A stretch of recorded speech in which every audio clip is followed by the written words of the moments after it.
Hello everyone, how are you? Welcome to a new video. Before we begin today's chapter, I invite you to subscribe to the channel if you haven't already. Also, it would help me a lot if you left a comment with your opinion, as that motivates me to keep bringing you more stories. Now then, get comfortable and I'll leave you with the fanfic. Chapter 1. The Third Makuzaimasha. Kanahagakure. The village of Kanahagakure was like any ordinary village. Villagers, merchants, farmers, ninjas, giant frogs. Okay, maybe it's not like any other ordinary village. Kanahagakure is one of the 5 great ninja villages. Though there are other hidden villages, none of them are considered as great as these. In these villages, ninjas, weapons, and chakra-based techniques are common. However, Kanahagakure has one thing that isn't as common: a jinchuriki. In a dark alley, inside of Kanahagakure, lay a boy. Silent tears ran from his dead blue eyes. His normally spiky blonde hair was matted down with blood.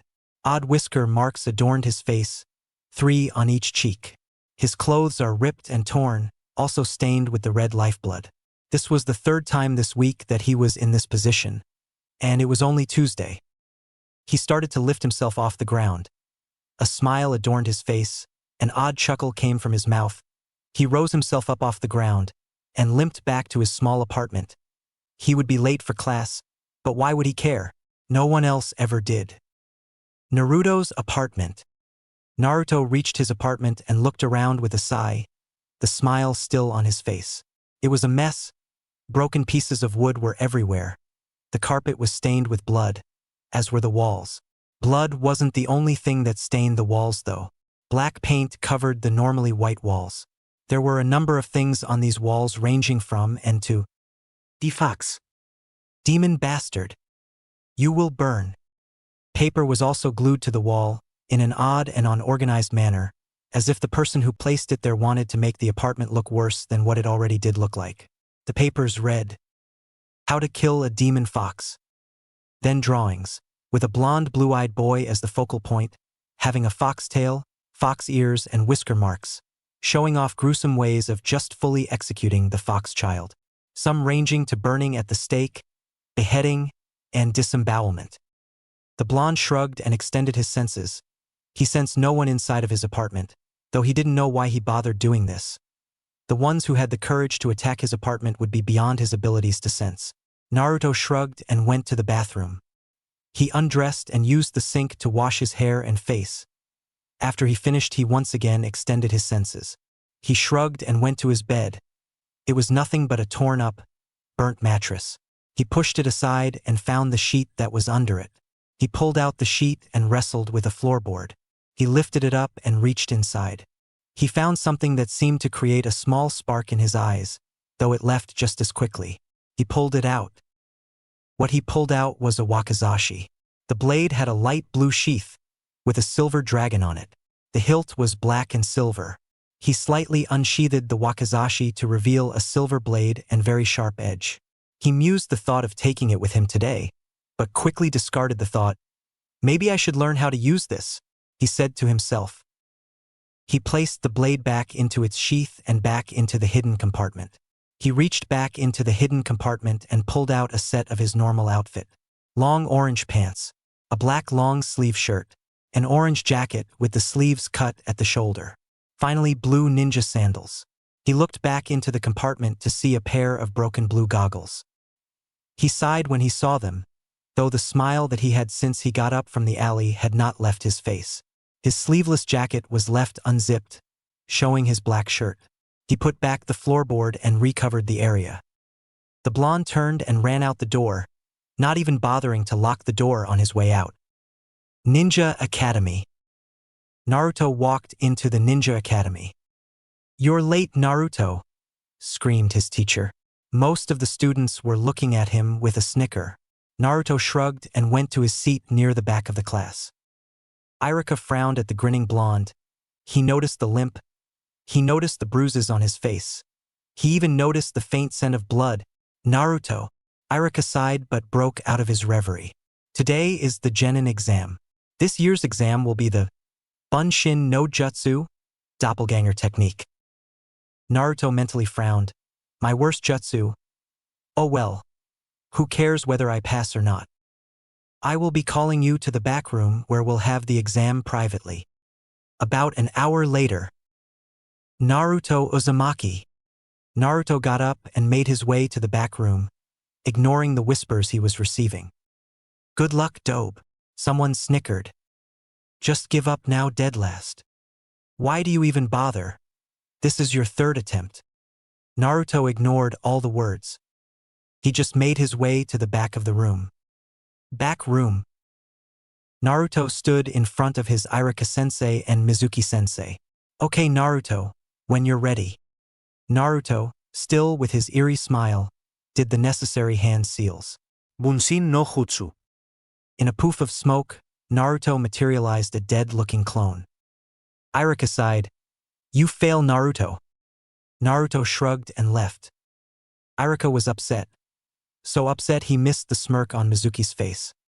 About an hour later, parents had come to congratulate their children. Naruto sat alone on a swing, still smiling.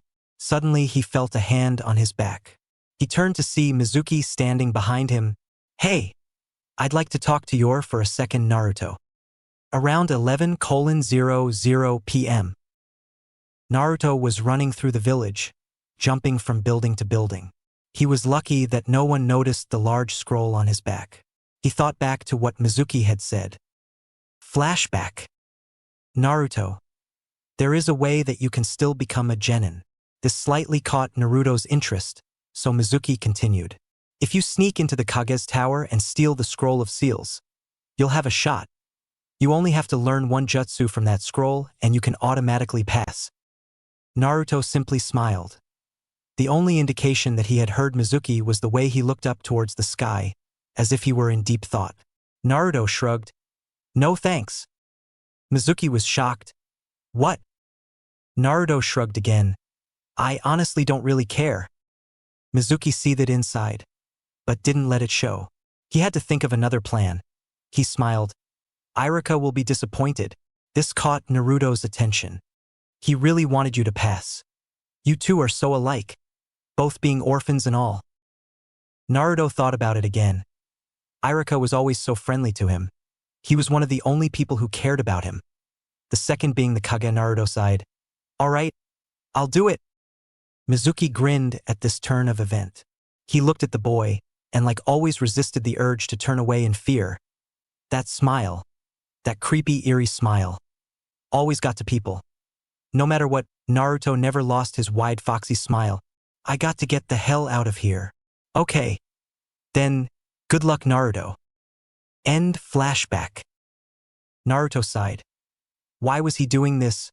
He jumped off a building and dashed into the forest. He ran to a clearing in the forest. No one ever went that far into it, so he'll be safe there. Outside the Kage Tower.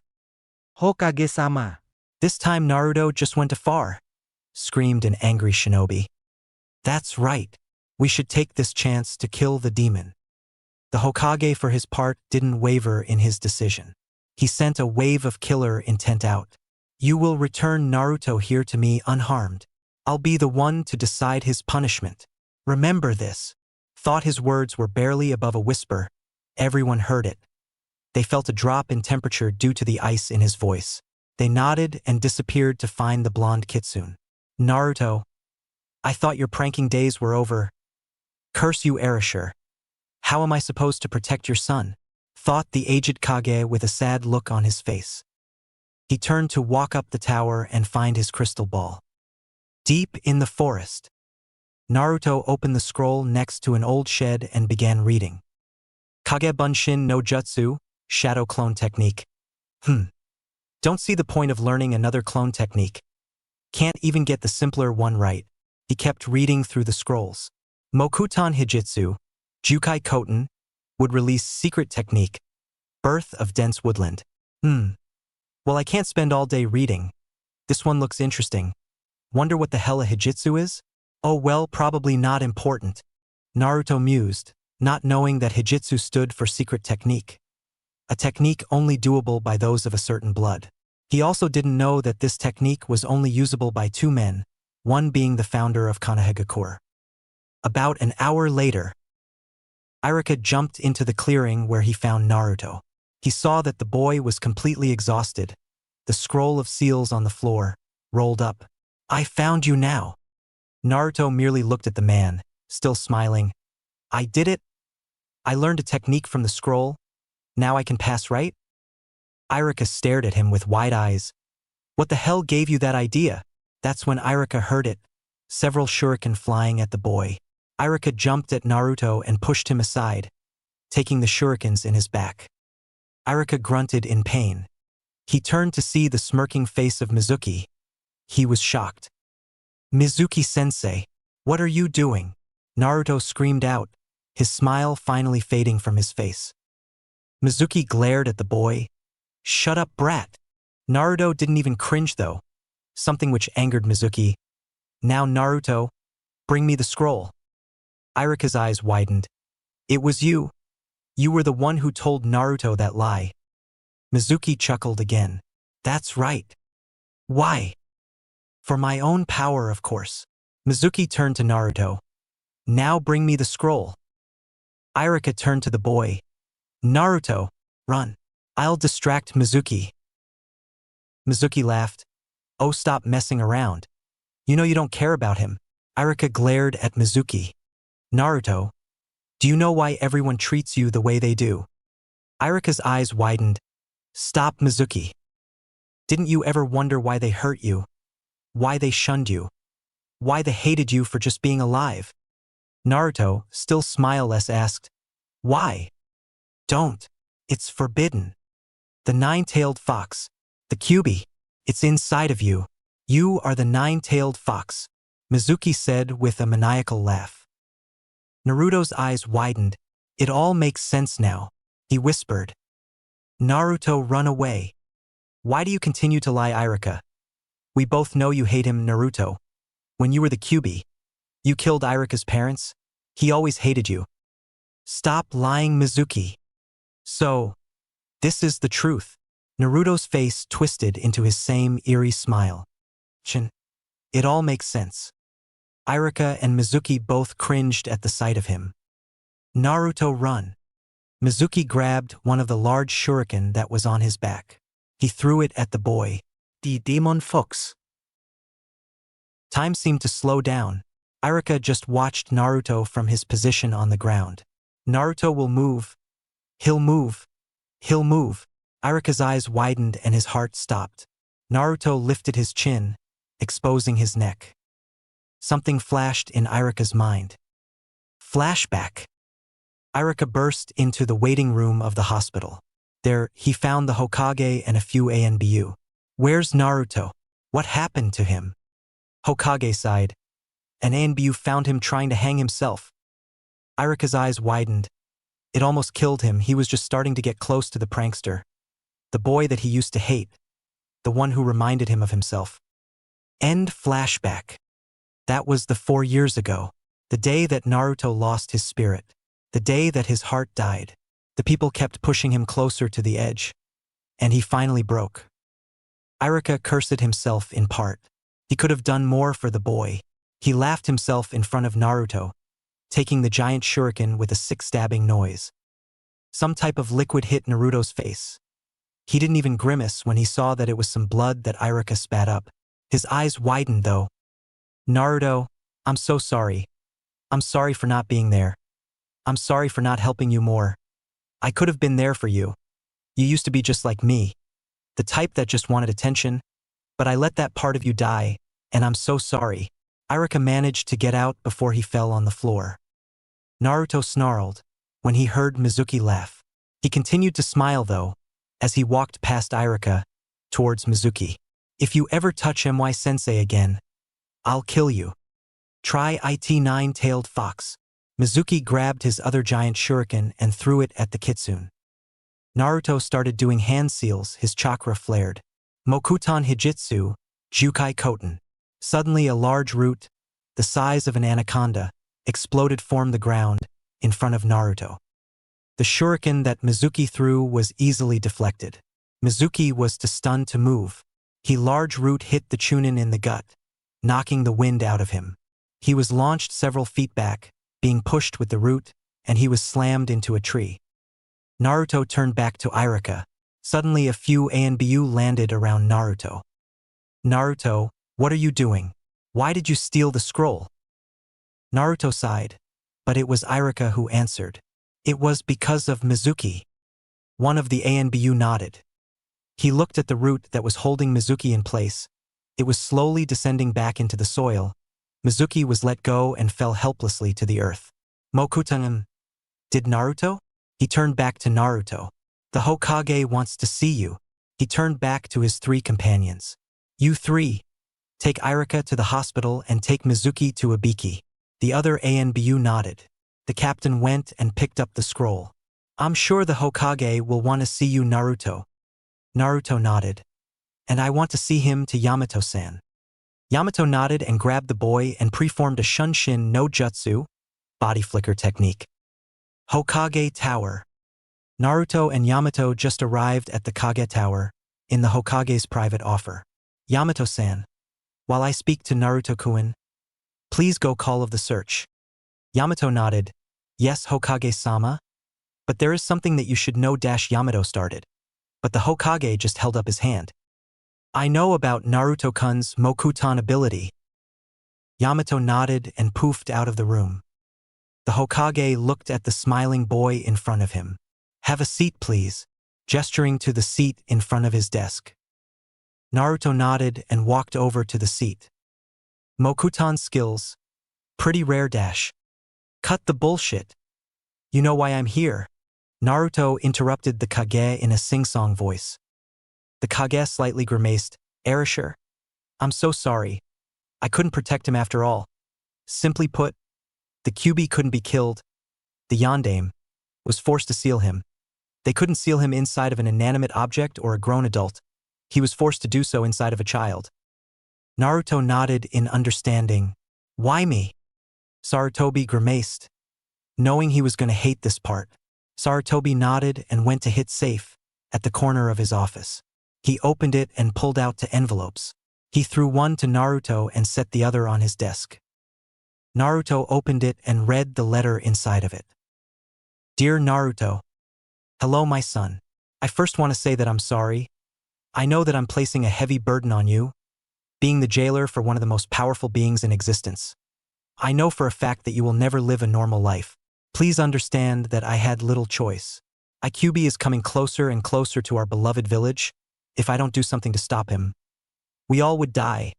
I know that in the end, that you would prefer me to seal him in your body, and you would like me to seal it in your sister's. Naruto's eyes widened. He looked up at the Kage for a second. I hope you're looking after her. She may just be 7 minutes you junior, but it still means that she is your little sister. You better be being a good big brother. If you haven't guessed yet, your old man is the Hokage, the 4th to be exact. Because of this, I expect you to become much stronger than I was, and you better become stronger. Anyway, I just want to say I'm sorry for everything that I'm most likely missing out on. Birthdays, graduations, the first time you held a kunai. The only thing that eases my mind is the fact that I'm leaving you in this village. I know that you'll be treated like the hero that you are. I hope they aren't spoiling too much. You better not be a brat. I'm sorry, Naruto, but I can't write anymore. Kyuubi is coming closer and I have to leave or it will be too late. Remember that I love you so much. Your father, Erasure Kazama. P.S. Please don't become a pervert. Naruto felt something that he hadn't felt in a long time, or at least hadn't let it show through his face. Anger. He quickly ripped the paper to shreds. The Hokage just watched with sympathy. Naruto slammed his hands on the desk. A hero, the son of the 4th. Why the hell didn't you tell me this before? Your father had a lot of enemies. It was best that your true name be kept secret. Uzumaki is actually the name of an ancient clan that died out a long time ago. Not many know of it, so I thought it the perfect surname. Naruto seethed. These bastards. Why don't they see me as a hero, like the 4th wanted? Sarutobi frowned. People have hard times dealing with their grief. Sometimes it turns into anger. In this case, it turned into anger against a child who in fact saved the village. Maybe the world. Naruto was still seething. Why wasn't I told that I had a sister? Sarutobi frowned. The third handed him the other envelope. When he opened it, he noted that the letter had multiple tear stains on it. Dear Naruto, I want to say that I'm sorry. I'm so sorry. I can't begin to express my sorrow. Your father is a silly idealist. I, on the other hand, am a realist. I know that the people won't see you as anything but the QB incarnate. Erasure just condemned you to a life of hatred, but I didn't want to damn my other child to such a punishment, so I've decided to send her away. What you don't know about me is that I was the daughter of a lord of Fire Country. I'm hoping that under my father's and mother's care, she'll grow up to become a strong ninja. I'm hoping that you'll become strong too. You're probably wondering why I'm not there holding your hand through your whole ordeal. Because of the constant skirmishes with the QB, I wasn't receiving the best of care at the hospital. I contracted a deadly disease during childbirth that affects pregnant women. Unfortunately, at the time, the only woman who could help me was months away from Kanehagakure. I made this dection at my last moments. I honestly don't know what else to tell you. I never thought that I'd be damning one of my own children to save another. I'm sorry, my dear Naruto. Your loving mother, Kazuna Ryu. Naruto just ripped the letter apart as well, anger welling up in his eyes. She was supposed to come back this year, to become a genin, but she was held back by her grandfather. He wanted her to finish learning the Ryo clan style of fighting before she left. Supposedly she'll come within a year. Naruto smiled and looked straight at the Kage. I hate you. You know that, right? I hate you, my father, my mother, my sister, my grandparents, and this whole damn village. For all I care, you can all burn in hell. Sarutobi felt like he was hit in the heart by a rusty dagger. He thought for a long time. Naruto, I have a deal for you. Chapter 2, Deals and Dreams. All right, see you later, bro, said an excited Kanehamaru as he ran off. Naruto just nodded in goodbye. Kanehamaru had been bugging Naruto to teach him some ninja skills for a while, since morning when he punched Kanehamaru, even though he was warned that the younger boy was the grandson of the third. Eventually Ebisu, Kanehamaru's private trainer, came and tried to pull the boy away from the young kitsune. Something about the whole situation pissed Naruto off, so he showed off his new jutsu. Luckily, for Naruto, the trio was conveniently close to the hot springs. So Naruto used Mokutan Hijitsu, Jukai Koten, to launch the special trainer into the woman's side of the hot springs. The younger boys haven't heard from him since. Naruto sighed and walked back to his apartment. Whenever he received a hard glare, he returned it with his wide smile, which seemed to piss off the person who was glaring at him. When he returned to his apartment, he noticed something upon the dirty counter. He walked over to find 2 small scrolls. There was a sticky note on top that read, "To the new Mokuzaimasha. From, wouldn't you like to know?" He sighed. It was the Hokage or it was Yamato. At the moment, Naruto didn't really care. He opened the first. Mokutan, Shichuka no Jutsu, would release 4 Pillars House Technique. The idea of a new jutsu interested Naruto, but the fact that it was a NON combat jutsu made Naruto less enthusiastic. He opened the other one. Bunsin no Jutsu. To say Naruto was pissed would be an understatement. It was just a clone technique scroll with dozens of notes over it. Naruto sighed but decided to worry about it later. He left to go to sleep. Early next morning, Naruto got up and got dressed in his usual outfit. He reached down to his secret compartment to pull out his newest treasure. Because of the complicated technique that he had learned during the Mizuki ordeal, the Hokage decided to promote Naruto to Chunin. He didn't just receive a brand new Hayate like all the other kids either. He received one that belonged to his Irika-sensei. Irika had given it to him personally. It was now one of his greatest treasures. The second and only other one would be her Wakizashi, his very first friend. Flashback 6 years ago. A monster! A chibi Naruto latched onto the Hokage, burying his face into the Hokage's robes, shaking in fear. They were currently at a festival in another village in Fire Country. Sarutobi chuckled a little bit. It's not a monster, Naruto-kun. It's just an animal. It won't hurt you. Naruto looked up at the Kage for a moment before turning back to the monster. It was a huge animal, large ears, and a huge nose. That's an elephant. The Kage managed to pry the kitsune off of his before setting him on the ground. He then gave Naruto small nudges towards the great beast. Go on. Get a little bit closer. Naruto surely but slowly started making his way to the animal. The Hokage, along with a few ANBU for protection, had taken Naruto to this place for his birthday. The third had been aware of the increasing abuse that Naruto would receive at this time of year. So here they were, a week before the actual day, hoping Naruto would have a happy birthday for once. Naruto inched closer and closer to the caged animal. Suddenly it lifted its head and blew air at its trunk, making a loud noise in the process. This seemed to make Naruto's fears go away. Wow!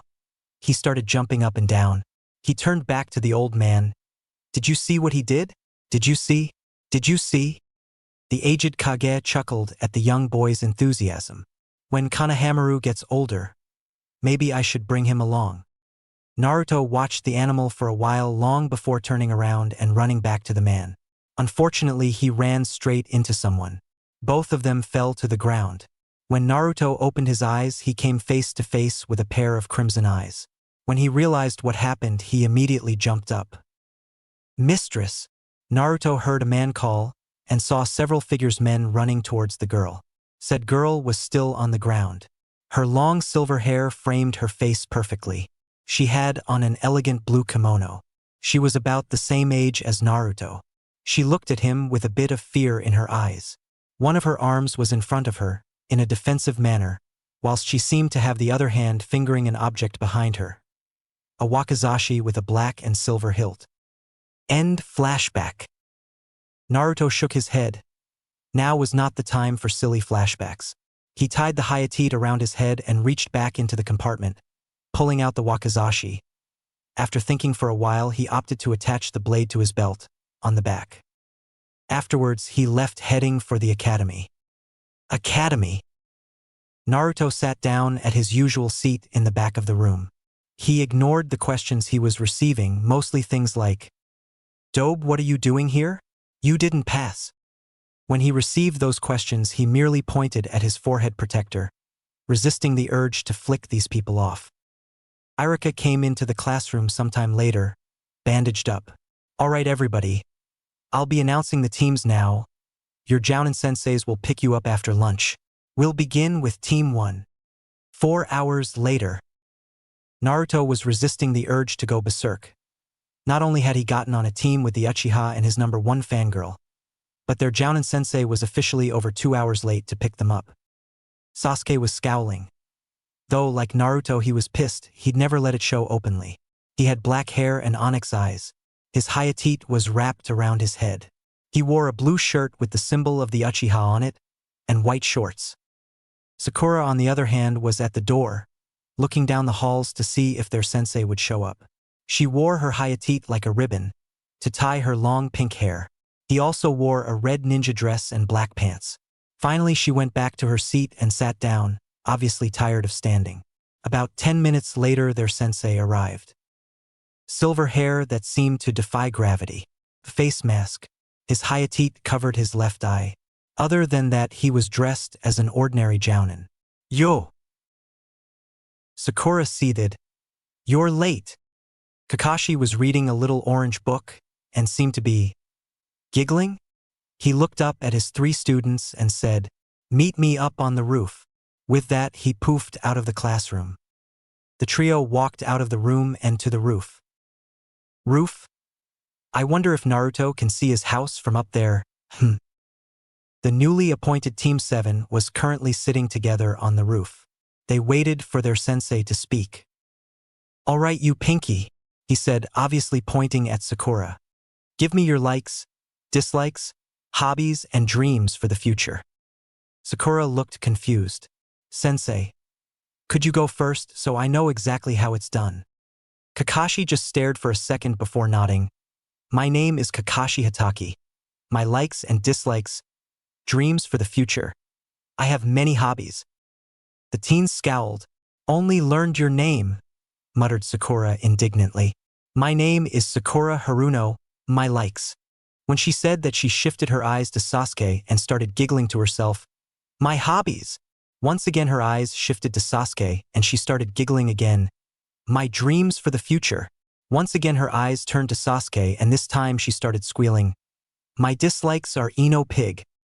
Sasuke felt an odd shiver creep through his spine every time she giggled, especially that last giggle that sounded more like a squeal. Kakashi sighed. Now you, the mental one. My name is.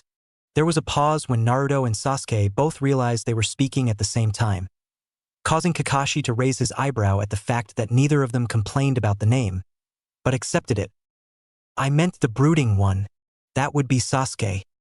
Sasuke wasn't sure whether he should smirk in triumph for being the one that Kakashi was talking about, or for being insulted that he was the one Kakashi was talking about when he was lab-led the mental one, but decided to speak anyway.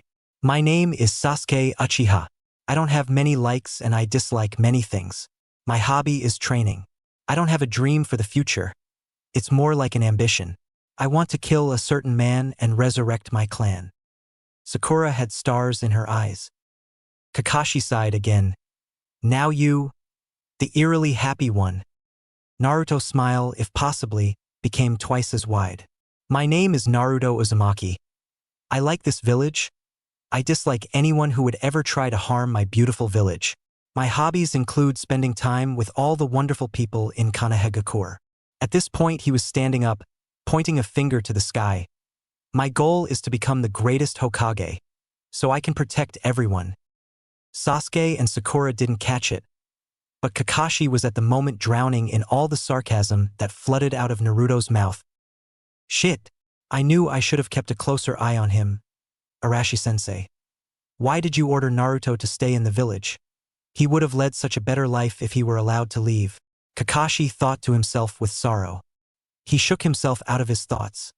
So I have a fangirl, an avenger, and apathetic, giving Naruto the name of apathetic due to his ability to hide his feelings within his perpetual smile, which was at the moment creeping him out. Meet me in training field 19 at 7 a.m. tomorrow, and don't eat breakfast, or you'll throw up. Sakura beamed. Are we going to do training tomorrow, sensei? Kakashi's eyes turned into upside-down crescent moons. Something like that. It's more of a survival exam, to see if you have what it takes to become actual genins. Sakura frowned. But I thought we were already genins. To be honest with you, only about 1/3 of this year's crop will make it to actual genin. This exam is to weed out the losers. Kakashi stood up. Those who fail will be sent back to the academy. This caused a reaction from all the students. With that, he poofed away in a puff of smoke. The 3 genin wannabes quickly filed out of the roof and went on their own way. Naruto's house. Naruto sighed when he got home. He didn't know what possessed him to lie when he was introducing himself. In truth, his only dream was to achieve the rank of Chunin. Flashback. Naruto, you want to leave the village, don't you? Naruto merely nodded. I'll make you a deal. I have 2 students who were granted the right to leave the village whenever they want. I'll grant you the same right if you achieve the rank of Chunin. Naruto thought about it for a while. How do I know the village council will even give me the rank?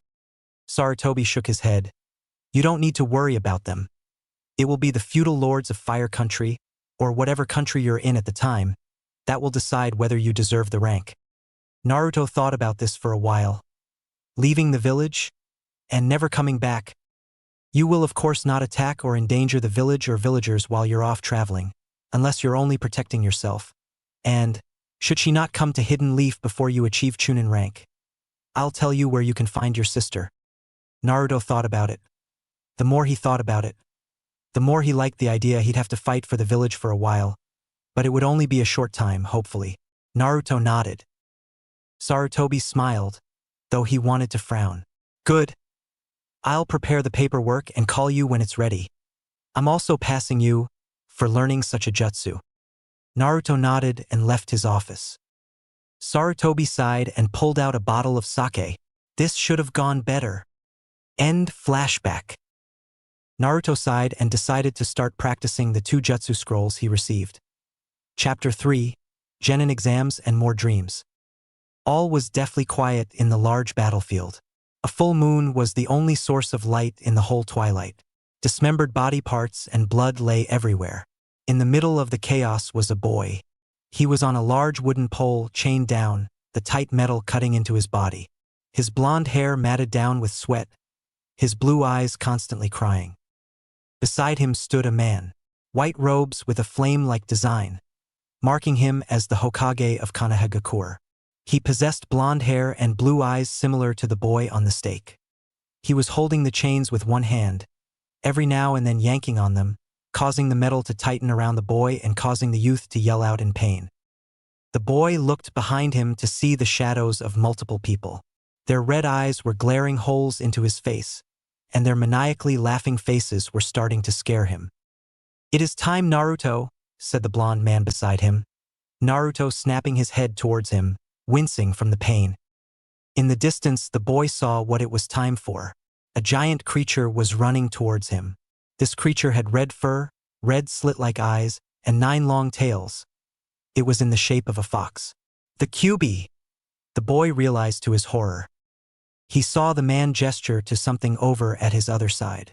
The boy turned to see what it was.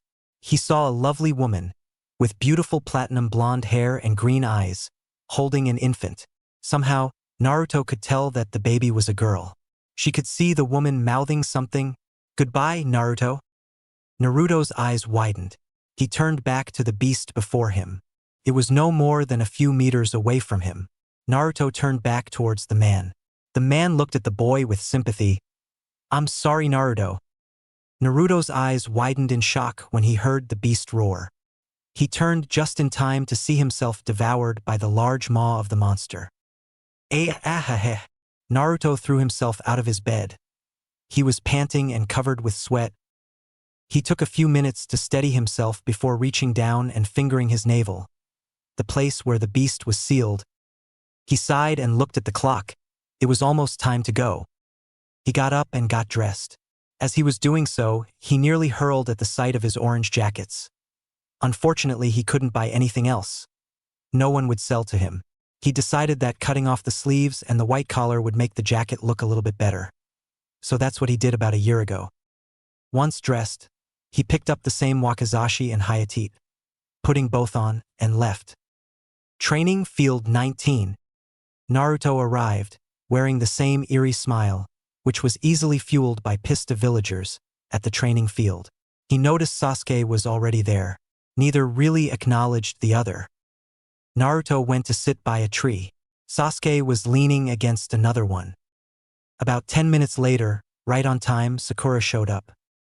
"Hey Sasuke, after training, would you like to go eat with me somewhere?" No. Sakura, defeated, went to go sit down next to her own tree.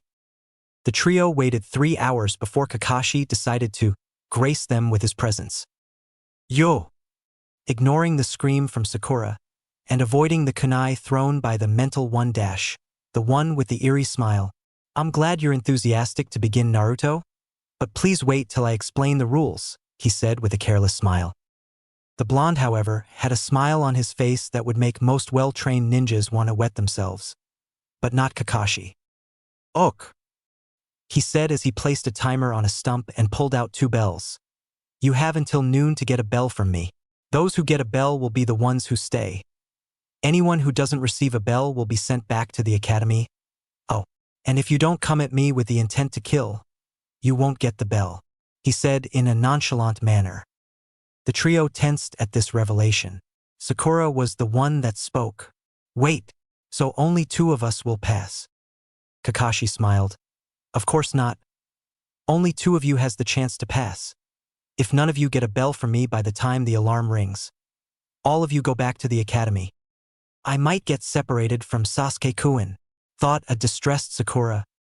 "What the hell is the point of putting us in 3-man teams then, if they're just going to separate us? Damn it. I can't be sent back to the academy. Not if I'm ever going to kill that man," thought an irritated Sasuke. Sakura's eyes widened at this. Naruto looked odd. "Wait. So this test is pretty much only weeding out the weaklings?" Kakashi nodded. Naruto was stunned. "Then why?" Naruto started to say, but voiced out his question in his head. Why the hell did they put us into teams? They could have just done this at the academy. Why would they waste the time in putting us in balanced teams? Kakashi noticed the blonde's confusion and grinned inside. Is he figuring it out? He decided to have some fun though. The clock is ticking. Naruto snapped out of his thoughts when Kakashi said this. The teens quickly jumped from the field and into the trees. Naruto noticed, from his hiding spot up in the trees, that Kakashi hadn't moved an inch. He decided to make the first move. Naruto jumped out of his hiding spot and into the field. Kakashi noticed him. You know, you're a little bit weird. Naruto smirked. You can't stop me. I'm going to become Hokage. Kakashi smiled and reached into his pockets. He pulled out his orange book and started reading. Go ahead. Naruto ran at the Kakashi, screaming his head off, fist raised ready to punch. Kakashi was only half watching Naruto for about a second when he noticed something odd. He looked up to see the blonde still running at him. -1 point for not jumping closer. He tried to figure out what was wrong. Whilst drowning out the blonde's yells, Kakashi's eyes suddenly widened. Footsteps. He doesn't have any footsteps. Bunsin no jutsu. Naruto jumped at Kakashi, the boy's body fading through the adults. Kakashi then saw what was behind the boy, a large root, coming straight at him. The large root slammed into Kakashi's chest and slammed him into a tree. Naruto smirked from his hiding place. However, when he saw Kakashi turn into a log, he seethed on the inside, didn't let it show in his face. Sasuke was surprised. When did that dobe get that move? Kakashi stood somewhere in the trees. So I guess the rumors are true. He can use Mokutan Jutsu. He turned towards the log that got slammed by the root. That could have been painful. Good thing I used Kawarimi in time. Good distraction though. Perfect execution. I'll give him back his point. Kakashi looked down and saw Sakura hiding in the bushes. Let's see just how good she is. Sakura was a little on edge. She just saw a giant root almost impale her sensei. And Naruto preformed a bunshin. How could he have learned that technique? He just failed doing it a few days ago. Sakura, said a wounded voice. Sasuke-kun. Sakura quickly started crawling towards the voice. After she exited the bushes, she saw something that made her heart stop. Sasuke was there, impaled with kunai and shuriken. He was bleeding. Sakura-chan. AHHHHHHHHH, screamed the girl before passing out. Up in the trees.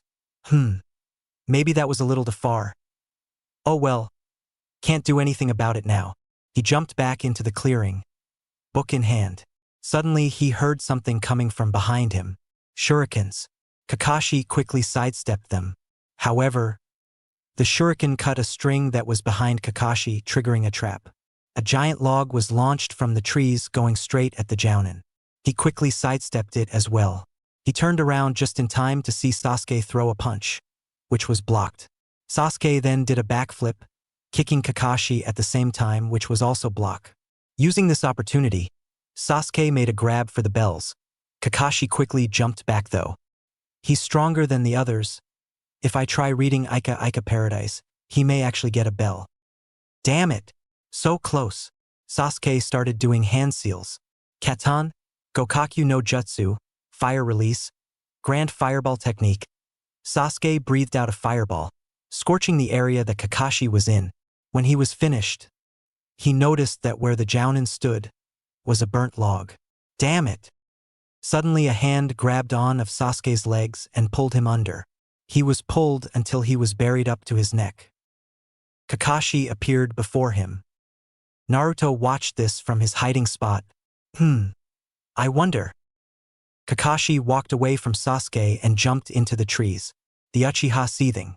Suddenly Sakura ran into the training field. She immediately noticed Sasuke, or Sasuke's dismembered head. The head blinked a few times at the girl. Ha! From his spot in the forest. What the hell is she screaming about this time?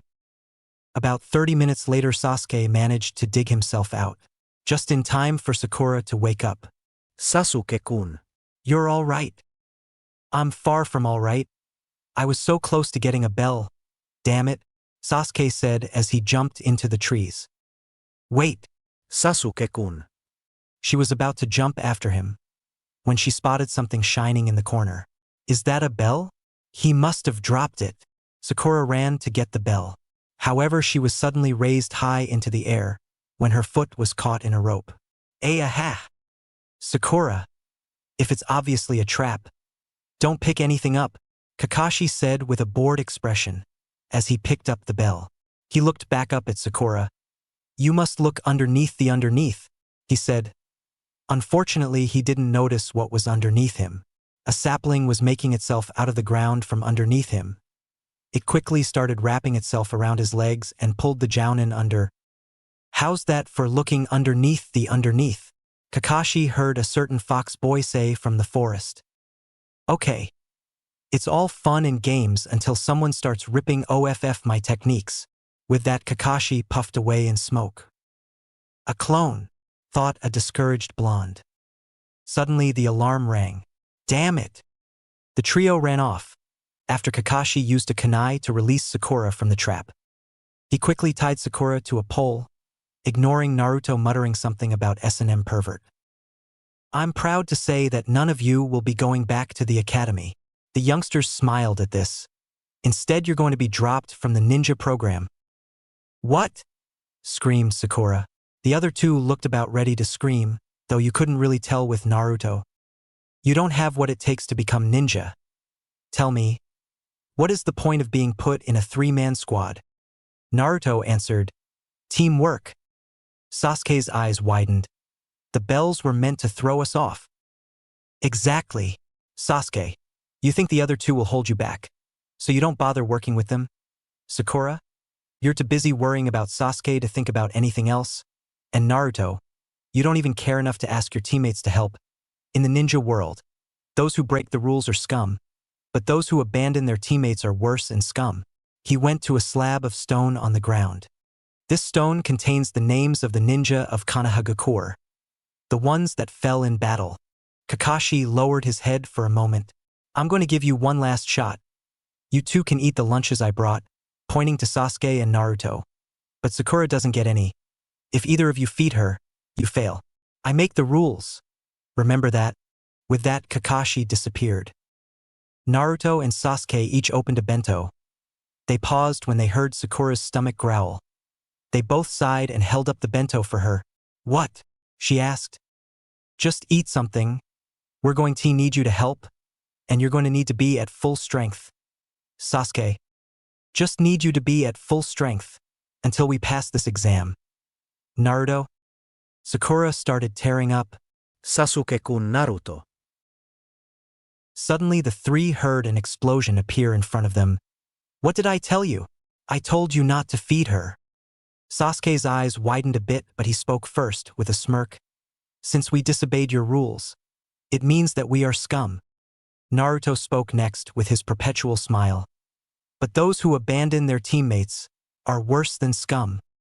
Sakura, still teary, found courage as her teammates spoke. We're a team. We help each other out. Lightning started flashing across the sky, and dark clouds started spreading. But just as quickly, they all disappeared to reveal the sunny sky.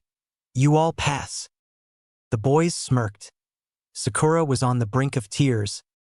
Team 7 begins its first mission tomorrow. Naruto's apartment. Naruto arrived home and quickly went to bed. It was a long day. After the Genin exam, they were forced into so many things via Kakashi. In his dreams, Naruto found himself in a damp sewer walking, just walking. This sewer was like a labyrinth. It seems like he'd been walking for hours. He eventually came upon a giant door. They opened for him, as if they were waiting for him, and he made his way through. He found a gigantic jail cell with a paper with the kanji for seal on it. Come closer, child. Naruto did as commanded. He saw through the bars and pair of red slit-like eyes and sharp pointy teeth. Suddenly a clawed paw went through the bars, stopping only an inch from the boy's face. Naruto didn't move an inch. I like you, brat, said the beast with a foxy smile. Naruto smiled back at him. I wish I could say the feeling was reciprocated. Where the hell's the exit? Wait, don't you want to know who I am? Naruto, for the first time in a while, wasn't smiling. Instead, he had a look of pure uninterest and boredom. How many other evil demons are living, for free, in my stomach? Evil. I resent that. You killed hundreds of people. Thousands, muttered the demon. Huh. Nothing. You humans. Everything is black and white to you. You never bother to get my opinion, my side of the story. Where's the exit? Don't you even care? This involves you, just as much as it involves me. You're not going to tell me how to get out of here until I hear your story, are you? No. Then speak. Better. I'll show you, he said, gesturing the wall on Naruto's right. It started to flash a bit, then showed a picture, like a movie theater screen. It was a bright sunny day. Birds were chirping. Deer were playing. But who cares? In a wide open field lied the Kyuubi. The fox was on his back, being fed grapes, which proportion-wise were way too small to be of any use, by a few beautiful women wearing kimonos. There were a lot more women on his chest, nuzzling and cuddling up to the Demon King. Some of the women were only in their underwear, whistled pressing up against the demon. They were muttering stuff like, "Oh, Kyuubi-sama, I want to have your children," and a variety of other related topics. The scene went on for a while long when suddenly a man walked up to Kyuubi, and the woman, "Oh great Kyuubi no Kitsune, please sacrifice me in your honor." He started bowing. "Yes. If it is your wish, I will sacrifice you," said the Kyuubi. The man started dancing in happiness. Kyuubi raised one of his tails, touched the man with it. The man burst into flames. The girls started cheering, muttering phrases like, "Oh, how lucky," and "Oh, noble Lord Kyuubi." Seeing the Kyuubi's noble act caused people to start flocking from the nearby village, Kanahagakure. Many people asked for the same thing the man asked of Kyuubi, and many more people burst into flames. There were still hundreds of people waiting for Kyuubi's blessing, when suddenly, "That is enough." Everyone turned, in horror, to see him. He had wild blonde hair, evil blue eyes, was wearing a black robes. "The sacrifices will stop," said the man as he slammed his foot to the ground, creating a mild earthquake which knocked some of the villagers down. A woman waiting to be sacrificed, went up to the man. "But, Lord Hokage, please for once be reasonable." The Hokage was about to reply when he noticed something. A fly was buzzing around his head.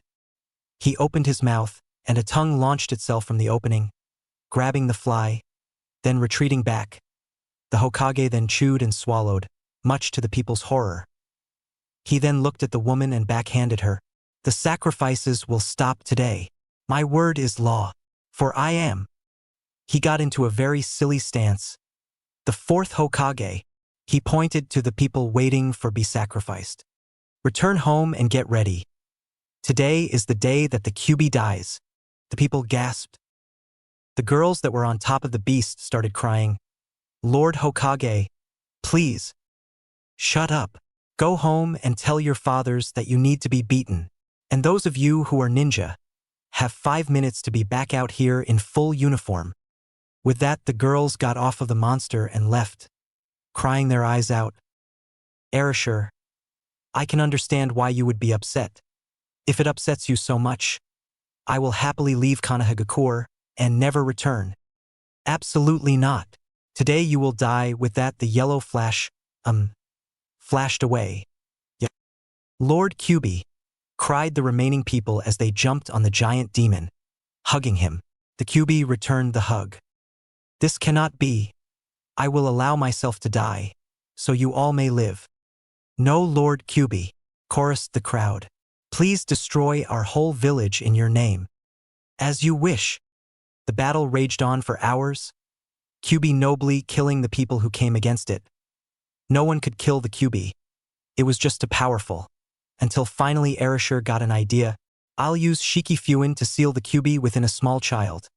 Since I'm such an ass, I'll use my own little boy," mused the Kage. Sarutobi looked worried. "But Arashikuin, couldn't we just use Shikifuin without the needless sacrifice?" "Yes, but then it wouldn't be any fun," he said as he grabbed his baby boy. "You," pointing to all the people, "Artio hate this boy and treat him like crap. I will sacrifice myself nobly and forever remain cool." The ninjas sadly nodded. So it happened. The Kyuubi was sealed inside of the crying baby boy. The yondaime died. The screen faded, and that's pretty much what happened. Naruto turned to the Kyuubi. He still looked uninterested. Now he had a raised eyebrow. What? That's what happened. I'll find my own way out. Maybe if I'm lucky I'll get lost and die. Wait, alright. Maybe I exaggerated a little. A little. Anyway, ignoring his accusation, I brought you here to speak to you. I'm here to help you. How could you possibly benefit me? I have knowledge. I was originally just waiting around for you to die, so I can finally be free to go to the afterlife. But after you gained that would trick, I figured this might be more fun. Why should I trust you? That's for you to figure out. Now do you want to talk? Naruto thought for a moment. I'll listen, with the exception of the third and Irika. This guy is the only one who's ever treated me nice. Disregarding the fact that I've only known him for about 5 minutes. It still may be interesting to listen to him. Well, Chapter 4, Journey to Wave. In the vast forest of Kanehagakure stood a cat. Not just any cat. This cat belonged to the wife of one of the most important lords of Fire Country. It had run away, for the 3rd time for the 4th time this week, and it was only Thursday, every now and then.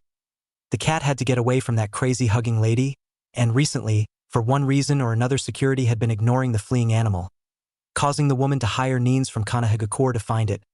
The cat didn't mind though. It received a few hours of peace and quiet. A ninja team would show up to rescue it. Then it would return home for a nice meal and a warm bed. Most recently, the ones coming to pick up the cat recently consisted of this pretty pink-haired girl who loved to cuddle him against her chest, something that he didn't mind. A brooding boy who looked like he had a stick up his ass, and some idiot that never stopped smiling. The cat yawned as he lay on the forest floor. That's when it happened.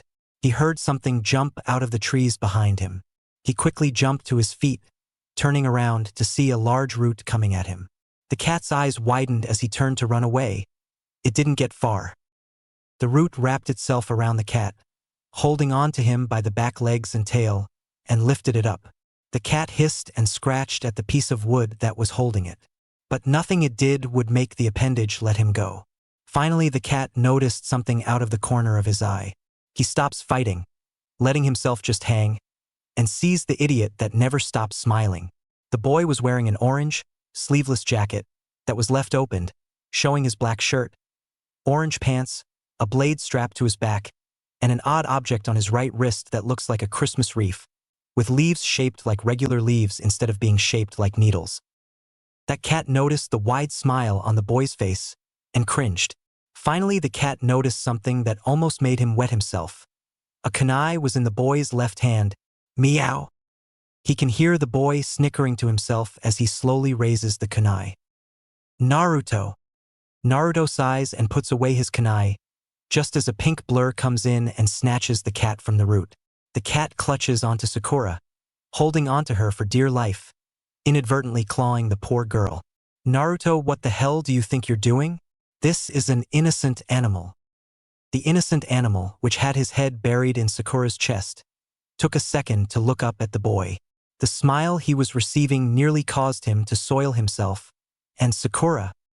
Sasuke exits the forest, meeting the other 2, 3 if you count the cat, in the clearing. Sakura, being the only one wearing a headset, decides to report in. We found the cat, Kakashi-sensei. We're coming back. They were answered with a perverted giggle. Sakura growled and walked off. Naruto was about to walk off as well, but a hand on his shoulder stopped him. Next time we have to find that stupid cat. I'll stall Sakura while you check whether it's still alive, Sasuke said with a smirk. Naruto's smile widened. Hokage Tower. Oh, my precious kitty. The Lord's wife clutched onto the cat as hard as she could. Oddly enough, the cat seemed to be hugging her back. Weird. The lady left, leaving Team 7 alone with the mission assignment committee. The Hokage, Irika, a few other teachers that Naruto didn't bother remembering, and a few ANBU. Good job on once again retrieving the cat. Let's see. Another mission. Farming potatoes? Babysitting the Lord's grandson Desh. The Hokage started. No. No, no, screamed the pink-hair ninja. This caused the Hokage to pause and look up at her. We've had enough of these stupid missions. Can't you for once give us something decent to do? Sasuke and Naruto both nodded. Kakashi mentally groaned. They were bound to complain sooner or later. Irika stood up, slamming his hands to the table. That's enough out of you. A gesture from the third stopped him. The Hokage sighed. I think I need to explain the mission rankings once again. You see, there are 5 types of mission rankings.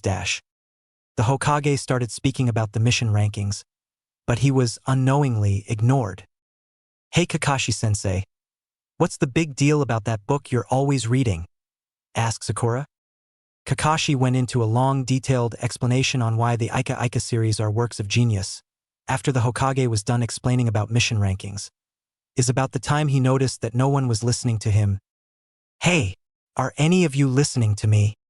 Kakashi looked up from Sakura and Sasuke's stunned faces. I'm sorry. Were you saying something? The Hokage growled slightly. Hey old man. The Hokage looked up to see Naruto. Would you just give us a decent mission? I need a chance to test how far I've come before the exams. The Hokage resisted the urge to frown. The truth was Naruto wanted to train so he can gain the rank of Chunin, so he could leave. The third, inadvertently, glanced at a picture of the fourth at the side of the room, which went unnoticed by everyone but Kakashi and Naruto, or perhaps the others just didn't see anything odd about it. I suppose something can be set up. Hokage-sama. We can't hold these children back forever. Irika. Sarutobi gestured to an ANBU at the door. Send in Tazuna. The ANBU nodded and left the room. He came back about a minute later with an old man. The old man stood right in front of the door. My name is Tazuna, the bridge builder. I expect you to protect me while I finish the bridge that will connect my country to the mainland. He took a moment to look at the ninja in front of him and frowned. This is the team that will be protecting me? They don't look that tough to me. Especially that short one with the stupid grin on his face. He was cut off when a kunai, a thrown kunai, implanted itself into the door, about half an inch under the man's crotch, causing all the men in the room to cringe slightly. Naruto, yelled the pink-haired kunoichi. Naruto turned to her with a smile. Don't know why you're yelling at me for. I'm pretty sure that's one of your kunai. Sakura's eyes widened as she went to check her kunai pouch. She was missing one. Son of a bitch. I swear you. Sometimes you act like nothing more than a demon. This caused all the adults to shudder. Kakashi chose this moment to step in. That's enough. Maybe I am, replied the kitsune, cutting Kakashi off, smiling widely, as if he had just received the biggest compliment in the world. The adults cringed again. Sakura cringed at the boy's smile. Meet at the west gate in an hour, said the Hokage, holding his head. Naruto made to leave. He reached the door, with the terrified bridge builder pressed to it. Naruto reached down and pulled the kunai out of the door, and flipped it over to Sakura, which she caught. May I pass? Tazuna nodded, still scared shitless. He moved out of the way, allowing Naruto to walk out the door, followed by the rest of Team 7. On the streets. Naruto was walking down the street with many thoughts running through his mind, though no one would be able to tell that. Naruto continued to walk down the village, feeling a slight pang of regret for scaring Tazuna. Though the old man did insult him, he shouldn't have lost his temper. It wasn't a thing that ninja should do. Even if Naruto had no real desire to be a ninja, he sighed. The villagers treated him like a demon, so he didn't care what they thought about him. But he didn't want people outside of the village to start seeing him that way. It would make traveling pointless. He decided to take a shortcut through a dark alley. Naruto walked through the alley, ignoring the 5 men that were stumbling down it. One of them slightly bumped into Naruto. The boy went on his merry way, not even caring. The man, however, Hey, what? The hell's was doing, Damoon bastard. He was slurring his words. Obviously drunk. Naruto ignored him. Who the hell do you think that you are? Said one of the other men, though not slurring as badly. still obviously drunk. Naruto sighed. It was going to be one of those days. He slowly turned, in time to see the man who bumped into him throw a punch. He was slow, obviously just a civilian.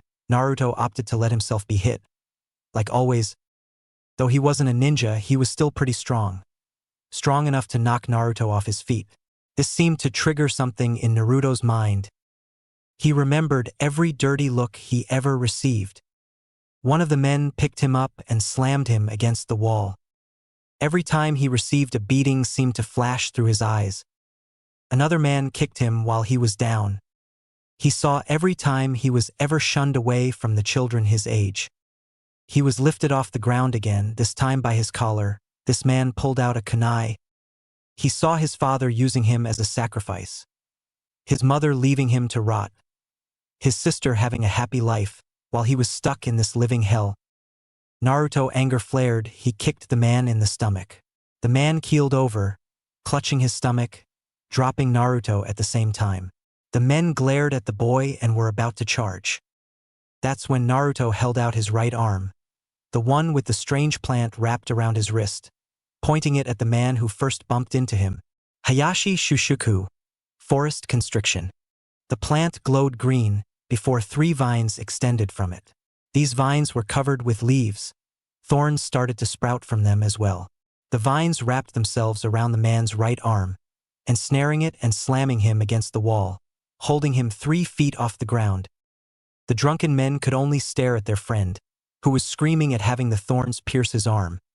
He tried to yank the plant off of him with his other hand, but only succeeded to have his hand pierced by the sharp objects. He continued to scream and thrash in pain as blood seeped down his right arm and left hand.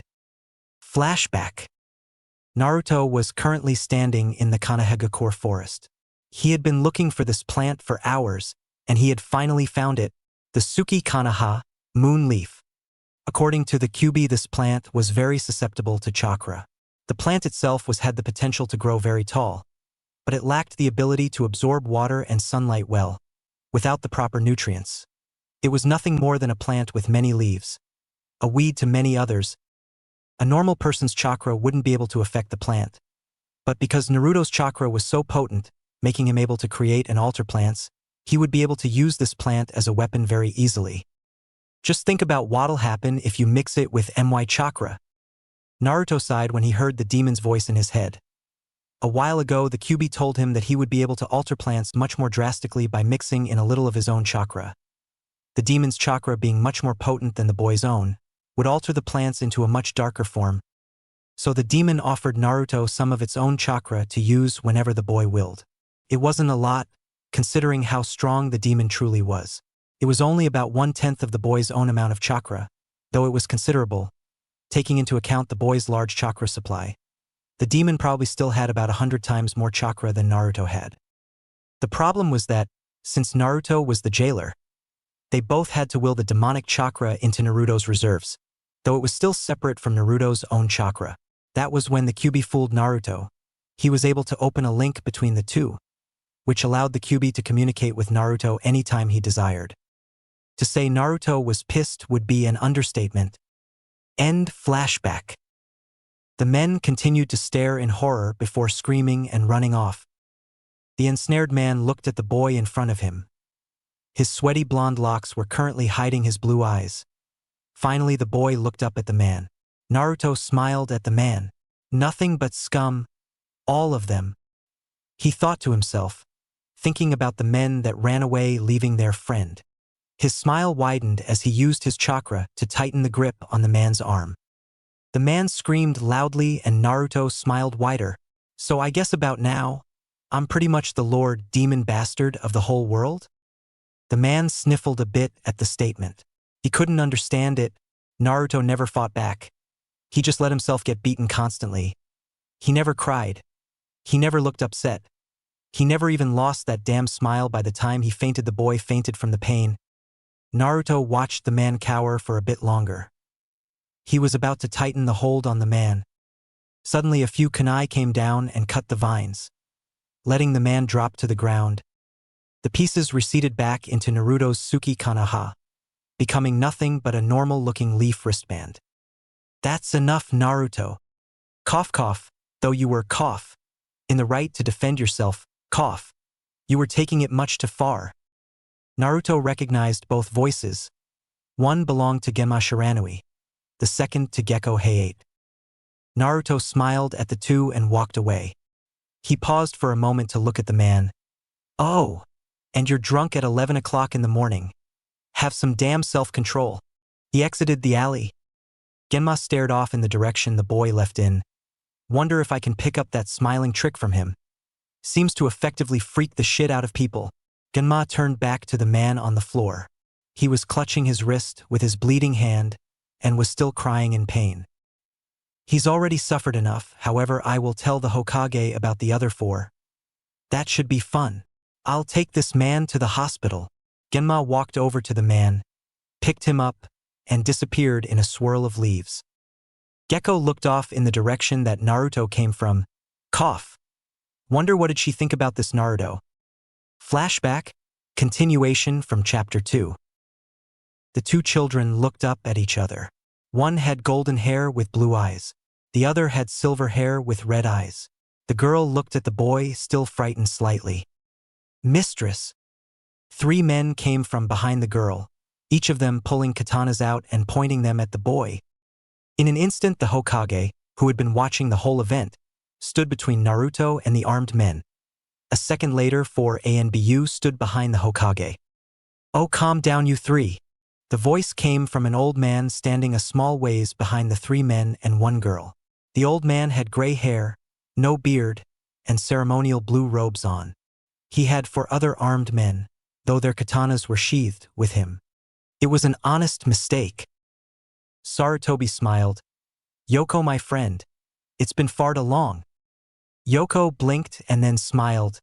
Sarutobi, how are you doing, old friend? Fine, fine. He turned to the little girl in front of him. Is this Rei? She's grown since the last time I saw her. She sure has. Yoko-sama, Heiyimi, said one of the ANBU while bowing. Yoko blinked again. Is that you, Gekko? The ANBU nodded. Well then, how are you doing? Naruto watched the whole exchange take place. He was curious on how the Hokage knew this man. He was also curious on how Gekko knew this man. Suddenly the back of his shirt was tugged and he was pulled backwards. He saw it was Yamato pulling him back, kneeling next to him. Since you're with us, you should probably know Yoko, Rei, Gekko, and these men, indicating the men that were with Yoko, and the ones who were with Rei who finally sheathed their swords, belong to the Hayate clan, a clan that specializes in kenjutsu, sword technique. Though they live in Fire Country, they don't belong to Konohagakure or any other ninja village for that matter. However, a few of their warriors, like Gekko, leave home at a very young age to become ninja for Konohagakure. He waited a moment for the information to settle into Naruto. The Hayate clan live in another village in Fire Country. It's one of the only clans that the Shodame, the first Hokage, failed in uniting with others to create Konohagakure. Sarutobi has been trying to recruit them for years, and over the years he acquired a friendship with Yoko, the former clan head of the Hayate clan, and Kazuma, the current leader of the clan. Yoko is Kazuma's father, and Kazuma is Rei's father. He again paused for a moment. She's the second child of Kazuma. Naruto nodded and Yamato stood back up. Rei, who had finally gotten off the ground when her grandfather started speaking, walked over to Naruto. She stared at him for a while. She smiled widely at him. My name is Rei. My name is Naruto, replied the blonde, though it sounded like more of a squeak. Rei's smile widened. I like your cheeks.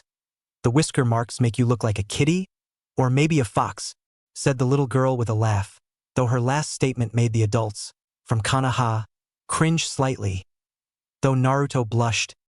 End flashback. Gekko sighed. In truth, he felt nothing but sympathy for the boy, as did a good portion of ninja. However, the villagers and over half the ninjas in the village felt that the boy was a plague. Gekko thought about what Naruto just did. He couldn't blame the boy, but he knew that things will become much harder for the fox child. Kakashi's house. Kakashi exited his large house. He noticed an ANBU appear right in front of him. The ANBU, obviously a woman, had a hawk mask. Hello, Rin. Kakashi said with a smile. Hello, Kakashi. Are you busy?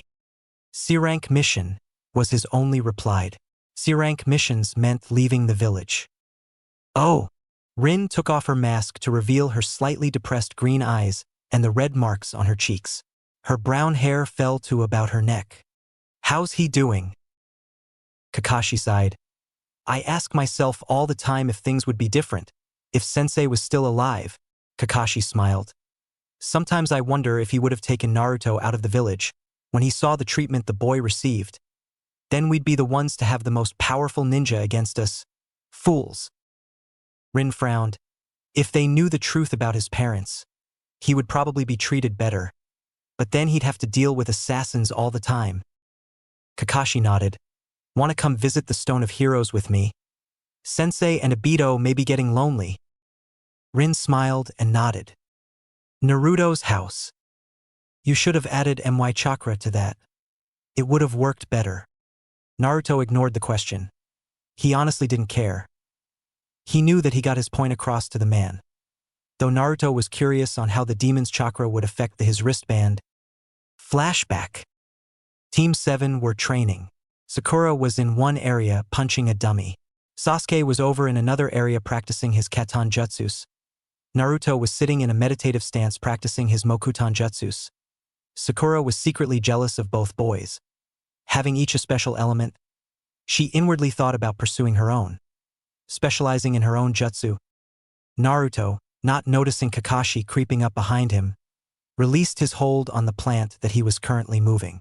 He had been practicing directing the plants using his chakra for about an hour now. He decided to finally try out what the QB suggested mutating plants. He reached for that small storage of demonic chakra that he possessed and pulled on a bit of it. He mixed it with his own chakra and did the necessary hand seals for Mokuton Hijitsu, Jukai Koten. Like always, the plant sprouted from the ground. This one was different though. First off, the size was amazing, considering that he didn't use too much of his own chakra. It was about the 10 feet tall, half a foot in diameter except for the strange bud on the top. It was an oval shape about a foot in diameter. Finally, unlike its other plants, this plant was not brown or green. This one was a sickly pale purple color. Naruto, who was now standing, could only stare at the plant. Sakura and Sasuke were now looking at the demonic plant as well. Kakashi, who was holding his book and came to stand next to Naruto, was also staring at the thing before him. Idiot! Stop gawking. Don't lose control of that thing. Naruto was too late. The bud opened to reveal huge sets of fangs. The plant before him looked like a snake sans the eyes. It snapped its fangs open and close a few times, as if to test them, before snapping in the direction of Naruto and Kakashi. Naruto quickly and easily jumped away to a safe distance. However, Kakashi's Jounin skills made him a bit overconfident. He jumped away about a second after Naruto did. What Kakashi didn't expect was for the plant's jaws to close around his book, tearing the manuscript out of the Jounin's hands. The Jounin landed right next to Naruto. The Jounin clenched his fists together and growled. The plant snapped his head up and back, throwing the book into the air and catching it again in its open maw. Kakashi's eyes widened. That was his limited edition issue of Ika Ika Paradise. The one signed by the author. He sent a wave of killer intent at the plant, which seemed to freeze everyone in a mile radius. Kakashi pulled out a kunai. He jumped at the plant, roaring a war cry as he went to go save his book. End flashback. Kakashi tore the plant apart in search of his book. He eventually found it, though it was completely covered in plant guts, which made it almost unreadable. So, after the funeral to the book, which Team 7 was forced to attend, Kakashi bought a new book. The fox explained that the demonic plant, no longer being able to gain food from photosynthesis, was forced to find food in another method, eating. After that incident, Naruto hadn't tried adding the demon's chakra to his technique again, though he secretly wondered what it would be like to use it on a certain Mokuton skill that he recently received. Naruto finished packing and left his house. West Gate. Naruto noticed that Sakura and Tazuna were both there. He noticed Tazuna stiffen again. He walked over to the man. I wanted to apologize for losing my temper with you earlier. Tazuna and Sakura were both taken back by this. Tazuna nodded though. It's all right. I probably shouldn't have provoked you. Tazuna seemed to calm down significantly. Naruto nodded and went to lean against the gate. A few minutes later Sasuke showed up, ignoring Sakura who asked him for a date. A few minutes after that, Kakashi showed up. All right, let's go, said Kakashi. On the road, again. Please don't flame me for that. The group of 5 was on the road, again. Kakashi was reading. Sasuke was brooding. Sakura was thinking of a way to get Sasuke to go out with her. Tazuna was thinking. Naruto was still thinking about how Kyuubi's chakra would affect plants. Tazuna and the children didn't even concern themselves with the puddle that was on the ground. But Kakashi did.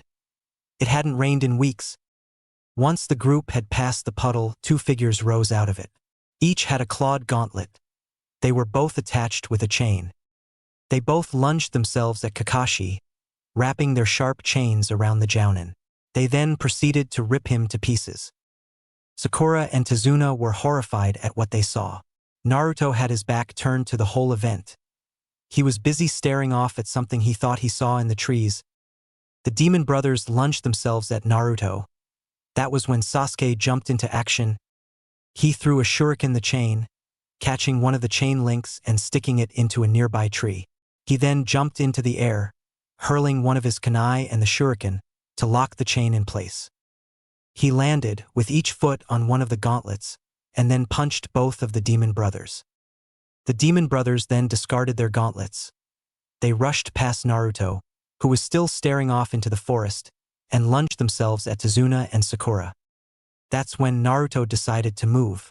He did the hand seals for Mokutan Hijitsu, Jukai Koten, but called out a different attack, Mokutan Hijitsu. Shokubutsu Funkei no Jutsu would release secret technique, plant decapitation technique. A plant shot out of the ground and dragged one of the unaware demon brothers under. The other demon brother paused to look at his ally, who was dragged up to his head underground. He then held out his right arm. Hayashi Shiku vines shot out of the plant on Naruto's wrist, growing thorns at the same time. They wrapped themselves around the distracted man's right arm. The man grunted from the pain. Kakashi appeared right in front of the man. You've just been poisoned, courtesy of Naruto there. Kakashi lied, honestly knowing nothing about this odd move Naruto just did, gesturing to Naruto. You have only a few minutes to live. If you tell me what I want to know, I'll give you the antidote. The man was scared shitless, so he quickly complied, telling the ninjas everything about being hired by Gatu, about Zabuza, the demon of the hidden mist. To say that Kakashi was angered would be an understatement. He quickly knocked both men out, after telling them that he was lying about the poison. After digging the first brother out, he tied them both up and sent a message to Konoha to come collect them. We need to talk. Tazuna grimaced. A few hours later, the group had just finished having dinner and were standing in a clearing. Tomorrow they would get on the ferry to Wave Country. Although Tazuna lied about the mission parameters, the group still agreed to go with him. Kakashi looked up at the sky. He noticed that it was about to rain. He picked a scroll out of one of his pockets. He cut his thumb and smeared the blood on the scroll. He started doing hand seals. After he finished, 12 dogs, all wearing Konoha Hayates, appeared. Kakashi nodded at them. They all ran off in different directions. They'll keep guard. Set up your tents. Naruto grimaced slightly as the others started setting up their tents. He had forgotten to pack his tent. That's when an idea formed in Naruto's mind. It was a rather big clearing. He started doing hand seals. He never has actually preformed this jutsu, though he constantly practiced the hand seals. Mokutan, Shichuka no Jutsu, would release 4 pillars house technique. Many roots started coming from the ground. They started growing and twisting together. It took them about a minute to finish. By the time it did, Naruto was on top of a fully formed house. It looked like a 2-story old Japanese style inn. The other 4 gawked at the building that just materialized out of the ground. Naruto was panting pretty hard. Damn, for a non-combat jutsu. It sure takes a lot of chakra. After he caught his breath, Naruto jumped down right next to Kakashi, still smiling. Sensei, I forgot to pack my tent. So if you don't mind, I'll just camp out in there. Wouldn't really call that camping, muttered Sakura. She then glanced back at her small tent. Hey Naruto, I forgot my tent too. Mind if I use one of the rooms? She lied. Assuming that the building had multiple rooms, Kakashi smiled at her. Isn't that your tent over there? Pointing at the tent that she put up, Sakura smiled nervously. No. Whatever, muttered Naruto. Anyone else forget to bring their tent? Naruto asked as he walked into the building. It started drizzling outside, so Sakura grabbed her bag, leaving the tent that wasn't hers and walked inside the incised building. Kakashi shrugged and walked inside. Sasuke was thinking, not really how I planned my first time outside the village to be. He shrugged though, figuring might as well be comfortable while sleeping. Tazuna was still gawking. Who the hell are these guys? Naruto's eyes opened the second the flash went off. He sighed and got up. Outside the wooden house, Naruto charged his chakra almost as quickly as it appeared. The incised house disappeared under the soil. This time, however, Naruto wasn't panting. I guess it only takes a lot of chakra to make it grow it, not to send it back to the soil. Naruto nodded at his four companions. All right, let's continue. A few hours later, Team 7 has just got off of the ferry that took them over to Wave Country. They could see the unfinished bridge from their position. Be careful, Tazuna, warned the boatman. Tazuna nodded in his direction. The party of 5 took off towards the unknown. So, what's the deal with this Gata person? Asked Sakura. Tazuna sighed. Smuggling, kidnapping, drug dealing, and that's only a summary of the things he's involved with. He's taxing our people highly. The fact is that unless we finish this bridge, we'll be doomed to poverty forever. That's awful. Sakura sympathized. Though Naruto was smiling, with a seemingly out-of-it expression, Naruto's mind was going a mile a minute. And is this what normal humans are? They betray, hurt, and capitalize off of each other. They worry about nothing but their own personal gains. Naruto's thoughts were cut off though. Now you know what I had to deal with every day. Everybody's like, wah, wah, wah. Kyuubi destroyed my village. They never stopped to understand that I'm the victim here. An image of a chibi Kyuubi entered Naruto's mind. Naruto growled inwardly. Get the hell out of my mind. The chibi kitsune pouted. Oh fine. You try to give a guy a little company in the human bashing and what does it get you? Fucking gets your head bitten off. Geez. The way you talk. You'd think you didn't want me in your life. I'm not going to dignify that with a response. So anyway, I bet the pink-haired ninja is wearing lacy pink panties. The old man is wearing briefs. The other mental one is wearing tidy witties, and your sensei is wearing a thong. What? Naruto's random outburst made the other 4 stop to stare at the blonde, who for once lost his smile and had a shocked look on his face. Sakura was the first to break out of her stupor. Is something wrong, Naruto? Naruto shook his head, replacing his shocked expression with an eerie smile, and ignoring the loud laughing in his head. No, nothing's wrong. With that, he walked off, leaving the other 4 to stare at him questioningly. And where the hell did that observation come from? Kyuubi snickered. You can tell a lot about a person by the type of underwear they wear. Like your pink-haired friend. Obviously has a pink fetish. The old man has. He was cut off. I really don't give a damn. Wait. How the hell do you figure Kakashi-sensei is wearing a thong? His look. It just screams, Metro. I changed my mind. I really don't care. Naruto's eyes suddenly shifted to the right. He quickly pulled out a kunai. This action signaled Sakura, Sasuke, and Tazuna, but not Kakashi, who was already aware. Get down! Kakashi yelled as a giant sword came flying at the group. Naruto and Sasuke jumped down.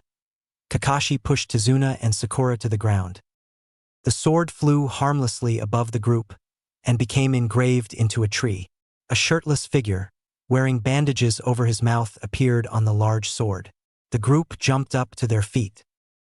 The man, who was wearing a slashed mist heiit, spoke, "Kakashi Hatake, the copy ninja?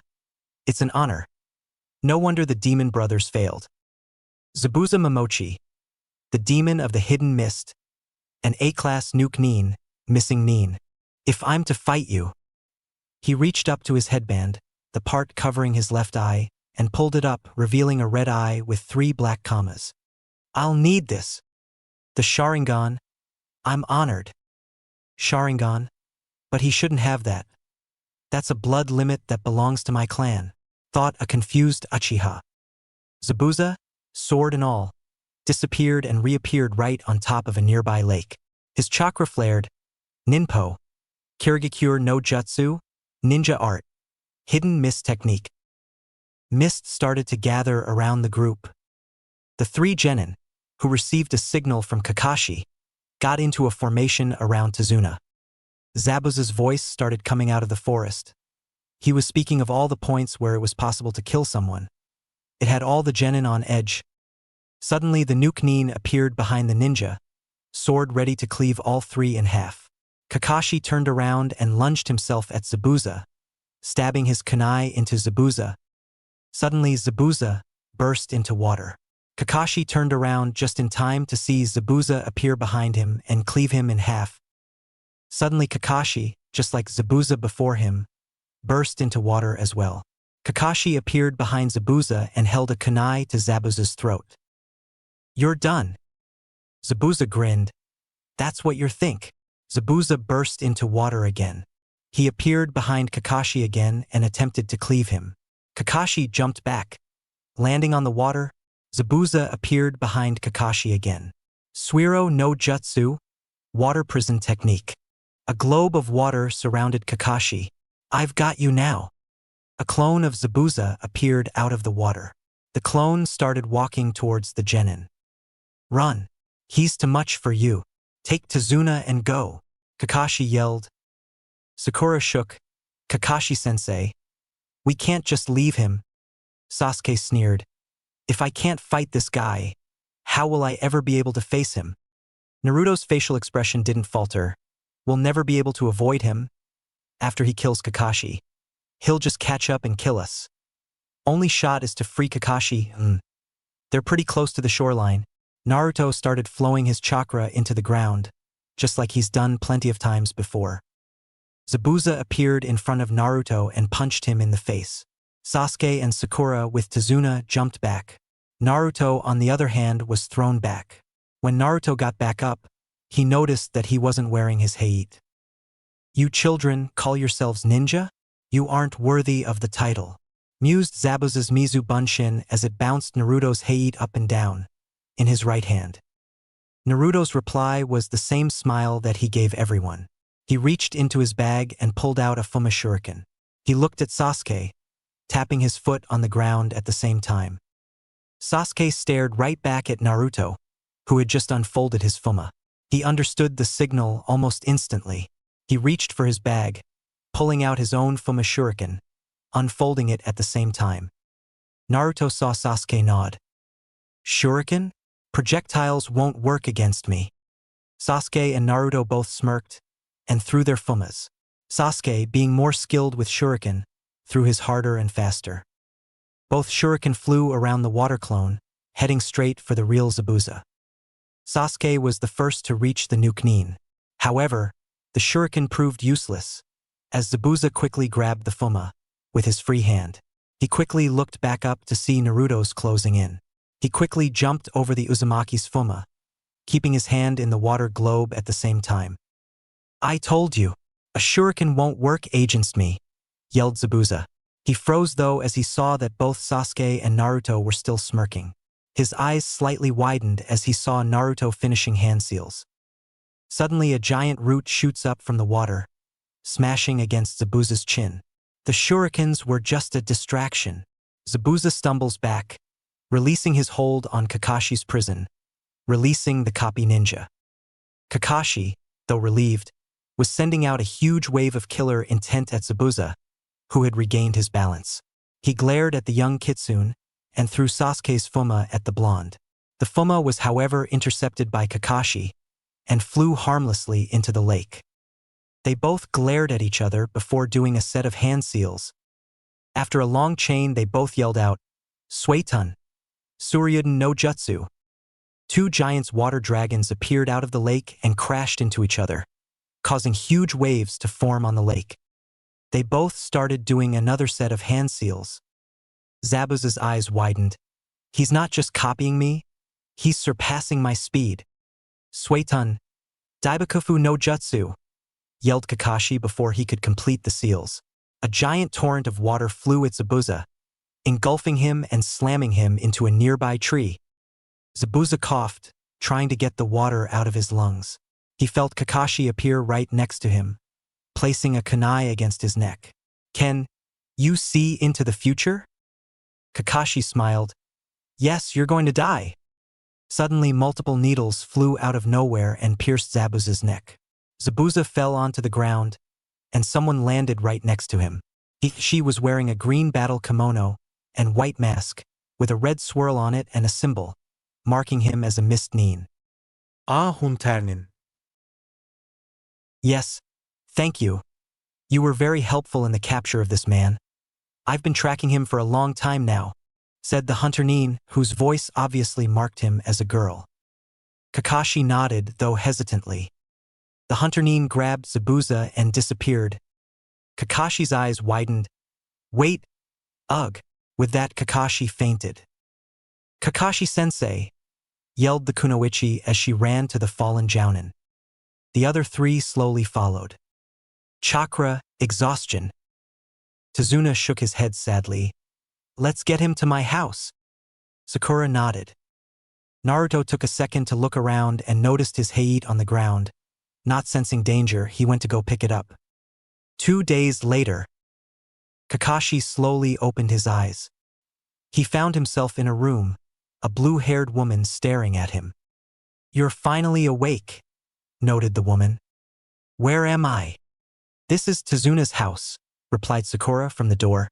She pointed to the woman. "This is Tazuna's daughter, Tsunami." Kakashi nodded. "Where are Sasuke and Naruto?" Sakura sighed. "Sasuke's training, Naruto's meditating." "Get them both in here. We're going to begin some real training. Zabuza's still alive." 2 days later, Naruto was currently resting in the middle of the woods. Kakashi had gotten them to try a tree climbing exercise without using their hands. It was meant to increase their chakra control. Sakura got a hold of the technique right away.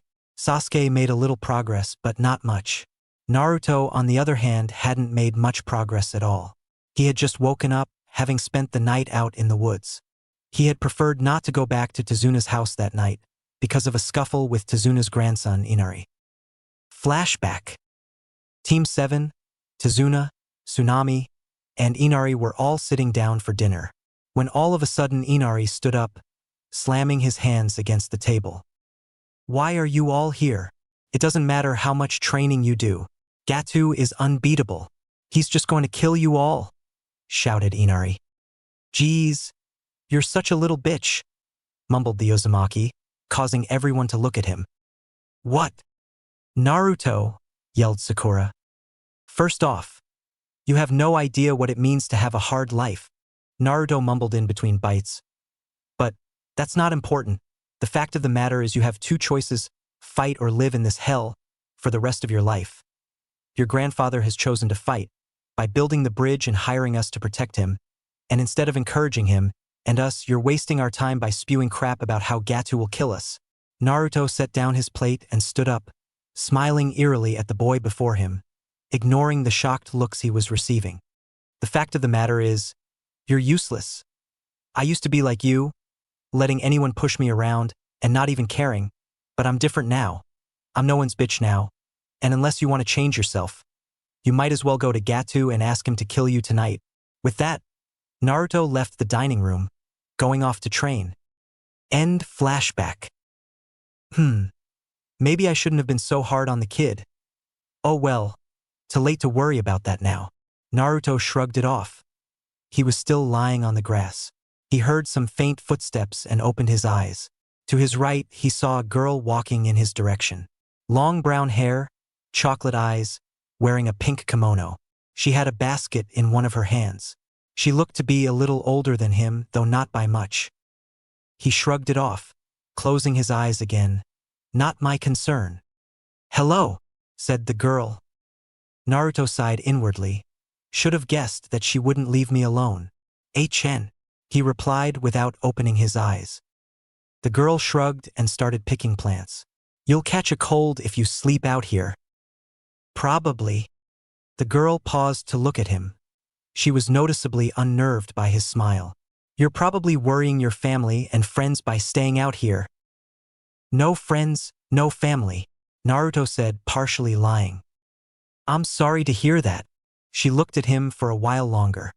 Are you a ninja? Can't hide anything from you, can I? The girl glared at him for a second, but her face softened quickly. Must have had a hard life. I'm sorry for that. Not your fault, so don't apologize. The girl sighed. My name's Haku. Naruto. Are you strong, Naruto-san? How do you judge strength? Haku thought about that for a while, before smiling at him. I personally think that your strength is determined by your precious people. I think that if you have a lot of people to protect, that will make you strong. By your philosophy, I'm weak. You don't have any precious people? Naruto didn't answer right away. He thought back to a silver-haired, red-eyed girl, his first friend. He thought about a brown-haired chunin with a scare on his face, the first Konoha citizen to not see him as a hero or a demon, but as Naruto. He thought about the aged Hokage. Though he would always say that he hated all three of them, especially the Hokage, he never really hated them. Nope. I don't have many worth protecting. The ones I do have can easily protect themselves. No one? Not one person worth protecting. Naruto thought about a pink-haired kunoichi, an onyx-eyed avenger, and a silver-haired pervert. His thought about his family, that he'd never even met before. Nope, not one. He felt a hand on his shoulder and resisted the urge to grab his kunai and stab it. Out of reaction, of course. He opened his eyes to look up at the girl. I'm so sorry to hear that, Naruto-san. Naruto sighed. Like I said, not your fault. Nothing to be sorry about. Haku sighed. She got up, having filled her basket, and made to leave. Those herbs, are those for your precious person Haku? She paused and turned towards the boy. Yes. I'm hoping they'll heal him up quickly. HN. Goodbye. Goodbye, Naruto-san. I hope you find peace. In this world or the next, she said, whispering that final part to herself. Protecting one's precious people as a source of strength. I wonder, well, in another time, in another world, I may have listened her words. Another hour went by before Naruto decided to get up. When he did, he noticed Sasuke appear right next to him. They both nodded at each other before going to practice on their own. A few days later, let my mother go. Naruto shot up off of his mattress. He quickly looked around and noted that Sasuke, his roommate, wasn't with him. Let her go dash, the same voice screamed, obviously Inari. Inari, just run away, came a second voice, Tsunami. Naruto jumped to his feet and ran to the door, grabbing his fighting clothes and gear at the same time. Downstairs. Naruto came downstairs, dressed as he normally would. He didn't see anyone, but noted the front door wide opened. Shit, he muttered under his breath as he ran out the door. Where are Kakashi-sensei and the others? He figured that he had obviously overslept, having spent the last week doing nothing but practicing the tree climbing exercise. He had finally completed it last night, as did Sasuke. They both made it in late. Naruto ran outside of the rather large house. He looked around and noticed that Inari was running towards the docks.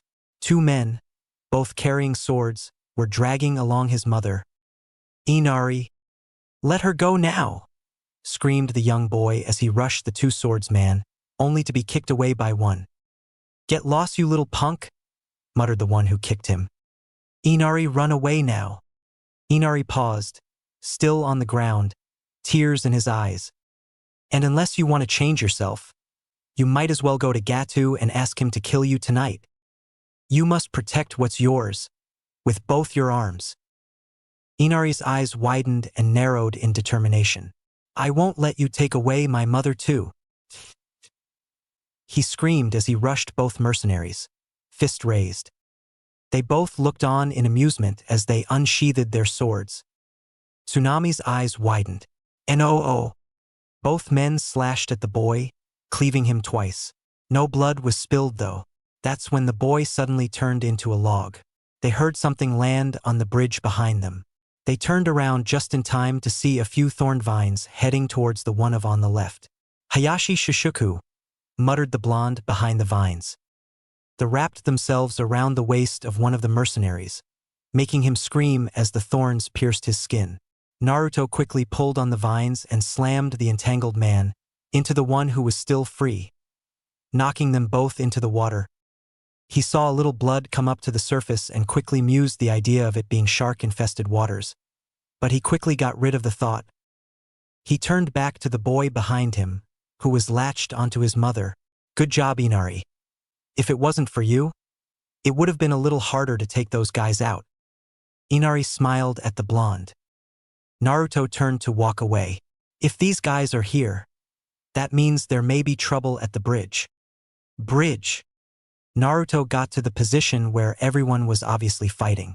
He was currently right underneath the bridge, walking on the bottom of it, thankful that he didn't have to swim.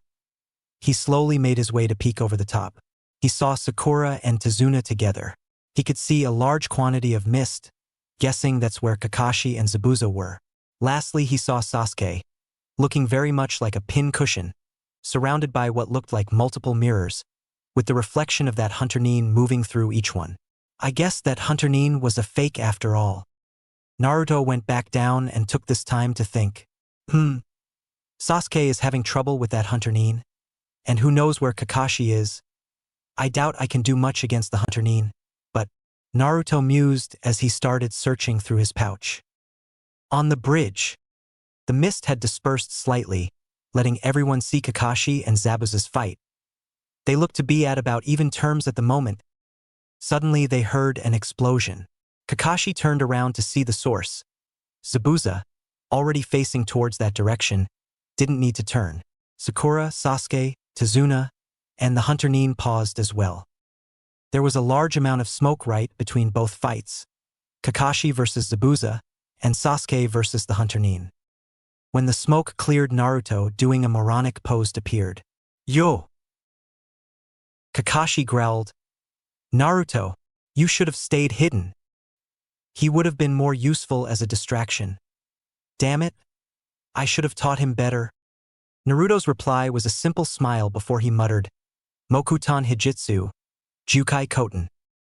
Suddenly a root broke through the bridge, right next to Zabuza, causing everyone to snap their heads in that direction. Zabuza mocked laughed, obviously expecting it. He slightly moved his head back, causing the root to miss hitting his chin again. His eyes widened, though, at what he saw next, an explosive tag. The tag exploded right in front of Zabuza, causing him to go flying back. Kakashi took this moment to take a scroll out of his vest. Zabuza finally regained his balance, landing on the bridge, when two more plants shot out of the ground. These two, however, were both purple and had a mouth of sharp teeth. They latched themselves onto the arms of the man, causing him to howl in pain. He started struggling for a bit. Finally, he ripped one of his arms out of one of the plant's mouths, causing large scratches to appear due to the teeth. That's the second time I've underestimated this punk. He grabbed his sword, which was on his back, and used it to cleave both plants, releasing his other arm. However, that was all the distraction that was required. Kuchiyose, Doton, Tsuiga no Jutsu. Multiple large dogs shot out of the ground and latched themselves all over Zabuza's body. Kakashi growled, "You're done," as he started doing hand seals.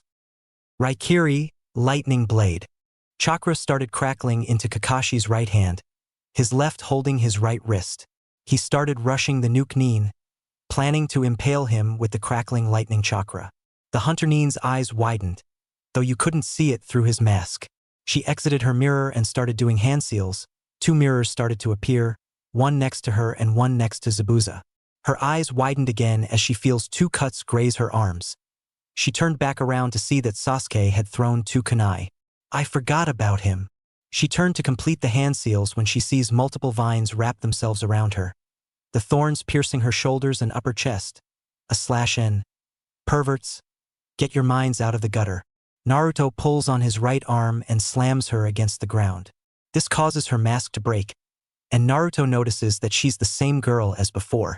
She tries to struggle, but he restrains her, putting a knee to one hand, the other knee to her back, one hand restraining her other hand, and with his right hand he puts a kunai to her neck.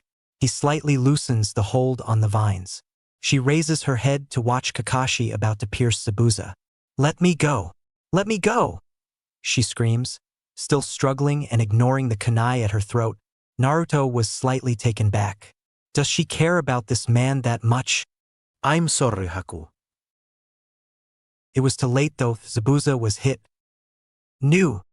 Kakashi lowers his headband, covering his Sharingan, as he dismisses the dogs, letting Zabuza drop. Naruto sighs and gets off of the girl, releasing her from the vines restraining her. She jumps to her feet and rushes over to Zabuza. She kneels by the bloody man, who now has a fist-sized hole in his chest. Zabuza-sama. You've failed me, my weapon. You've rusted. Haku's eyes widened at the words of the man who she considered a father. Zabuza-sama. Just like a human, muttered Naruto as he walked by both Zabuza and Haku. Haku glared at him, but it was Zabuza who responded, What? Demon of the hidden mist. Bitch, you're nothing but a human, using others how you please until they're no longer useful to you, never mind the fact that she would do anything you said, or that she almost gave her life for yours. You simply live on the fact that she failed you. You're nothing but a simple weak human, Zabuza. With that, Naruto walked off. You're wrong, muttered Haku. Zabuza's eyes had widened though. He thought back to the time when he first took Haku in, when he trained her. All the times they spent together. It made tears well up in his eyes. He lay there thinking for so long that he hadn't even noticed that Gato arrived a minute ago with a horde of mercenaries. Now that you all are worn out, I can easily finish you off, laughed the old man. Kakashi and Naruto got into a combat stance. Sasuke was ready as well, though still hurt from the needles. Sakura, dutifully, stood right in front of Tazuna. Haku growled, You dash. She was cut off though as she felt a hand on her shoulder. Haku, I'm sorry, and thank you for everything, muttered the demon of the hidden mist. He started chewing on the bandages that were covering his mouth until they fell, revealing the bottom of his face. He looked at Naruto with a look of respect. Hey kid, give me that kunai knife. Naruto nodded as he tossed the kunai he was holding into the air. Zabuza caught it in his mouth and rushed at the group.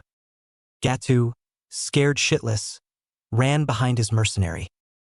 Zabuza rushed into the crowd, slashing at the mercenary and at the same time being pierced with several spears and swords. He finally broke away from the crowd and rushed at Gato, slashing him and stabbing the old man before sending him into the ocean. Zabuza fell to his knees and then fell completely. Zabuza! Screamed an upset Haku. The remaining mercenaries sneered at the group. Whatever. We'll pillage the town and Gato's storages. That's when an arrow embedded itself onto the ground right next to the one who spoke. Everyone turned to see Inari, holding a crossbow, and an angry mob of villagers rushing towards the fighters. The mercenaries freaked out and ran away, now being outclassed and outmatched. Haku, still suffering from her own wounds, managed to limp towards Zabuza's body. She kneeled and started crying on his chest. Otusan Chapter 6, The Chunin Exams. Team 7 and Haku were currently crossing the new bridge that connected Wave Country to Fire Country. It had been about 2 weeks since the battle on the Great Bridge.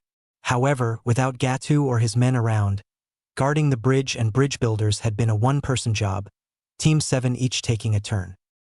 Naruto had spent the remainder of the time training his Mokutan Abelites. Recently, he had been able to create 5 trees at a time. The problem was that this ability sapped too much of his chakra. For someone like Naruto, who had an abundance of chakra, it was quite a feat to sap him of nearly half of his chakra, not including Kyuubi's store, of course. Kakashi used most of his free time with Sasuke. He needed to teach the boy how to control his Sharingan, having unlocked it during the fight with Haku. Sakura trained every now and then, but mostly spent time with Haku. Haku, however, went into a deep form of depression. For a whole week she stayed in her room, the one Tsunami had allowed her to use. She barely ate or drank a thing. Sakura went to her side often to try to cheer the girl up. Even Kakashi came and offered the girl a few kind words. He felt horrible, being the one who killed the Mist Nin, or at least the one who gave him the fatal wound. Sasuke, knowing what it's like to have the ones you care about killed before your eyes, wanted to offer the girl his condolences, but he really didn't know what to say to her, so he decided to just leave her be. Naruto, knowing what it's like to be alone for most of his life, also felt like consoling her. But like Sasuke, he wasn't skilled in doing so. So he opted to leave her alone as well, though he did feel responsible for her heartache. After about a week, she finally decided to come back outside, though she spent the next 4 days outside in the forest. On the 4th day, she finally had a long talk with Sakura. The two girls talked about multiple things, and for that one day, Sakura managed to get Haku's mind off of Zabuza. The remainder of the few days Haku spent at Tazuna's house, spending her time downstairs, mostly with either Tsunami or Sakura. On the day before the Leaf Nins were meant to go back to Konoha, Haku asked Kakashi if she could go with them. Kakashi agreed to the girl's request. And so they left together. A week later, Konoha. Team 7 was currently standing on the bridge, where they usually wait for their sensei. Sakura, after having asked Sasuke on a date for the 10th time that week, was simply sitting on the railing and looking out towards the village. Sasuke, after declining Sakura's request, opted to lean against the railing, brooding about how he would kill his brother. Naruto was also leaning against the railing, but unlike Sasuke, he wasn't brooding. Naruto had woken up early to continue his testing on some plants. He had learned on the trip back to Konoha that he could manipulate some plants that were growing around him. He couldn't do too much work with them while the group was traveling. He woke up early, though, to start experimenting on other plants. Most of them had interesting results, though he didn't care too much about the results of the rose. It turned into a long whip with multiple thorns. He dispelled the effects when he thought he heard someone yell something about S&M loving fox. Or maybe it was just in his head. He thought he heard laughing as well. At the moment, Naruto was holding a bamboo flower, having grabbed it right before he left for the bridge. Naruto, holding the bamboo flower between his hands, started doing the necessary hand seals. Unlike the moon leaves on his wrist, other plants weren't so sensitive to chakra, and as such couldn't change as quickly. Last time Naruto attempted to change a plant without using hand seals, it had taken him close to half an hour of constantly concentrating chakra to do so. So Kyuubi had helped him develop hand seals, which would make the process take only a few seconds. The hand seals were actually just a condensed version of the Mokutan Hijitsu, Jukai Koten hand seals. He finished the hand seals, muttering, Mokutan Hijitsu, Shokubutsu Henkan no Jutsu, would release secret technique, plant transformation technique. The bamboo flower started to grow. The stem grew very long and a point formed at the end of it. The leaves grew out and formed a cross guard. To say Naruto was disappointed, though he didn't show it, would be an understatement. It looks like a damn sword. He began to rub the dull edge. It doesn't even have a sharp edge. He began rubbing the top of it and cut his finger on the point. The point is sharp, but what good is it without an edge? All in all, it looked like a piece of bamboo, with the leaves acting like a useless cross guard. He decided to flip the sword upside down, stabbing the point against the bridge, and started doing hand seals again, this time adding some of Kyuubi's chakra to it. Mokuto ni jutsu, Sokubutsu enkan no jutsu. This time the sword changed more drastically. Like all other plants that he changed with Kyuubi's chakra, this plant changed purple. The round blade started to flatten, growing a sharp edge on one side and curving slightly. The hilt was still round, allowing one to hold it. The leaves of the cross guards changed into long thorns.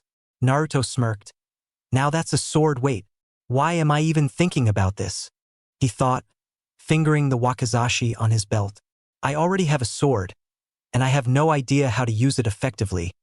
Why am I worrying about this?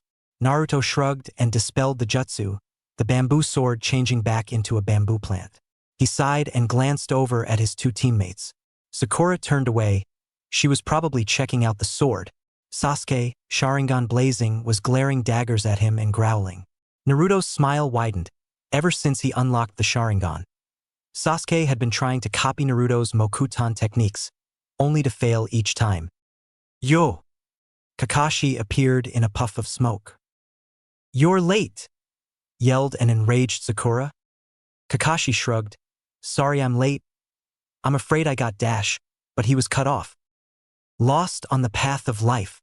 Naruto finished for him. HN. You were probably also helping a little old lady cross the street. Sasuke added. Her cat was probably being attacked by an S-rank missing nin as well. Muttered Sakura. Kakashi blinked. Yeah, something like that. Anyway, here.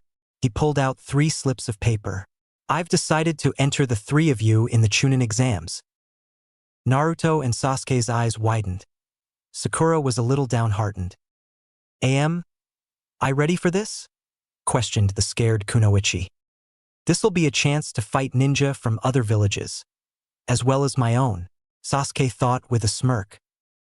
Finally, all I have to do is get through this and impress the judges. Then I can finally leave, Naruto thought with a smile. The choice to enter is your choice and yours alone. It won't hurt your teammates if you decide not to enter. The information is on the sheets. With that, Kakashi disappeared in a puff of smoke. The 3 nins disappeared in a puff of smoke. Somewhere in the village, Naruto was walking down the streets, smiling at the villagers as usual. He noticed something following him, though. It was a square rock. Come out, Kanahamaru. The square rock stopped moving and exploded, sending smoke everywhere. The smoke cleared to reveal goggle-wearing kids, 2 boys and 1 girl. They were all coughing. When they stopped, they looked up at Naruto. All 3 blinked before going into a weird pose. I'm Moegi, the sassiest kunoichi in preschool. I like algebra. I am Udon. And I am the toughest ninja in the village. My name is Kanahamaru. And we are the Kanahamaru Ninja Corps, the 3 ninja chorist. Naruto sighed. What do you 3 want? Moegi ran up to Naruto. Boss, you said that you would play ninja with us, she said with tears in her eyes. Naruto sighed. Fine. How about a game of hide and seek? You guys run away and hide, then I'll go find you. Maybe after ramen. Why? The youngsters chorused and ran away. They ran around the corner. Naruto shrugged and started walking the opposite direction until he heard something. OW, little brat. Hey, let me go. He could hear Kanahamaru scream. Naruto turned towards the noise. He then shrugged and turned back around. He'll be fine, dash. I'll teach you a lesson. Naruto froze at that. Damn it. He turned and walked over to where he heard the rukas. He saw a boy in black holding onto Kanahamaru. Muj and Udon cowering a few feet away from them, and a blonde girl with a large fan on her back. The teens were both wearing sand Hittite. Okay. I don't really want to deal with any of this, so I'll only say this once. While I agree that the kid you're holding is indeed a brat, he's also the Hokage's grandson, Naruto explained to the black-clothed boy. The boy and the girl's eyes widened. Damn it, Kankuro. I don't want any trouble, so put him down. Kankuro dropped Kanahamaru. The boy ran back and hid behind Naruto, as did Moegi and Udon. Good move. 'Cause I'm pretty sure there are a few ANBU constantly watching the brat, probably waiting until you actually hit him. Kankuro sneered at the smiling blonde. And who the hell are you? Naruto shrugged. No one of any importance. Naruto turned and started walking away, the 3 youngsters in front of him. Kankuro growled. You. Kankuro reached for a bandaged thing on his back. He froze when he felt a rock hit him on the head. Naruto and the kids paused at that point as well. They all turned to see Sasuke, sitting on a tree branch, bouncing a rock on his hand. I wouldn't do that if I were you. He may dress like an idiot, but he's pretty tough. Sasuke smirked. Kankuro glared at Sasuke. Temari stepped in. Enough, Kankuro. Enough, spoke a cold voice from out of nowhere. It seemed to freeze Kankuro and Temari. Sasuke turned his head to see a red-headed boy behind him. I didn't even feel him behind me. The boy disappeared in a swirl of sand and reappeared in front of Kankuro. You're an embarrassment. Let's go now. Konohamaru, who was still cowering behind Naruto, yelled. And just who the hell are you? Gaara turned, ignoring Konohamaru and looking straight at the smiling blonde. Shikaku, why are you reacting to him? My name is Gaara no Sabaku, Gaara of the desert. I'm curious about you two. Something odd about this kid. Wonder what it is. Wait, isn't there something I should be remembering? Something about demons in Wind Country? How the hell should I know? I'm not in charge of your memory. Oh well, it probably isn't anything life-threatening. Naruto's smile widened. My name is Naruto no Hayashi, Naruto of the forest. Sasuke's eyes widened for a moment. Naruto of the forest. That's a new one, though I suppose it is fitting. Gaara stared at Naruto for a moment. That smile. I'll enjoy destroying it. With that, Gaara turned and walked away. Kankuro and Temari behind him. We sure are meeting a bunch of freaks lately. Sasuke mused as he turned to his smiling teammate. But then again, you're not that ordinary yourself. Naruto's apartment. Naruto was walking to his door when he heard something. Hello, Naruto-san. Naruto turned to see Haku walk out the door next to his. Naruto nodded to her. Late for work. I'll see you later. Haku ran off in the direction of the hospital. When the group returned to Konoha, Kakashi asked the third if he could place Haku among their ranks. Unfortunately, there weren't any openings in the teams. So Haku took a job in the hospital nearby. The third had promised to put her on a genin team after the Chunin exam. Naruto always becomes a little unnerved by Haku. He assisted in killing her master, hell he even stopped her from saving him. But she was always nice to him. He mused with the thoughts that she was just trying to get close enough to him to kill him. He shrugged it off though. Naruto walked inside. The next day, Naruto was standing in the middle of a forest. He was holding Moegi in his arms. Konohamaru and Udon were standing a few feet behind him. There was a giant root in front of him holding a man with a rain Hitai-8. Naruto smiled widely. I guess I'll take you the ANBU. The Rain-Nin's eyes widened and in a puff of smoke, Irika was in the place of the Rain-Nin. You were far too careless, Irika-sensei. Irika smiled at the boy. I suppose I did get careless. You were never supposed to catch me. But now that you have, you should know that this was all a test, and you can let me go now. Naruto seemed to think this over for a few seconds. Nah. Irika's eyes widened. Nah, are you two? You still attacked a citizen of Leaf, he said, indicating Moegi. So, I think I'll take you to ANBU anyway. I hear they have an interesting interrogator. Irika nearly choked. Is he talking about Ibiki? Irika started struggling like a wild animal. He finally managed to free both his hands to perform Kawarimi. Irika was replaced with a log. Naruto shrugged. Moegi pouted. Why did Irika do this? Naruto shrugged. Some kind of test. Even after I graduate, he's still testing me. Sadist. Examination building. Naruto walked up to the building where they would be taking the exam. When he walked in, he was surprised to see Sasuke on the ground. Sakura crouched over him. There was this kid wearing a green eyesore talking to a turtle. He walked over to his teammates. Sorry I'm late. I think Kakashi is rubbing off on me. Sakura and Sasuke looked at him before turning back to the kid and the turtle. Naruto nearly dropped his smile. Forget my earlier thoughts. This kid has an eyesore. I bet he goes commando. Would you drop the underwear subject? The turtle yelled. Get ready because here comes Guy Sensei. The turtle disappeared in a puff of smoke. The smoke cleared to reveal the man that looks almost exactly like the boy. "Lee," the man said as he punched the boy. "Never show your best jutsu unless it's an emergency." He looked at the group in front of him. "So, you're Kakashi's team? How's he been?" Sakura spoke first. "You know Kakashi-sensei?" "Yep. In fact, people say that we are eternal rivals." "He's kidding, right?" thought Sasuke. Lee dash. At this point, Naruto decided to tune out their random babbling and started replaying plant effects in his head. Examination room. Naruto was sitting in a desk taking a test. There were sentries all around them to prevent cheating. He glanced to his right to see that weird girl. "I think her name is Hinata." He started glancing around the room, careful to avoid eyeing the test papers. Many of the students were glaring at their test papers. Obviously, they didn't know how to answer the questions. He looked at one student, a seat in front of him and one seat to the left, who was rushing through the exams. "Wait, haven't I seen that guy before? Last time I saw him, though, he was wearing a Chunin vest, though. Did he get demoted?" He looked around. "Wait, if we get caught cheating, we'll lose 2 points. Why? Normally when you get caught cheating, we get thrown out right away.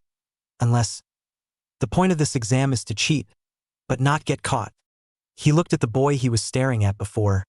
"I need to cheat off of that guy and not get caught. But how?" Naruto's thinking was unfortunately being distracted by an idiot in front of him. He was balancing a pencil on his nose. Finally, it happened a kunai came from one of the sentries, splitting the pencil in half. "Hey! You're not here to screw around. Either get to work or leave," growled the one and only Ibiki Marino. Naruto's eyes widened as he looked around the room. Everyone had their eyes glued on Ibiki and the kid. He turned back to the kid who had just finished his exam. "That's what I'll do."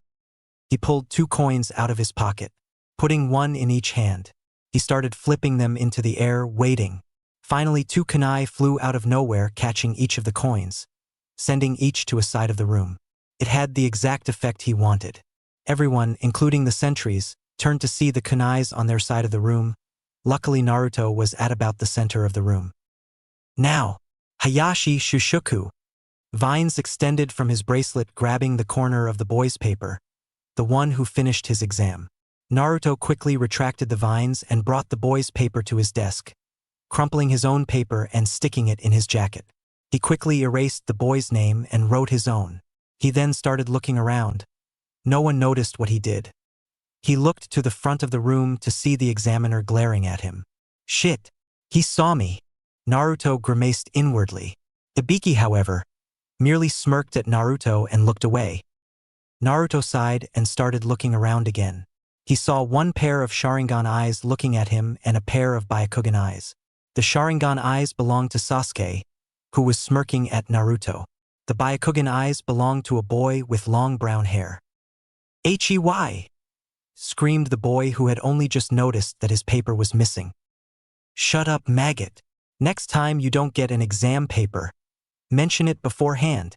Otherwise I'll throw you out," yelled Ibiki as he slammed a paper on the kid's desk. The sentries were looking at Ibiki with confusion etched on their faces. Naruto shrugged and waited until the final question showed up. He didn't have to wait long. 30 minutes later, they had to choose whether or not to take the final question. If they didn't take the question, they failed the exam. If they did take the question and missed it, they would never be allowed to take the exams again. Naruto shrugged the question off. "I've gotten this far already. In the end, it doesn't matter. If I'm never allowed to become a Chunin, then I'll become a missing nin once I become strong enough." Ibiki looked around the moment he saw that no one else was quitting. "You all pass." Chapter 7. Enter the first of the legendary 3. "Watch out, Sasuke." Sasuke dodged to the left, jumping from one tree branch to the next, just in time to avoid a flurry of shuriken. He paused for a moment to glare at his opponent, the woman who wore a grass hitayate. Sasuke glanced over to where Sakura was hiding and then back towards the grass nin. The woman jumped at Sasuke, and the two started fighting with taijutsu. "Damn it! How the hell did we get in this mess?" Flashback. Team 7 were standing in the middle of a clearing. They had just chased away a Rain Nin, whom had snuck into the group using a henge of Naruto. Sasuke growled, "This can't happen again. Here's what we're going to do. We're going to create a password that only the three of us will know." Naruto and Sakura both nodded. Sasuke-kun. "That's a great idea, Dash." She was cut off as a large gust of wind hit the three ninjas. The three members of Team 7 were blown into the trees, where they grabbed on for dear life. Naruto was the first to let go, and he was blown away, high into the air. "Naruto!" screamed Sakura. A few moments later, Sakura and Sasuke both let go of the trees, each going a different direction. Luckily, at the time that the two remaining members of Team 7 let go, the wind started to die down, so they didn't go too far. Sasuke landed on the ground with a painful thud. After a few moments, he jumped to his feet and looked at his surroundings. He was surrounded in forest. He quickly started moving, in search of his lost comrades or for whoever it was that attacked them. Moments later, he came upon a clearing where he saw his lost pink-haired teammate. "Damn it! We didn't have a chance to come up with a password." She moaned in pain as she started to lift herself off the ground.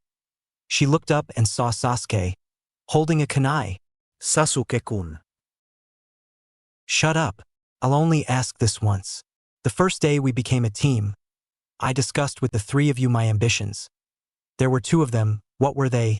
Sasuke sneered, clutching his kunai harder. Sakura was a little disturbed. "He may think that I'm an enemy. You wanted to rebuild your clan and kill somebody," she said, remembering what Sasuke said, along with every single other detail that she could dig up about him. Sasuke nodded and lowered his kunai. "We better go find Naruto. Keep your guard up though." Sasuke paused when he heard something whizzing through the air. He leapt forward, grabbed Sakura, and jumped into the trees, just in time to avoid a flurry of kunai that fell on Sakura's last position. Sasuke and Sakura both jumped back to the ground. Suddenly something came out of the trees and landed right in front of Sasuke and Sakura. It was the woman, a grass nin, who gave back the kunai of the second examiner, using a super long tongue. Sasuke glared at the nin before launching himself at her. The grass nin dodged Sasuke and jumped high into the trees. Sasuke followed, as did Sakura. Sasuke looked around for the grass nin. "Damn it! Where is she?" He concentrated chakra to his eyes. Sharingan. He activated his blood limit. The second he did though, he heard Sakura yell, "Watch out, Sasuke!" End flashback. Damn it. Where the hell is Naruto when you need him? Somewhere in the forest. Naruto lifted himself off the ground. "Must have fainted after I hit the ground." Naruto looked up and nearly choked. In front of him was a giant snake. The snake snapped at Naruto. Naruto, luckily, managed to jump to his feet and avoid the snake's maw. Naruto grabbed some shuriken and launched him at the snake. The snake easily took the hits and shook them off. The snake launched his tail at the snake. Unfortunately, Naruto wasn't fast enough to avoid the hit and was slammed into a tree. Figures I would end up with the giant snake. Sasuke. Sasuke launched shurikens with wires attached at the grass nin. He managed to tie the grass nin against a tree, the wires cutting into her body. He started doing hand seals, katan, Ryuka no Jutsu, fire release, dragon fire technique. Sasuke blasted a large torrent of fire along the wires and engulfed the grass nin. Sasuke dropped to his knees, breathing hard. Finally! Sasuke! Sasuke's head snapped up to see the grass nin walk out of the flames and then turn into mud. A mud clone. Naruto. Naruto was sent flying into another tree. No matter what he did, he couldn't damage the giant snake. He had attempted to send roots at the giant snake, which only led to the snake swerving around the roots. He had attempted using his demon plants. However, the snake quickly tore through those. He had even attempted using Hayashi Shishuku. It didn't work though. At the moment, he had multiple scratches and bruises all over his body, though they were healing due to Kyuubi. Do something, you idiot! Do you have any bright ideas? Concentrate some of my chakra into your bracelet, but make sure to stay in control. Stay in control. Why do I have a feeling you're about to screw me over? You really should be more trusting. Shut up. Naruto, however, did as he was told and started concentrating demonic chakra into his moon leaves. He glared at the snake, blood from a head injury seeping into his eyes. The bracelet started to glow a blood red. For the first time in a long time, he let his smile fall. Ha! He launched his arm at the direction of the snake. An explosion of red and purple shot from the bracelet. Stems grew in length and the leaves grew much larger. The plant engulfed the snake. The snake attempted to fight off the plant, but was unable to fight the plant off.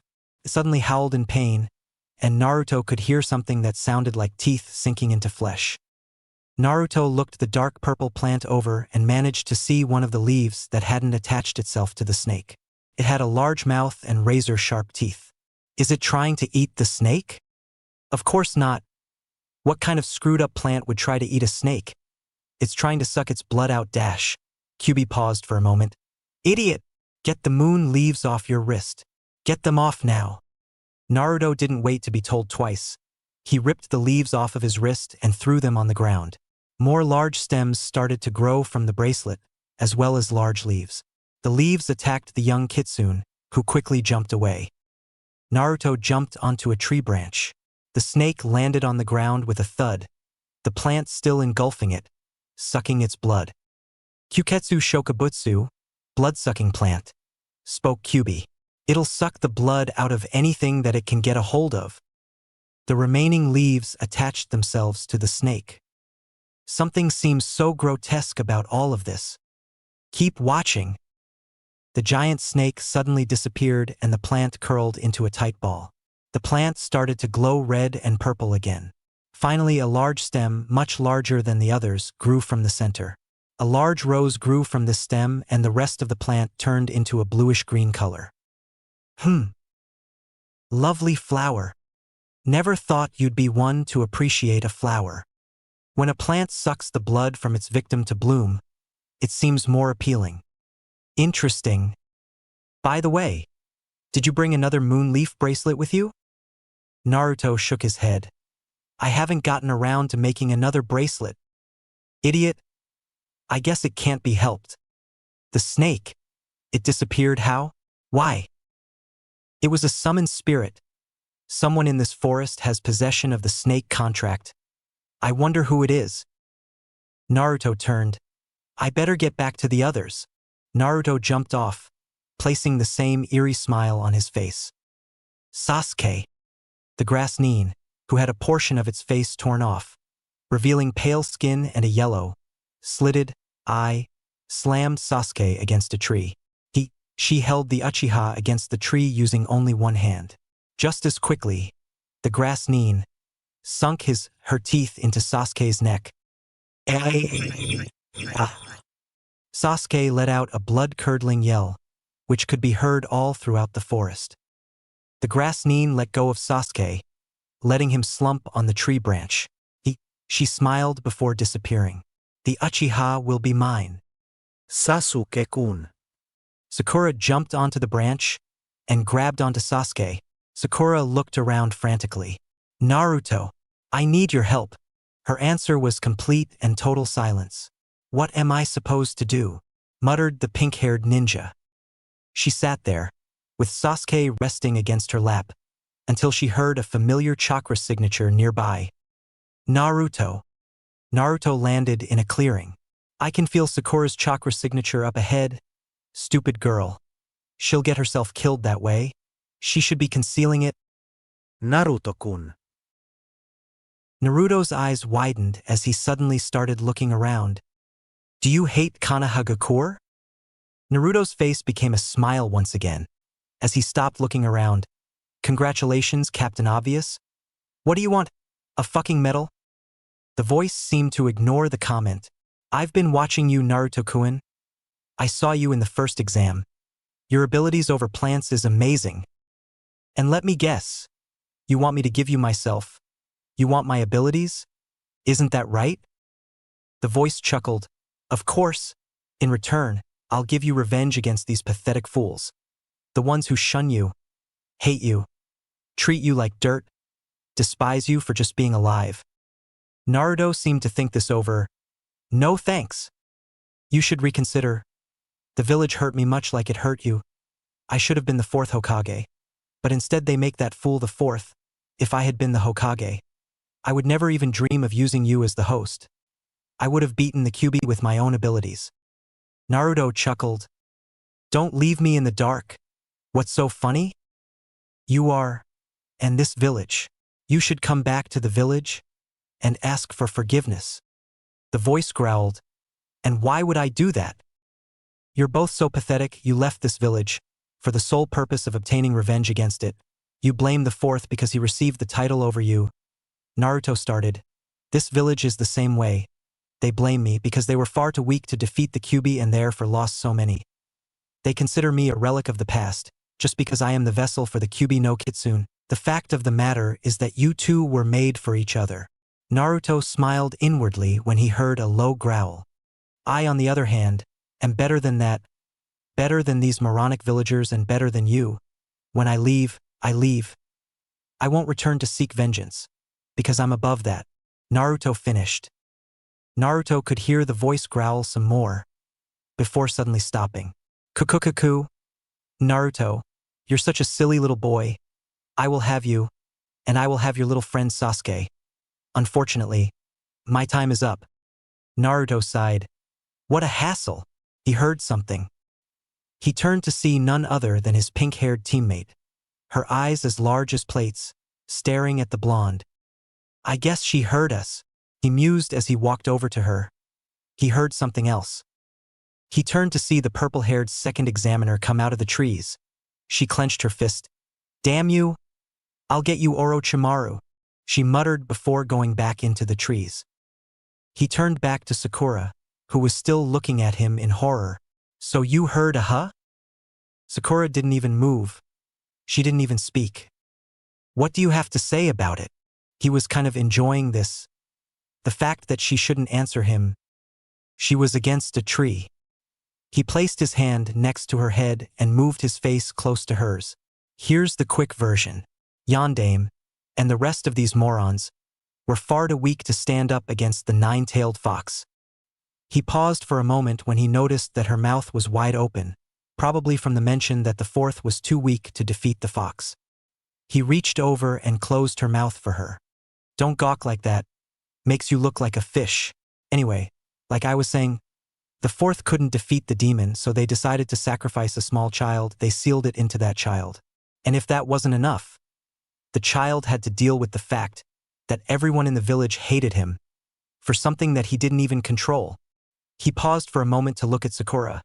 She still looked terrified. 12 years later, that child makes a deal with the third Hokage.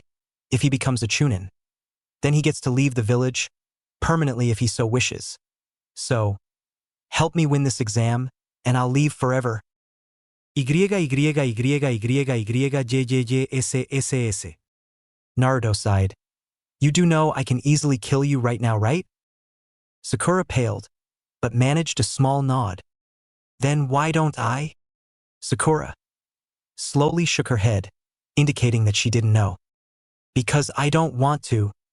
Naruto said simply, no reason to kill you. Sakura sighed at this. Whether you believe that I'm Naruto, or the Kyuubi is your own damn business. I really don't give a damn. Naruto muttered. Alright, story time's over. Next time I'll tell you how I received the talk. 1 Hokage, 3 male clan heads, 20 bottles of sake, and 3 hours later, before they finally asked a woman to explain it to me. She did it in like 5 minutes. Are men pathetic or what? Naruto heard laughing in his head. Where's Sasuke? Sakura gestured to a direction, obviously still terrified. Naruto walked over there. Hours later, Sakura was sitting next to Sasuke's prone body. She was thinking about Naruto. He's the demon fox. No, wait. He's just the vessel. Oichi, I don't know. Why didn't they tell us about this? Why did they lie to us? Sakura heard something appear. It was a squirrel, running towards one of her hidden traps. She threw a kunai in front of it, sending it running away. I have to protect Sasuke-kun until Naruto comes back. Useless little girl. Sakura turned towards the voice to see the three sound neens. Naruto. Naruto was jumping from tree to tree. The grass neen that Sasuke was fighting must have been this Orochimaru person that the second examiner mentioned about. Sakura said that the grass neen slapped our scroll away when Sasuke had attempted to give it to her. It only makes sense that it would be Orochimaru. What did he want? Naruto was looking around. Their food supplies were low, and he decided to try and find some fruit. He was also hopping to find some moon leaves for a second bracelet. He had no luck. He heard what sounded like an explosion. He turned around to face the direction. Damn it! That sounds like the direction where Sakura and Sasuke are. Naruto launched himself. Team 7's hiding spot. Naruto reached a tree that was close to the clearing. Naruto peered inside the clearing. He saw Team 10, Ino, Shikamaru, and Chuji. The sound team, that freak who was talking to the Tull, and Sakura who now had short hair. The sound girl, Ino, Chuji, the green-clad ninja, and the sound girl were all down. Naruto did the necessary hand seals. Let's see how that freak likes this. Dosu was closing in on Sakura, ready to kill the young girl. Suddenly something exploded from the ground and latched right onto his groin. Dosu's eyes widened and he let out a blood-curdling scream. Ahhhhhhhhhhh. Zaku, Lee, Shikamaru, and Chuji all felt sympathy for the sound neen. The latter two experiencing the same pain from Ino almost on a daily basis. Naruto jumped into the clearing right behind Zaku, smirking as his plant disabled Dosu. Zaku turned toward Naruto and glared. They all suddenly felt something. They turned to see a Hyuga and a girl with two buns up in the trees. Zaku looked around, but then suddenly felt something behind him. He turned to see Sasuke, glowing purple, with black, flame-like, tattoos all over his body. Sasuke growled, "You're hurt, Sakura. Who did that to you?" Sakura was terrified again. "What kind of group am I in?" Zaku laughed. "It was me." Sasuke appeared behind Zaku. "You're pretty proud of these arms, aren't you?" He grabbed both of Zaku's arms and put his foot on his back and started pushing. "Stop!" Crack. Both Zaku's arms broke. Sasuke let Zaku go, letting the boy slump on the ground. He turned around to see Dosu get back up. Sasuke smirked and walked towards the sound neen, when suddenly he felt two pairs of arms wrap around him. "Please don't. Please don't." Seeing Sakura's tear-stricken face made Sasuke revert back to normal. Dosu pulled out a heaven scroll. "Let us go, and you can have the scroll." "We already have that scroll," thought Naruto. "Oh well, couldn't hurt to have two. Put it down and leave." Dosu turned towards Naruto and growled, "I won't be forgetting you. We'll meet again." He dropped the scroll, grabbed Kin and Zaku, and left. Naruto picked up the scroll. He turned to see Team 10 up again, checking each other for serious injury. Sakura was looking over Sasuke, who seemed to be brooding, and the two neens who appeared recently seemed to be checking out bushy brows. "Lee, you idiot! You need to be careful," scolded to Hyuga. Sorry Neri, sorry Tenteng. Lee started checking his pockets and slightly pulled out an earth scroll. Naruto's eyes widened slightly. An earth scroll? But they wouldn't worth a shot. Naruto mused as he walked over to Lee's group. "Hey Lee, that earth scroll. It's not the only one you got, is it?" Team Guy turned towards Naruto. "How did you know that?" muttered Lee, before being jabbed by Neji. "What's it to you?" Naruto smiled. "I have 2 heaven scrolls. You have 2 earth scrolls. We trade one. We both leave happy." Neji glared and smirked. "And what if I just defeat you and take both your scrolls?" "You don't seem like the type to waste energy. Not without it being necessary," Naruto replied. Neji smirked. Fine. Naruto and Neji traded a scroll. Lee got up. "How did you know that we had 2 earth scrolls?" Naruto's smile widened. "Simple. That guy," pointing to Neji, Seems an awful lot like that guy, pointing to Sasuke, and that guy, pointing once again to Sasuke, would never trust you, pointing to Rock Lee, with his team scroll, unless they had an extra. With that, Naruto walked away. Lee looked confused. Tenten glared at Naruto, and Neji seemed to be smirking. Naruto returned to his team holding both scrolls. We're done. Let's get to that tower. The next day, Naruto, Sasuke, and Sakura were standing outside of the tower, just in time to. They were almost out of time. All three of them walked in. Finally, just a few more tests and I'll be free. A chance to fight more foes. To test how far I've come. Sakura was the only one not cheerful. Naruto has a demon in him, and Sasuke has been cursed by that grass nin. What kind of situation am I in? Chapter 8. The Preliminaries. Shirsher Renden, Lion Combo. Sasuke started performing a complicated aerial combo on Yoroi, doing a series of powerful kicks, which little by little is sending Yoroi towards the ground. He finishes the combo with one kick, which slams the older ninja against the arena floor. Gekko Hayate raises his right arm. The winner of the first match is Sasuke Uchiha. This caused a series of loud cheers from certain people in this crowd, Sakura and Ino. Sasuke made his way back up the stands, but was intercepted by his sensei. Let's go, Sasuke. Sasuke nodded towards his sensei, and the two disappeared. Unseen by everyone, sans the Hokage, the Jounin sensei of the sound team, also disappeared. Naruto stared at the board, waiting for his name to be called. Though he would never admit it or show it, he was anxious to fight. Sakura looked at the board, terrified of what they would reveal. She was even more horrified by her teammate. It took every ounce of her willpower to stop herself from yelling out that Naruto had the QB sealed inside of him. She probably would have mentioned it to Sasuke, but Naruto was always around and she never got any time alone with the Uchiha. Right now, all she wanted to do was have a long talk with either the third or with Kakashi. But first she had to deal with the problem of getting through her match alive. Why do I have to be so weak? The board stopped. No. Moaned an anxious Rock Lee, who was not only anxious to fight, but was making sure that everyone knew that he was anxious to fight. HN. Shino Aburame versus Choji Akimichi. Somewhere in the tower.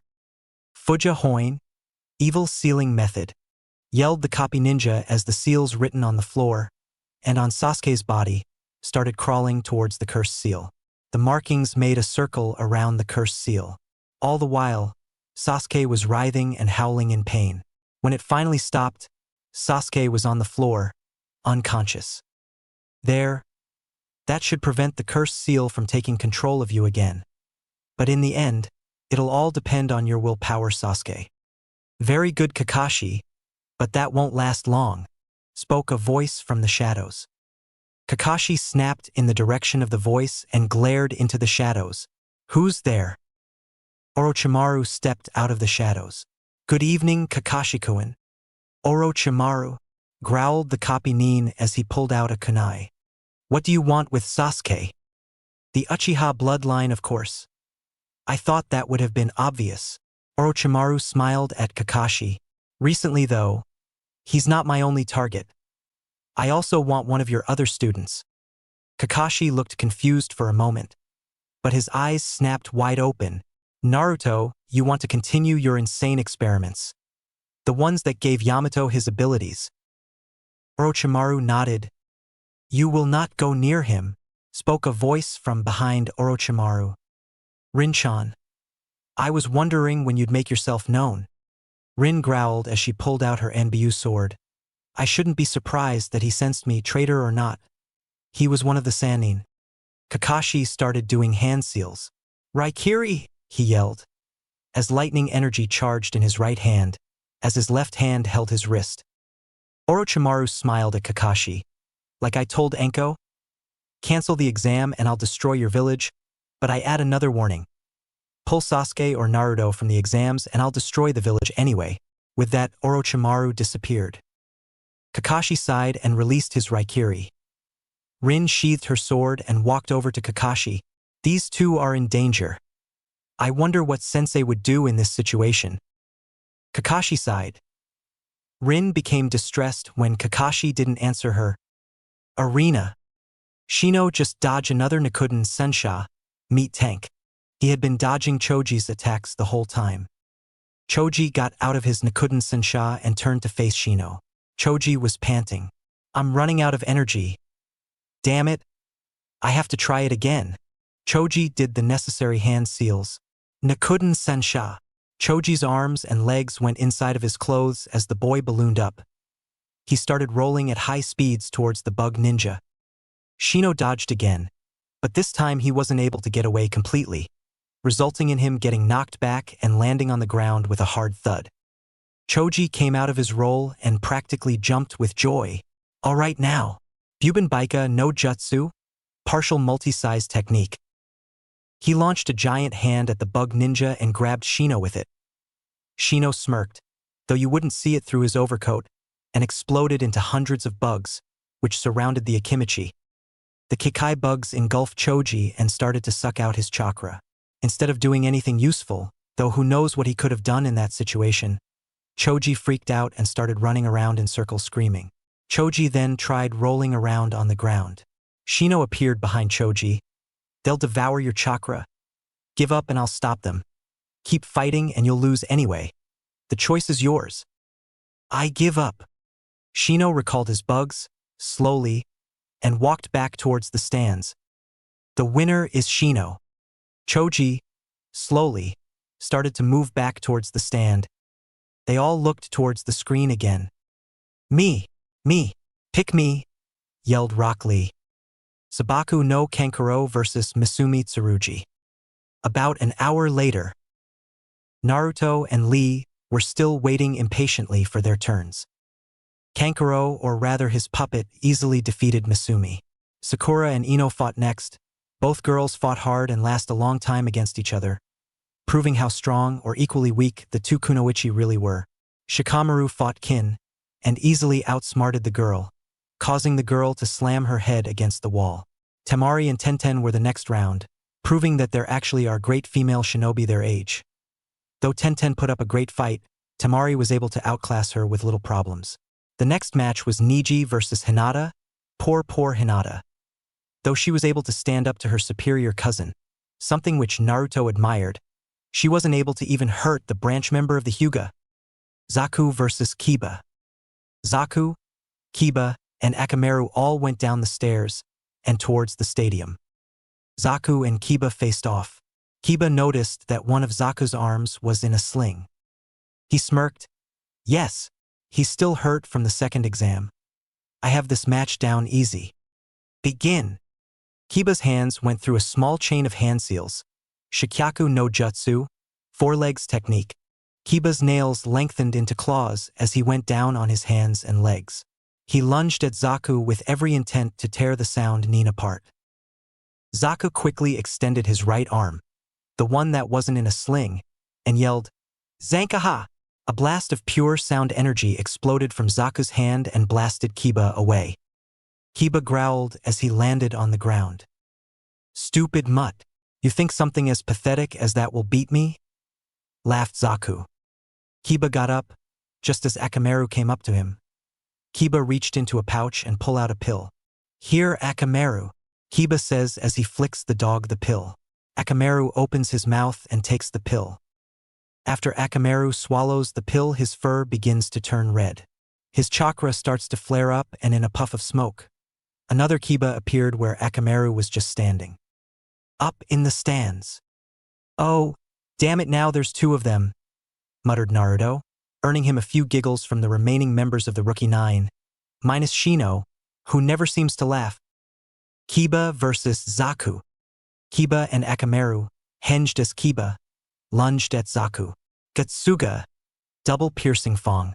Kiba and Akamaru each spun into a razor-sharp whirlwind, heading straight towards Zaku.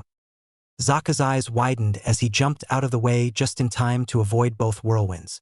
Kiba and Akamaru came out of their spin and turned around and preformed Gatsuga once again. Zaku jumped once again. Hokage. The Hokage was sitting in his chair with two ANBU, one on each side of him, when suddenly an ANBU appeared in front of him. "What is it, Yamato?"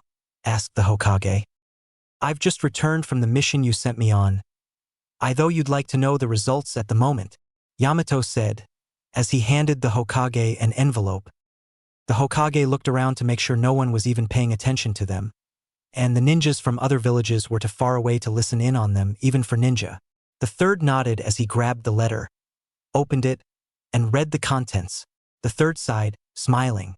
"So the representatives of the Hayate clan will be coming in a week's time. Thank you, Yamato. That will be all." Yamato nodded as he disappeared. Kiba versus Zaku. Zaku jumped away from another one of Kiba and Akamaru's attacks. This had been going on for a while. This time, however, Kiba and Akamaru paused, both on either side of Zaku. They both grinned. "Give up, and I won't have to kill you." Zaku sneered at him. "No way, dog breath." Kiba smiled. "Katsuga!" He screamed as both him and Akamaru lunged into another whirlwind, heading straight towards Zaku. Zaku grinned as he pulled his left arm out of the sling and pointed each hand at one of his opponents. "Zankaha!" he screamed as he blasted both combatants with an airwave. Kiba's eyes widened as he saw that both of Zaku's hands worked. "He tricked me," were his last thoughts before the airwave knocked Kiba back. Akamaru, not being as strong as Kiba, was both knocked back and knocked out the moment he was slammed into the ground. Kiba was just knocked on the ground. Kiba struggled to get back up, but froze when he heard Zaku yell, "Zankakyakua!" extreme decapitating air waves. And with that, an enormous blast of air slammed into Kiba and knocked him into the wall. Kiba groaned as he hit the wall, coughing up blood at the same time. A moment later, Kiba landed on the ground. Hayate raised his right arm. "The winner is Zaku Abumi." Zaku smirked as he walked back up the stairs. Up in the stands, Naruto noticed Kakashi appear behind him. "Took you long enough to come back?" Kakashi shrugged. "I was a little caught up." "How's Sasuke-kun sensei?" asked Sakura. "He'll be fine. He just needs some rest. Did I miss any good fights?" "Not really. They've all been rather one-sided, well, except for the fight between Sakura and Ino," muttered Naruto. "Really? How'd that go? That must have been exciting." "I said that it wasn't one-sided. I never said that it was exciting," moot the kitsune. Sakura glared at the grinning blonde and would have probably smacked him over the head, if it wasn't for the fact that he was either the Kyuubi incarnate or even just the container. 10 minutes later, Sakura watched sadly as Rock Lee was hauled off, with a crushed arm and leg. Naruto shook his head. "In the end, you did show that you were capable of being strong, Lee." "Bah! Since when do you care about people of this village?" "I don't care. It's the simple fact that I respect how far he's come, even with all the handicaps he's been through. No more, no less." "Will the remaining 2 fighters please come down?" yelled Gekko. Naruto and Dosu both walked down towards the arena. The two faced off. "Begin!" Dosu growled. "I'm so glad that you are my opponent. I'll get my revenge now." Up in the stands. "Revenge? What is he talking about, Sakura?" asked the confused copy Nin. Sakura's face became cherry red. You see, Naruto had one of his biting plants? Shikamaru finished for her. He had one of those plants bite down on Dosu's groin. This seemed to produce a similar reaction from all the men in the room, even the ones that were there when it happened, a grim and sympathetic one. Naruto versus Dosu. Dosu launched himself at Naruto. Naruto lifted his right arm and then his eyes widened. "I don't have my bracelet." "You idiot." Naruto jumped back just in time to avoid Dosu's main punch, but unfortunately was hit with the same sound waves that hit Kabuto before. Naruto grimaced as his inner ear started to throb and his vision started to blur. Naruto landed a few feet back, crouching. Dosu grinned, though you couldn't see it. "I'm going to kill you, unless you beg for forgiveness." Naruto was still on the ground, kneeling a few feet before Dosu. "Damn it! I can barely see. Because of my chakra, your healing is increased dramatically. But you already know this. It'll probably take a few more moments before you get your eyesight back. Naruto groaned. Only have one choice. Ninja's number one weapon. Naruto rose to his feet and slowly made his way towards Dosu, who was now holding a kunai. He kneeled before the sound nin, earning a gasp from the crowd around him. Dosu smiled and crossed his arms over his chest. I'm waiting. Naruto smirked. Dosu had let his guard down. Dosu? Fuck OFF. With that, Naruto performed Lee's Konoha Shofu, Leaf Rising Wind. Unfortunately, Naruto, in his condition, was only able to knock Dosu back a few feet, unlike Lee or Sasuke who knocked their opponent into the air. However, the tactic bought him enough time to restore the damage done by Dosu's sound wave. Naruto started doing the hand seals, Taju Bunshin no Jutsu, mass clone technique. With that, about 50 clones of Naruto materialized around the two combatants. Naruto jumped back into the sea of clones. Dosu growled as he regained his composure and started at all the Narutos. One of them smirked. In the future, just get your opponent to surrender. Don't try to get them to beg for mercy, you arrogant prick. Dosu growled as he launched himself at the one who just spoke. He threw a punch and connected with the Naruto, only to have him disappear the moment Dosu's fist connected. However, due to Dosu's amplifier, the 5 clones that were around the one who got hit also disappeared. You missed me, spoke another Naruto. Dosu turned again and went after the second Naruto to speak, only to have him, and the 6 clones around him, disappear. Dosu didn't even wait for Naruto to speak. He just turned and launched himself at another set of clones. Whilst this was going on, Naruto was busy pumping chakra into the ground. He'd need precise timing to do what he was about to do. After destroying another 4 clones, Dosu landed in front of another Naruto, with 5 other around him. He pulled his fist back to attack, however was stopped when another Naruto, the real one, slid through the one he was about to hit, who was obviously a clone. Naruto stopped in front of the surprised Dosu. Let's try this again, he screamed as he gave Lee's Konoha Shofu another shot, this time effectively knocking Dosu into the air. At the same time, Naruto was doing a set of hand seals that Kakashi and Sakura knew all too well. Mokuton Hijitsu, Taju Jukai Koten, would release secret technique, mass birth of dense woodland. With that, 4 roots burst out of the ground, flying as high Dosu, one of them slamming into his back. Dosu winced as the root hit him and he was knocked away from it. He started to move towards the ground when an airborne Naruto suddenly appeared right in front of him.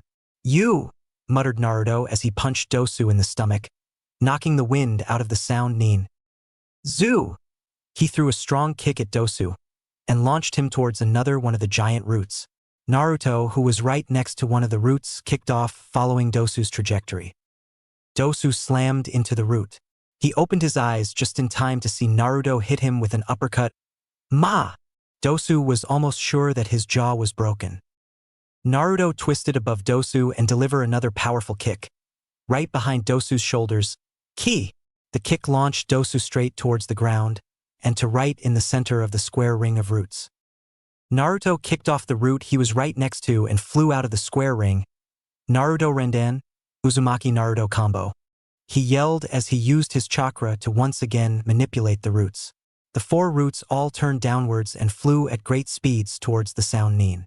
The 4 roots slammed right into the center of the ring and on Dosu, creating a screen of thick dust upon impact. Up in the stands. Kakashi grimaced at this. His eyes shifted over to the sound jounin. He growled when he saw that the man wasn't even concerned about his own student, but instead seemed to be staring and smiling at Naruto. Naruto versus Dosu. Naruto landed right next to Gekko. Naruto's smile almost disappeared when he noticed something. You moved? How disappointing. The crowd understood exactly what Naruto meant when the dust cleared. All 4 roots were slammed through the center and Dosu was centimeters away from getting crushed.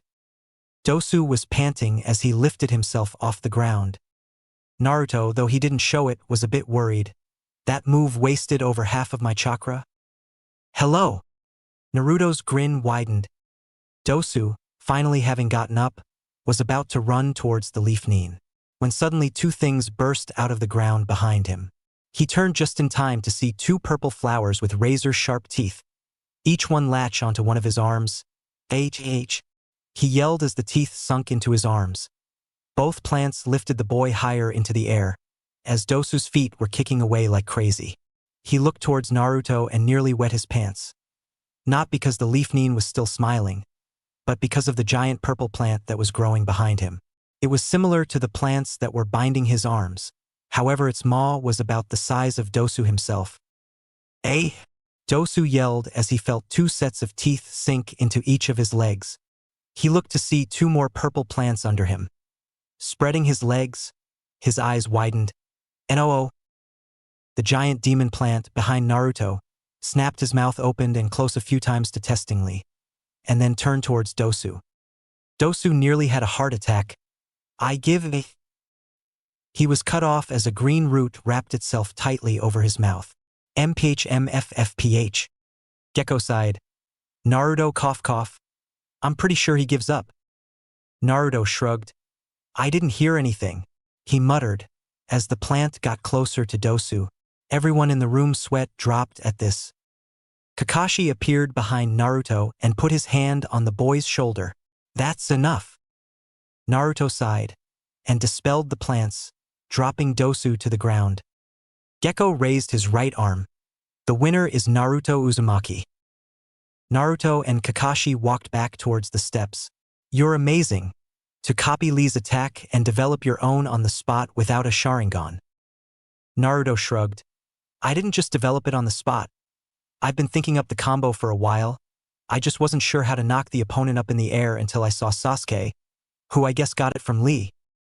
When they reached the top of the stands, the Hokage, who was looking paler than usual, spoke. "Now, we will decide the combatants for the finals." The screen started to shift. It stopped. The first match, it's Shikamaru Nara versus Sabaku no Temari. The screen shifted again and stopped. The second match will be Shino Aburame versus Sabaku no Kankuro. The screen shifted again and stopped. The third match will be Niji Hyuga versus Sasuke Uchiha. The screen shifted again and stopped. The fourth match will be Naruto Uzumaki versus Sabaku no Gaara, meaning that Zaku Abumi already goes to the next match.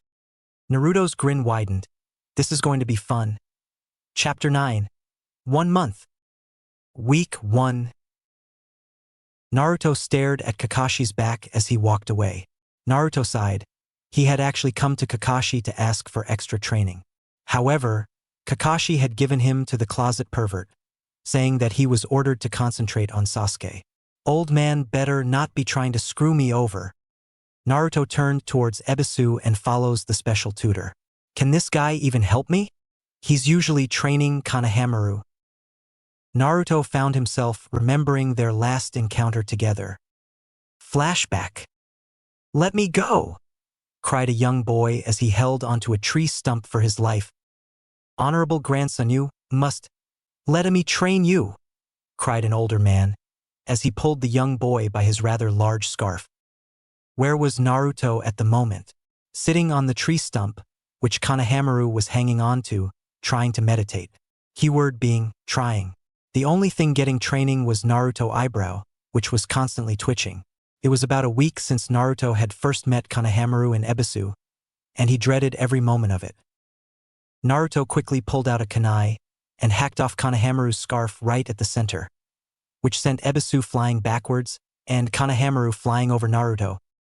Naruto sighed as he finally got the piece that he desired, which didn't last long. Ebisu and Konohamaru both rushed up to Naruto and both yelled, "Hui, what's the big idea?" They paused when Naruto held up his hand.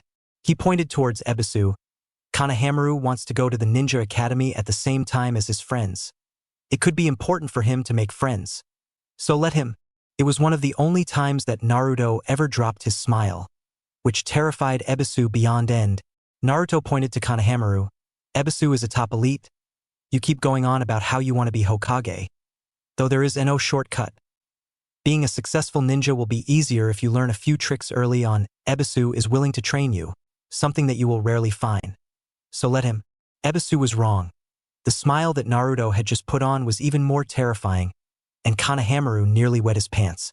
Naruto started doing hand seals. Now, if you two don't mind, get the hell out. A demon plant burst out of the ground behind Naruto and went after the two annoying Neens. Said Neens went wide-eyed before running away. End flashback. Naruto and Ebisu stopped at the hot springs. I heard you asking Kakashi to help you train your chakra control, so I think we'll start there. Ebisu stared at Naruto to gauge a reaction. His smile said that he was either happy or he had homicidal thoughts. This exercise is called the water walking exercise. It's similar to the tree climbing exercise but a bit harder.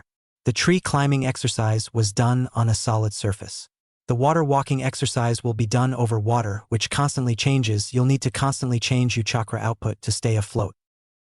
Though Naruto didn't show it, he was amazed. Wow, I never thought someone other than Kakashi and Yamato would try to teach me something useful. Hey, what about me? What about you? Naruto suppressed a laugh as the Kyuubi growled. Ebisu started walking over to the hot spring. He stepped over onto the hot spring, but didn't fall in, to Naruto's surprise. Now it's your turn. Hokage Tower. Sakura walked out of the Hokage's office. They had been talking about Naruto's situation. Sakura now felt sorry for the blonde shinobi, though she was terrified of the prospect of him being the container of the Kyuubi no Kitsune. Finally, she was ordered not to reveal her knowledge, or even the fact that she had that knowledge, to anyone. She found herself thinking more and more about her teammate. I don't know what to make of Naruto. I have to think about this more. Hot springs. Splash. Naruto fell into the hot water once again. You're doing better, Naruto, but you still need to improve. Try again, dash. Teehee. The perverted giggle cut Ebisu off. Ebisu turned towards the noise and his eyes suddenly widened at what he saw. What he saw was a white-haired man peeking into the woman's bath. You fiend! Seize that at once. The white-haired man turned and shushed Ebisu before turning back around to what he was doing. How dare dash! Ebisu was cut off when an explosion of smoke surrounded the man, and a giant tongue came out of the smoke, slapping Ebisu right in the face, knocking the man out. When the smoke cleared, the white-haired man was standing on top of a giant frog, which disappeared in another puff of smoke a moment later. The white-haired man went back to what he was doing. Naruto seethed inside, though he didn't show it. Now who the hell is going to train me? Damn pervert. Naruto, though, for a moment and easily came up with a plan. He quickly grabbed a piece of paper and jotted down a note before doing a familiar set of hand seals. Jiraiya. This will be my greatest issue yet. Jiraiya paused when he sensed something. He quickly turned to see a large root slowly coming out of the ground. It continued to grow until it was about 2 feet taller than Jiraiya and about as wide a large tree. Wow! You don't see that every day, muttered the pervert. Eh? Jiraiya quickly turned back when he heard a squeal of delight. In the hot springs. A group of women, including Anko and Kurenai, were currently sitting in the hot springs enjoying themselves, until they saw it. A small root came out of the ground, right outside the water. Weird thing was that it seemed to be holding a dirty piece of paper. Anko went over to it, as did the other girls, and snatched it. Dear ladies, I regret to inform you that there is a white-haired pervert peeking in at you. I would do something about that if I were you. Love, Naruto. Anko growled as she crumbled the paper. Must be Jiraiya, she muttered and smirked. It wasn't the first time they dealt with the pervert, and it probably wouldn't be the last. All right, ladies, you know what to do. Everyone nodded, and one of the girls that was not a shinobi quickly squealed. As the kunoichi disappeared, Jiraiya. Jiraiya got a perverted smile on his face. The girls, not noticing that some were missing, were currently splashing each other and giggling. Suddenly he felt a large wave of killer intent. He looked up to see 10 kunoichi, all clad in bath towels, all glaring at him. Jiraiya smiled and quickly turned and ran. Right into the branch.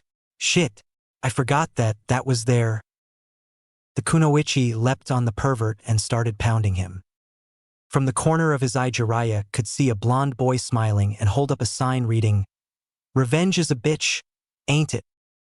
The blonde boy turned and left. Darn him. Oh, www. growled the pervert. Somewhere in the forest. Naruto was currently meditating in the forest, whilst trying to grow a full tree using his mokutan. It was slowly growing. A sapling grew out of the ground, green with only 2 leaves on it. It started to slowly grow and widen. By the time it was Naruto's height, whistled he was sitting, it was about as wide as a baseball bat, slowly turning brown. It quickly grew much larger and started to grow more branches by the time that it was about Kakashi's height. By the time it was twice Kakashi's height, it grew much more branches and many more leaves. It finally grew to the size of a full tree. The sight of it made Naruto smile, a real smile, for the first time in years. Suddenly a fireball hit the tree, burning it to ashes in seconds. Still, Naruto didn't lose his smile. Now that was just plain vulgar. Jiraiya growled. He was standing right behind Naruto. You. Because of you. Naruto turned his head to face Jiraiya's bruised face. Yes. Jiraiya gasped. It's him. Flashback. You can't be seriously considering doing this to your own son, cried Jiraiya. Sensei, he's right. It's crazy, agreed a 16-year-old Kakashi. Rin nodded quickly. I know it is, but I have no choice, muttered the fourth while looking for the baby carriage, holding 2 beautiful blonde twins. He picked up the boy. Jiraiya-sensei, do me a favor, when my children get old enough, please teach them the Rasengan, and also teach them the Hiraishi, Flying Thunder God. I really would have liked to teach them those moves myself, but that won't be happening. Erasure, muttered Sarutobi with tears in his eyes. Jiraiya turned away, but nodded. What do we tell your wife? Erasure shrugged and giggled. That's the best part. I won't be around to tell her. Good luck with that. The 4 Nins quickly glared at the fourth. End flashback. I already taught his sister the Rasengan. Now maybe it's time to teach Naruto the jutsu. Jiraiya smiled at the smiling boy. Hey kid, I'll tell you what. I'll cut you some slack this time, and I'll even help you train. Jiraiya beamed. No thanks. Naruto turned back towards. Jiraiya's eyes widened. What? Naruto shrugged. I'm not interested. Why the hell not? I doubt you could teach me anything useful. You don't look too strong. Jiraiya laughed. You obviously don't know who I am. Jiraiya quickly bit his thumb and did the summoning hand seals. He got into a ridiculous pose. I am Dash. He opened his eyes to see that Naruto was walking away from him. Hey! Naruto sighed. First this guy screws up my tutor. Now I have to deal with him. The pervert appeared right in front of Naruto. Just look. Jiraiya handed Naruto a familiar orange book. See, I'm the author of the famous Ika series. Naruto sighed as he held the book. I already know you're a pervert. Jiraiya laughed. I'm not a pervert. He got into a ridiculous pose. I'm a super pervert. He got out of the stance and stood in front of a tree. Now watch this. Jiraiya turned towards a tree. He raised his hand and concentrated chakra to it, creating a whirling ball of chakra. Rasengan. Jiraiya slammed the ball into the tree, decimating it. He turned back to Naruto. Now, would you like to repeat what you said about me not being strong? Jiraiya blinked. Naruto was gone. Naruto. Naruto just exited the forest, luckily without running into that pervert again. Naruto sighed as he started making his way home. He turned his head to his hand and sneered. He was still holding the orange book. He shrugged. I guess I'll give it to Kakashi later. Naruto felt something behind him and turned to see an annoyed Jiraiya. You! Naruto turned and left. Hey, wait! Naruto started running. Jiraiya took off after him. Hey, wait! Naruto quickly turned and hurled the orange book at the pervert. Jiraiya caught the book easily. HY. This is a very important book. Jiraiya screamed, holding the book in his right hand, with his thumb between the pages holding it open. Naruto quickly ran again, doing the hand seals for a henge. He transformed into a 6-year-old, brown-haired boy. He ran into the village and smiled, woman all around. He quickly jumped onto an older woman. He buried his face in her stomach and started crying. The lady looked at the boy strangely. as did many of the other women surrounding them. "Little boy, what's wrong? A dirty old man is trying to read me a odd book about people touching each other while they are naked. He says he wants to do that stuff with me," the 6-year-old boy cried. The woman's eyes widened. And it was that moment that Jiraiya appeared. "There you are." The woman glared at the man. He was holding an Ika Paradise book. "You!" the woman screamed as she pointed a finger at Jiraiya and held a strong grip on Naruto. "What?" Jiraiya asked. "You pedophile!" she screamed. Jiraiya looked confused. "Is Orochimaru around?" He started looking around. That's the moment he sensed a large wave of killer intent. That's the first time he truly noticed his surroundings. He was surrounded by women, all glaring. "What?" Naruto grinned. "I swear. It has to be a maternal thing." Kyuubi grinned on the inside. Naruto chose this moment to escape. "Wait, this is just a huge misunderstanding." Jiraiya laughed. "Get him." Everyone jumped onto Jiraiya and started pounding him. Poor Jiraiya. Naruto. It was nighttime at Naruto's apartment. He had finally gotten home after a ramen frenzy. Naruto. Naruto turned to see the old man, who had a stern look on his face. Naruto beamed at the old man. "Yo, how's it going?" The third sighed. "I heard you had an interesting time with a student of mine." Naruto shrugged. "Nope, doesn't ring a bell." Sarutobi sighed again. "Jiraiya." "Oh, you mean Ero-Sennin?" "Yeah, I saw him. Some woman got the weird idea that he was trying to rape me or something. Don't know how they got that idea in their heads." Sarutobi's sweat dropped. "This isn't getting me anywhere." The old man reached into his robe. "Here, your copy of the contract." Naruto took the piece of paper and started reading it. In short, it says the moment you reach the status of Chunin, you will receive the right to leave the village whenever you want. This right cannot be revoked unless you do something like interfere with a mission or something. Then the Hokage can revoke the right, but you shouldn't have a problem like that, the old man explained. Hopefully by this time you'll be skilled enough to avoid this Akatsuki group Jiraiya was worried about. Prayed the third. Naruto nodded. "You should know. Sakura knows about your tenant." Naruto nodded again. "Yeah, I know." Sarutobi nodded. "Also, one more thing you should know. Representatives of the Heiei clan will be coming to Konoha for the Chunin exams. I've been told that your friend Rei will be among their ranks." Naruto's eyes widened. "Really?" Sarutobi nodded. Naruto sighed and turned to walk into his apartment. Sasuke. Kakashi and Sasuke were both away from the village. "Okay, Sasuke, take this." Kakashi gave Sasuke a piece of paper. "I had intended to give this to you together with Naruto and Sakura. But this is necessary now. You need a method to fight off the Hyuga, and this may be the only way how. Just concentrate your chakra into it." Sasuke concentrated his chakra into it. It started to burn. Kakashi's visible eye turned into an upside-down crescent moon. "Obviously. You have an affinity for fire." Kakashi paused to look at the piece of paper. "Is it crinkling as well? Maybe I should teach him to help him learn that toned-down version of the Raikiri that I've been developing instead. Nah. The fire is more visible. Better stick with that for now." "Yeah. You have an affinity for fire, which really isn't a surprise. All the Uchiha have an affinity for fire jutsus." Kakashi nodded. "That's not true. Some who have taken this exercise have had different results.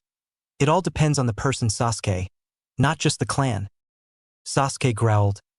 "What is the point to all of this?" Kakashi smiled.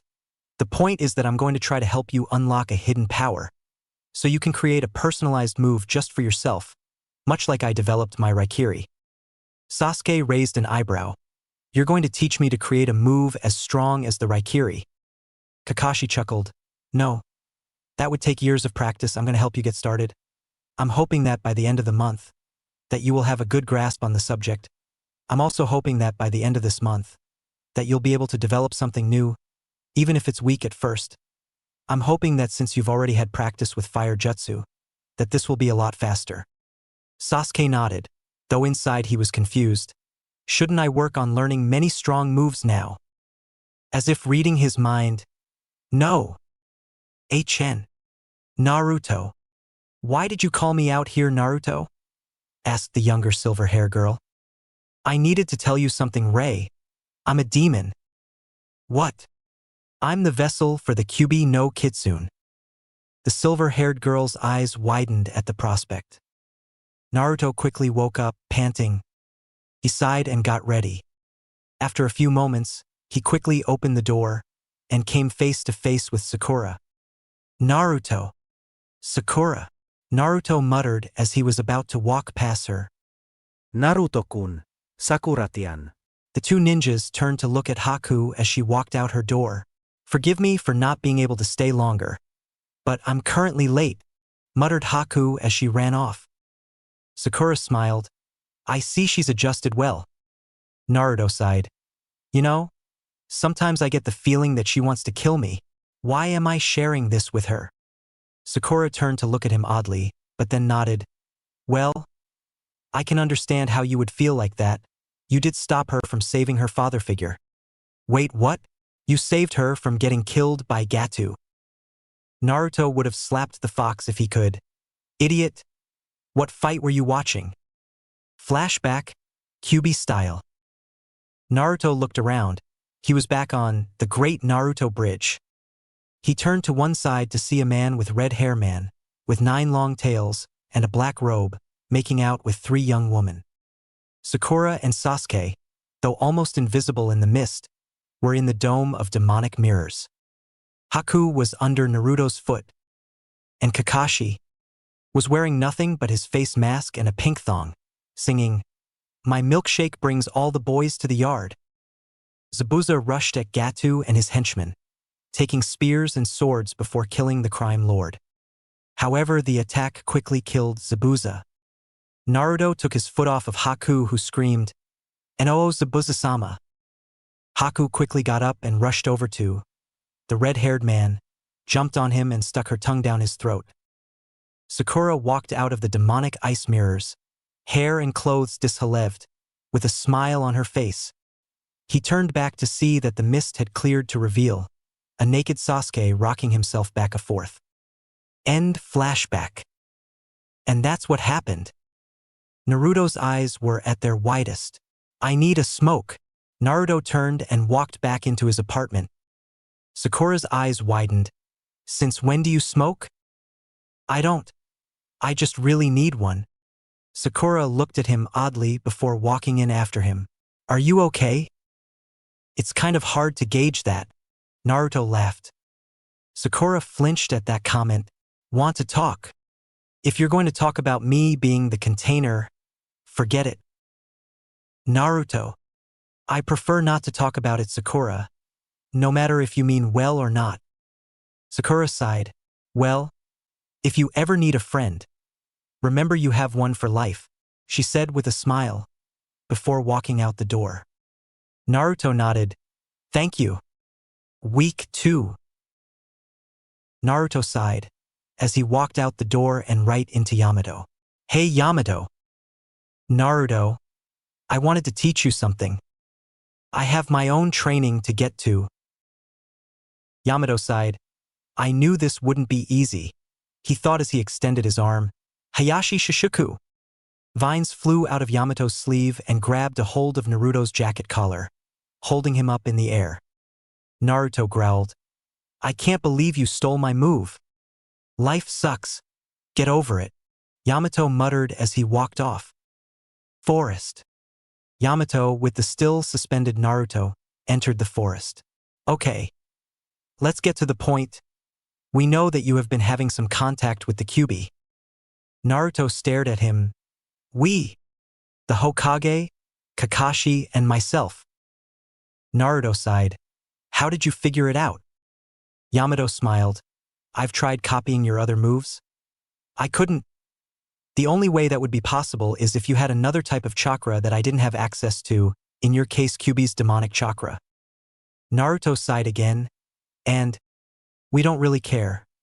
The fourth said that you would gain access to some of the demon's power. but he said that the demon would never be free, so we're not too worried. Naruto nodded. However, I'll feel better if you learn this trick. It works on people just like you. A new jutsu? Yamato nodded. Hokage Shiki Jijuin Jutsu. Kakuan Nit Ten Sui Shu. Hokage-style 60-year-old technique. Enclosed hermitage return to society. It's meant to suppress the power of a biju. Naruto nodded. Sasuke. Sasuke started concentrating his chakra around him again. Kakashi continued to watch the Uchiha. Keep working at it, Sasuke. Heat up the air around you. Sasuke continued to concentrate his chakra for a few moments, before pausing for a new moments before pausing. He dropped to the ground panting. Kakashi sighed. That'll be enough for now, Sasuke. Let's work on your speed and strength again. Sasuke nodded. Outside of Konoha. A group of people continued walking in the direction of Konoha. Among their ranks was a silver-haired girl with crimson eyes. I wonder if I'll see Naruto while I'm in Konoha. Flashback. I'm the vessel for the Kyubi no Kitsune. The silver-haired girl's eyes widened at the prospect. Naruto-kun. But she stopped when suddenly Naruto was hit in the head with the side of a katana, knocking him out. Ha! A man screamed, attempted to cleave the girl in half. The girl quickly pulled her sword, just in time to block the other attack. The man's attack knocked the blade out of the girl's hands. The man raised his blade quickly, getting ready to kill the small girl, but was quickly beheaded. A man appeared behind the beheaded man, scooped the younger girl in his arms before running off. Wait! Naruto! End flashback. The memory of her last encounter with Naruto still brought tears to her eyes. I hope I can see him again. Naruto. A few days later, Naruto was taking a break from his training. He was just laying on the grass. Suddenly, he felt something near him. It was Neji Hyuga. Neji sighed and turned around. You seem to have problems with Hinata. If I may ask, why? Achin. She's part of the main house. Neji. Is that all? Naruto. Do I need another reason? Neji.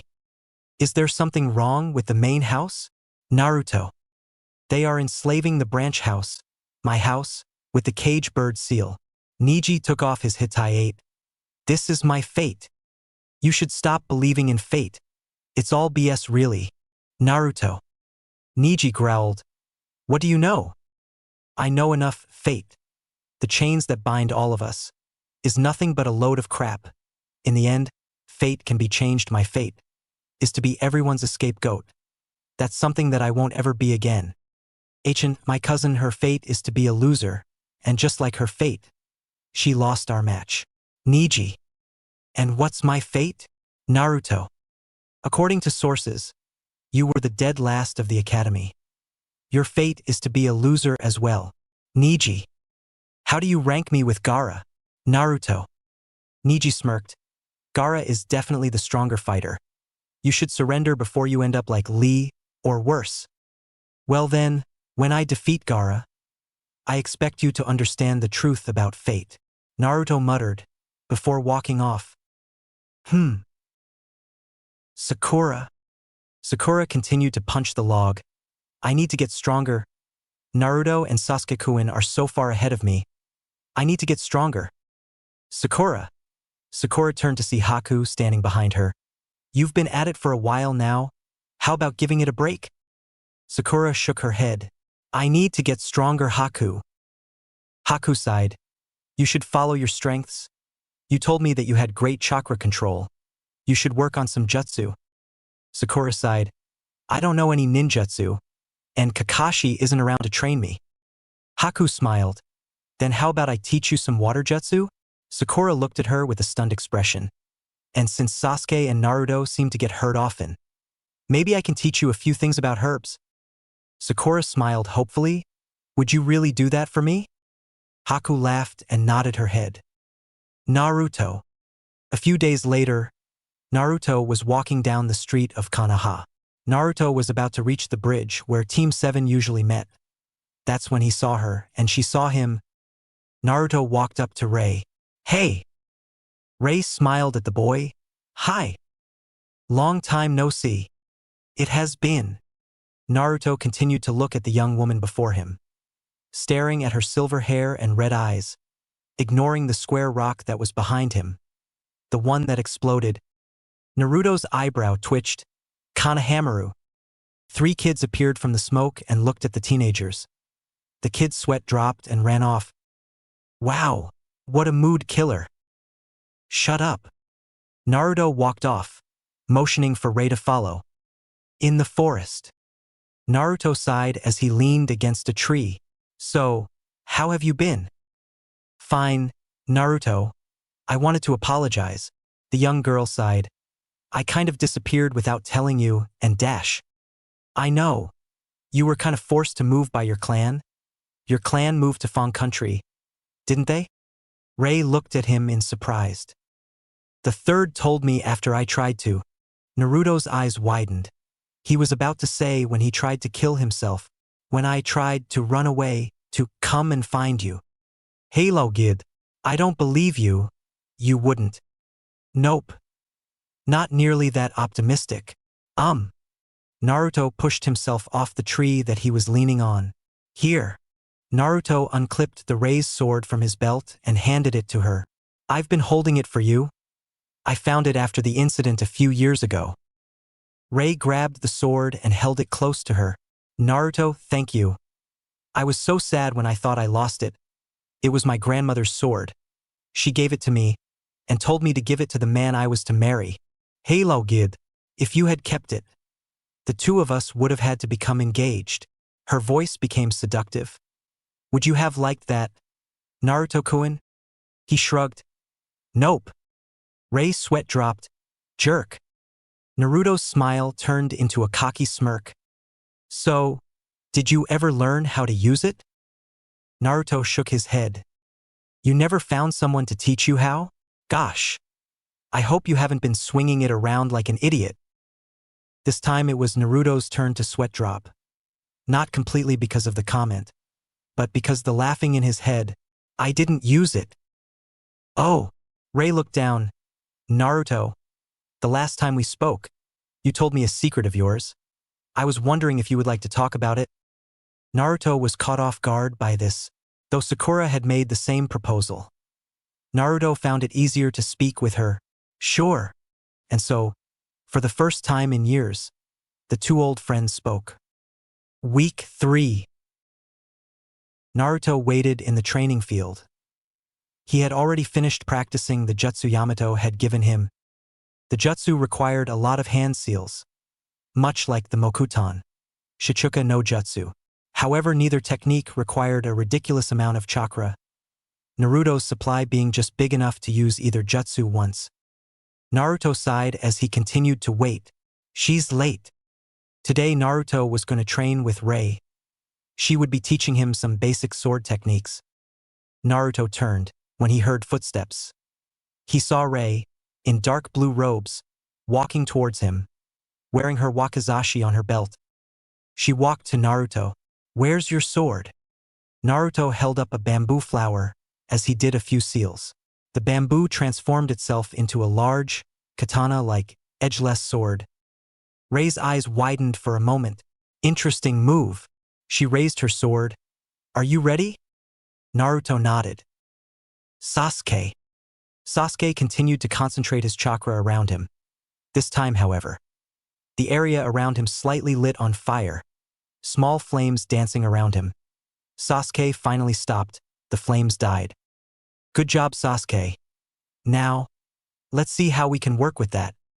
Jiraiya. I have got to be the biggest idiot alive. Jiraiya muttered as he held up the file. I can't believe I never knew this. Arashir was actually a descendant of the first Hokage. How could I have not known that? Jiraiya rubbed his head. Unlike most descendants, Naruto seems to have developed the Mokuton technique. I wonder if his sister can use them as well. Naruto. Naruto's sword once again flew out of his hands. So, how am I doing? Do you know how to whistle? Hey. Naruto nodded. Well, if you're ever fighting in a battle, just whistle and someone will probably come help you. Naruto's sweat dropped. Once again, there was laughing in his head. Is that so?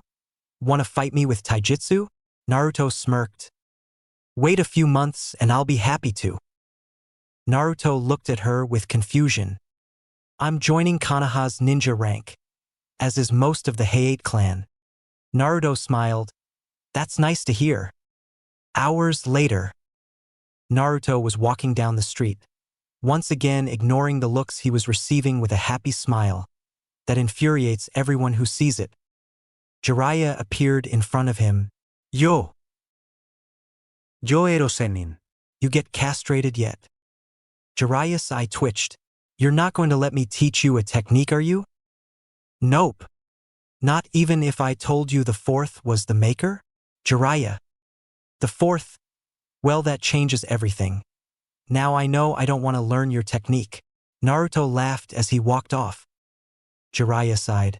How am I supposed to keep the last request of a dying man? It's all this village's fault. In another part of town, Gecko Heiate was walking down the street when suddenly he heard someone behind call him, Gecko-san. Ray ran up to Gecko and gave him a hug. It's nice to see you again. I haven't seen you in a long time. It's nice to see you too, Rayheim. Ray smiled. Hey, can you help me with something? It's really dark out, and I'm trying to find this place. Do you think you could help me out? Gecko nodded, as both members of the Heiate clan walked off, unknown to both warriors of Leaf. Down the same path that Gecko was walking was Baki and Kabuto, discussing their plans of attack. Week 4. Sasuke. Ryusei Samashu. Meteor Smash. Sasuke slammed the burning ball into the tree. The ball exploded, sending a wave of flames forward, away from Sasuke. Good job, Sasuke. You've advanced further than I could have hoped. Sasuke smirked. He still had a week to work on his attack. He would make great use of that time. Naruto. Naruto continued to meditate as 3 trees continued to grow around him. He smirked. The process had become easier, much easier. Naruto had learned Yamato's technique. Though he couldn't test it, Naruto's training with Ray had gone well, but he still had much to learn before he would hold an actual sword in combat. So he opted to fight using his regular style. The Mokuton had become easier to use through the water walking technique, though like all his other moves, he still needed more practice. Sasuke. The Chunin exams. Naruto. Are going to be fun. Chapter 10. The Demonic Forest versus the Bloody Desert. Naruto sighed. Lazy bastard. Shikamaru had just practically handed the sand girl the match. Though he did put up a good fight and captured her in his shadow bind, he just gave up, claiming that he didn't have enough chakra to continue through with the match. Gecko Heiate raised his right arm. The winner of the match is Sabaku no Temari. The crowd roared with cheers. Naruto was currently sitting in the crowd, between Sakura and Haku. Chuji was to Haku's left. After Chuji was Shino, Kiba, and Hinata. To Sakura's right was Ino. Ino was currently screaming out unkind things about Shikamaru. The lazy ninja walked back up to take his seat right next to Ino. She bonked him on the head. Idiot! How could you possibly lose to her? Shikamaru muttered. Troublesome. Naruto sighed and looked around. The Hokage, as did the Kazekage, had his own private seat near the top of the arena. Ray, her grandfather, and the other representatives of the Heiate clan were sitting near the top. The next match will be Shino Aburame versus Sabaku no Kankuro. Shino got up and walked down the steps to the arena, as did Kankuro. They both faced each other. This guy is pretty tough. I should save my chakra. It'll be best if I was at full power when the real fighting starts, thought Kankuro. Gecko was about to start the match when Kankuro raised his hand. I give up. The crowd was stunned, but then started booing and hissing Kankuro. Gecko, through his illness, tried to yell over the crowd. The winner is Shino Aburame. Though he won the match, Shino was upset, though he didn't show it. He wanted to fight so he could show the judges the full extent of his abilities. Both genins walked back up the stairs. Hokage's seat. Yamato leaned over to speak with the Hokage. Sir, what if we allow Shino to fight Zaku instead? The third nodded. I was thinking the same thing, but we'll wait for now. We'll go on with the rest of the matches. The next one should be Sasuke versus Neji, correct? The ANBU nodded. Yes, sir. Are they here yet? Yamato shook his head. They're both late, sir. The third grimaced. Kakashi's bad habits better not have rubbed off on Sasuke. Then perhaps we should let Shino fight after all. The old man paused when he noticed that Gekko was announcing the next match. Arena. The next match will be Sasuke Uchiha versus Neji Hyuga. The crowd roared at the prospect of getting to see a fight between the two greatest clans of Konoha. Neji Hyuga walked into the arena slowly. The crowd waited patiently for Sasuke. Hokage's seat. The old man grimaced. Usually Sasuke would be disqualified, but by the look of the crowd, perhaps I can cut him some slack. We're going to allow Sasuke some extra time. Informed Gekko. The Hokage was cut off by the display in the arena. Both Kakashi and Sasuke appeared in a swirl of leaves, making the crowd cheer. Gekko sighed. Kakashi, get out of the arena. Kakashi took this time to notice where he actually was. Whoops, sorry.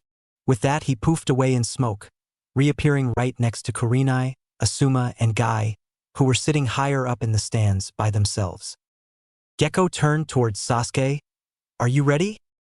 Sasuke nodded. He was wearing a black shirt, with the Uchiha symbol on the back, and matching pants. Neji had on his normal outfit. The two nins stared each other down. Fight! Byakugan! Sharingan! Neji activated his blood limit, creating veins around his eyes and slightly showing his pupils. This is one of the only opponents who fate also smiles upon. But I will win. Sasuke activated his blood limit as well, his 2-eye bloodline showing. I can't let myself get hit by his Juken. Neji got into his Juken stance. Sasuke got into his clan's standard fighting style. Sasuke was the first to make a move.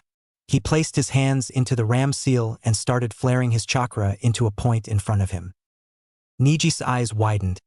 Why is he concentrating all of his chakra into a single point? Wait. The area around that point is heating up. Sasuke continued concentrating his chakra. Sasuke's eyes widened for a moment. Now! The point in front of Sasuke exploded in a blaze. Sasuke then started flaring his chakra. Ropes of flames started circling his arms, legs, and torso. Sasuke chose this moment to rush Neji. Sasuke sent his fist at Neji's head, twirling some fire around it at the same time. Neji quickly sidestepped Sasuke's fist, though some of the fire slightly singed his hair. Neji quickly jabbed at Sasuke's chest, hoping to knock him out quickly. With his Sharingan, Sasuke saw it coming and easily dodged it, at the same time using his momentum to maneuver his body into a cartwheel, and brining himself into a handstand. He then quickly set his leg at Neji's head, surrounding it in rings of fire at the same time as well. He's just going to keep this up? I'm going to have to risk taking the hit, Neji thought. Sasuke's leg connected with Neji's arm, sending flames at Neji. Luckily for the Hyuga, his arm blocked most of Sasuke's flames away from his face. Neji quickly recovered and sent a barrage of Juken strikes straight at Sasuke's leg. He managed to close many of Sasuke's Tenketsu points before the Uchiha was able to get away. Sasuke limped on his left leg, his right leg being mostly sealed. Sasuke growled as his fire died down. Damn it! I knew I shouldn't have tried fighting him with that style, thought the Uchiha as he quickly pulled out some kunai. Neji, who had a few mild burns, quickly launched himself at the Uchiha. Before Sasuke could move, Neji quickly started jabbing him with Juken. Sasuke didn't even have a chance to move.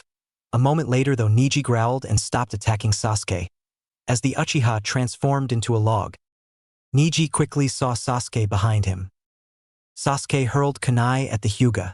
Neji smirked and started to spin. Hakusho Kaiten, 8 trigram palms heavenly spin. He screamed as chakra appeared all around, spinning in the shield that labeled it as the heavenly spin. Neji grinned at the Uchiha as he came out of his spin. It doesn't matter what you do against me. You'll never get past my ultimate defense. Sasuke sneered on the outside, but on the inside his mind was going a mile a minute. The Kaiten spun in a clockwise motion. I wonder, it's worth a try. But it won't work with just any fire jutsu. I don't have enough control. I'll have to use that jutsu. Sasuke quickly grabbed a set of shuriken and hurled them at the Hyuga. Afterwards he quickly started doing some hand seals, and at the same time he started getting feeling back in his leg. Neji quickly spun into another Kaiten to avoid getting hit by Sasuke's shuriken. When he came out of the spin, his eyes widened. After completing the chain of seals, Sasuke grabbed his right wrist with his left hand. He started gathering chakra into his right hand. The chakra burst into flames as his hand was completely consumed by his own fire, but it didn't seem to pain him at all. Slowly and slowly the fire started to condense. After a few moments, the flames had compressed into a small glowing red orb, heat and flames coming from the orb.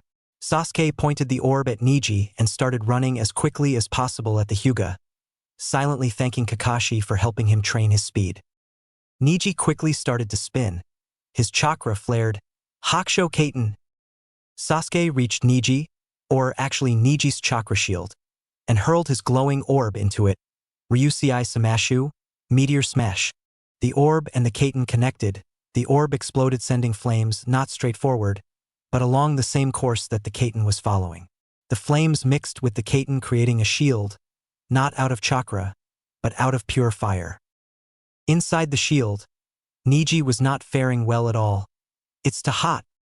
His eyes widened as he suddenly found himself lacking oxygen. I can't breathe. Sasuke growled as he stared at the flaming heavenly shield. Maybe that wasn't dash. Boom. His thoughts suddenly paused when the Kaiten exploded, sending waves of flames and chakra outwards, knocking the Uchiha back several yards. He landed with a thud, unconscious. Neji appeared, standing for a moment, but quickly fell to the ground as well, unconscious. Medic Nines rushed out to the two fighters. Gecko raised his hand. The round is a double knockout. Even though the match ended in a tie, the crowd cheered for the two young men. Kakashi. Kakashi groaned, ignoring guys ranting about youthfulness. Sasuke's Ryusei Samashu. It's made by completely mixing Sasuke's chakra and chakra-created flames. Because of that, it was able to mix with the chakra from Neji's Kaiten very easily. The result was the oven that Neji was placed in, and of course fire burns oxygen, which will explain how Neji fell so quickly. However, because Sasuke's and Neji's chakra mixed in such an unstable manner, it reacted in that chain reaction. The result was the explosion that Sasuke was caught in. Luckily for Neji, since he was spinning his chakra outward, the explosion flew outward, leaving him safe. Kakashi sighed.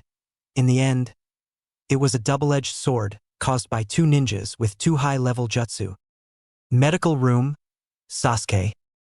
Sakura and Ino burst into the medical room with a cry of, Sasuke Keion. The medical nin shushed them both and pointed them both to a bed. A medic nin was looking over Sasuke. I can't understand why, but these wounds aren't bad. Some medical ointment and you should be fully healed in a few days, though they shouldn't really give you any real problems. Analyzed the medic as she finished applying the ointment to Sasuke's burns, earning her a glare from both Sakura and Ino. After she finished, she reached into her pocket and pulled out a soldier pill. Normally I would say you would regain your strength in about 2 days, but why don't you swallow this? You won't get it all back, but you should probably regain a decent portion of it. Sasuke nodded and swallowed it. The medic nin left and Sakura and Ino came closer. Medic room, Neji. Take this soldier pill. You won't regain all of your strength, but you should get a decent portion of it back, said the nurse after she finished applying ointment to Neji's burns. Neji nodded. Thank you. The nurse walked right past the door, just as another girl walked in. Neji stared at the girl. Tenten. Tenten smiled sadly at the Hyuga. Are you all right, Neji? Tenten paused the second the door opened again. At the door was none other than Hayashi Hyuga. Hayashi looked at the boy sternly, whilst holding a letter in his right hand. Neji, I think it's about time I give you a long overdue explanation, muttered Hayashi. The older Hyuga looked at both Tenten and the nurse.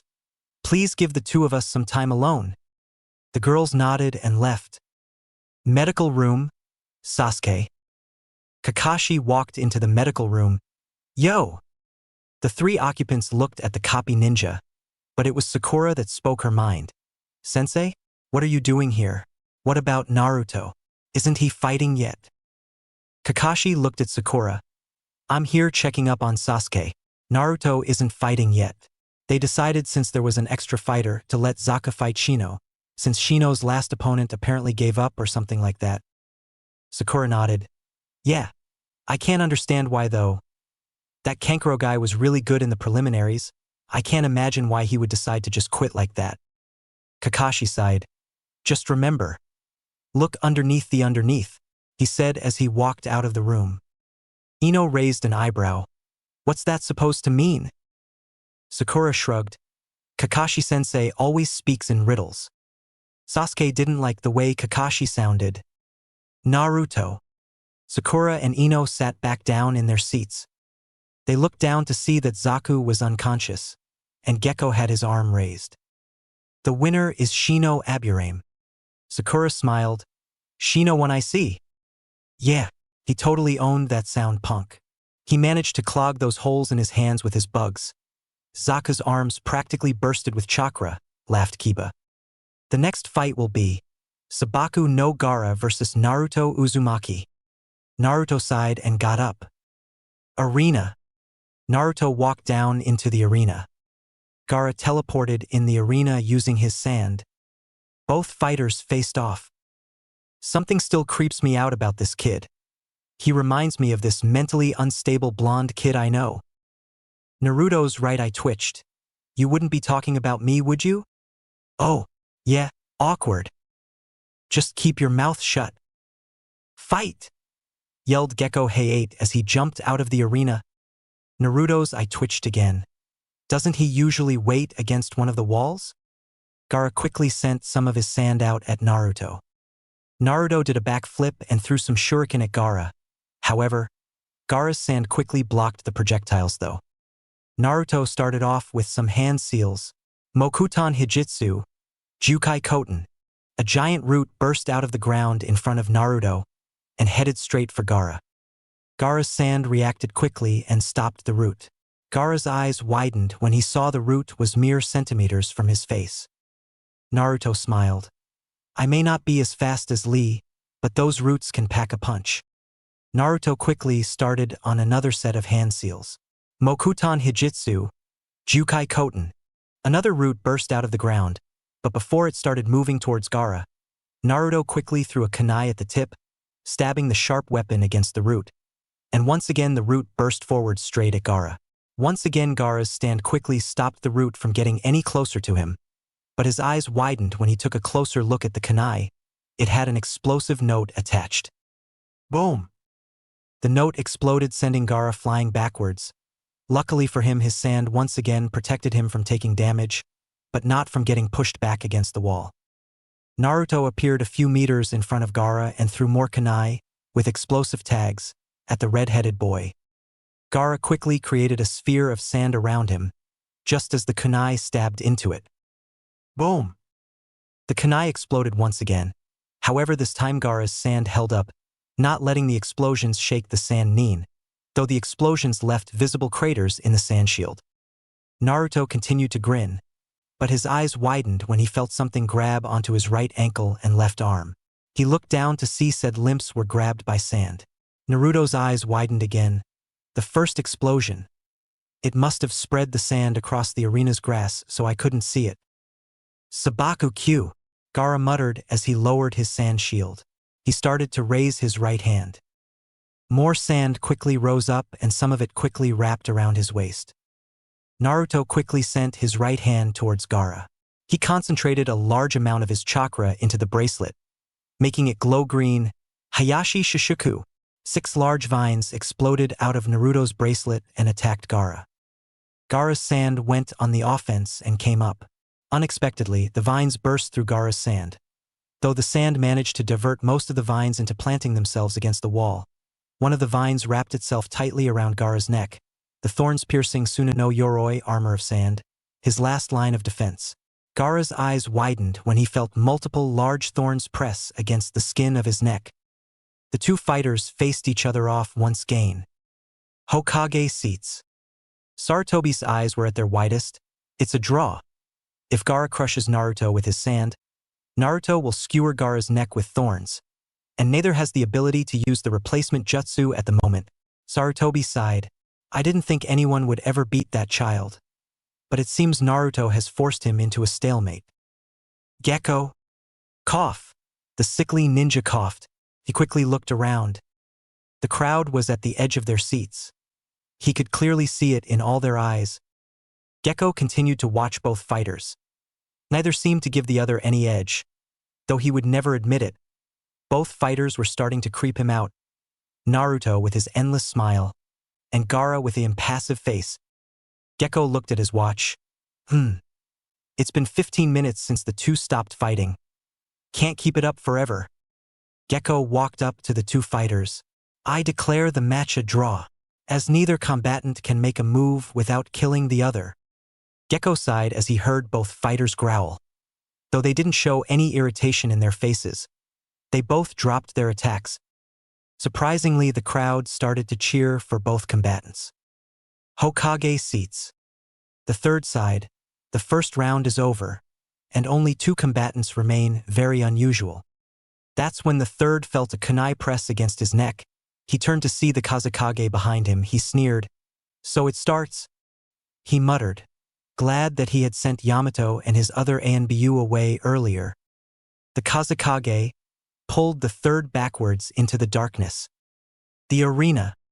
Naruto was about to walk back up the steps when he noticed something. Many of the people in the seats were starting to fall asleep. Naruto, watch out. He heard Sakura shriek. Naruto turned and quickly ducked under a kunai attack that would have killed him. Kakashi appeared right in front of Naruto and knocked out the sound nin that was holding the kunai. Kakashi pulled something out of his pouch and flicked it over to Naruto. A soldier pill? Eat it quickly. Naruto quickly swallowed it.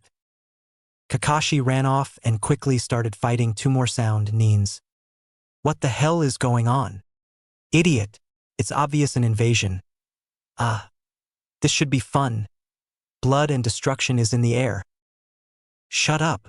Naruto thought to the fox as he quickly ran towards where everyone else was. He met up with the rest of the Rookie 9 minus Sasuke. Haku, Lee, Tenten, and Niji were there as well. We've got to do something, yelled Lee. No. You have to return to the medical area, scolded Tenten. Lee sighed. Haku rose from her spot. Lee, I'll help you get to a shelter. Lee sighed again but nodded. I'll help you, claimed Tenten. Me too, said Hinata. The four nodded and ran off. Naruto stared at the arena. Gaara, who looked like he had a huge headache, was being carried off by Temari and Kankuro. Sasuke was quickly following them. He looked another way and saw that Rei, the Heiate representatives, and other nobles being led out of the arena by some ANBU. Naruto quickly followed them. Sasuke Kun! Sakura shrieked as she followed them. The rest of the ninjas split off. Outsee the arena. Naruto ran out of the arena and took a look around. He saw that Rei, the Hayates, and the other nobles were nowhere in sight. Man, they're fast.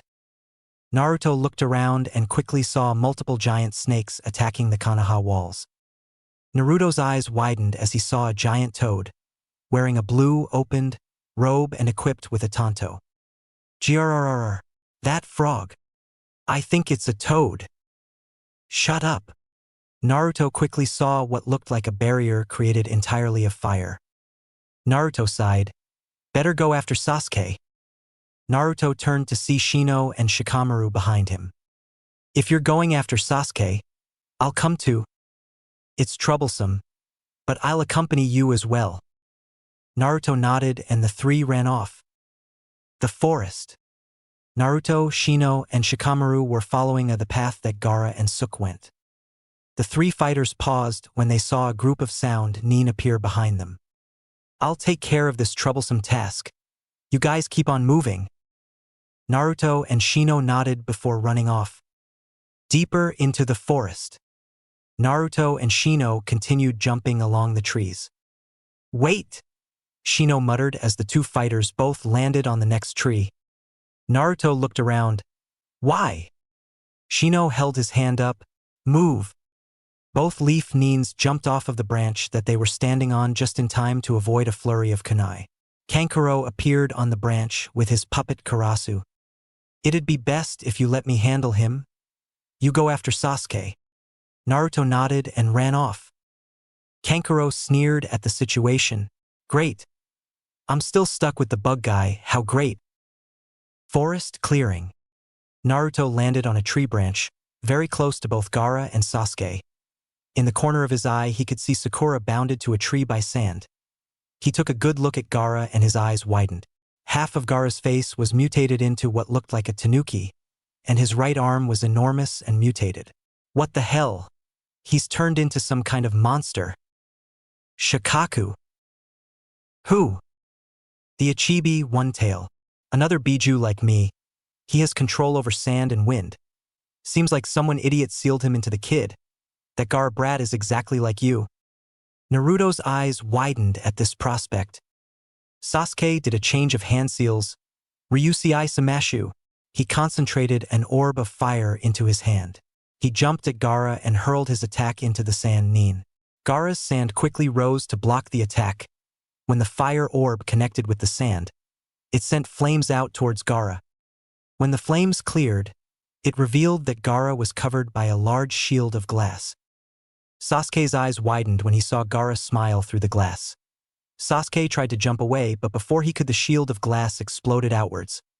Glass shards stabbed Sasuke in the arms, legs, and even the neck. However, he quickly turned into a log. Naruto looked to his right to see Sasuke hiding behind a tree branch. His right arm had pieces of glass through it.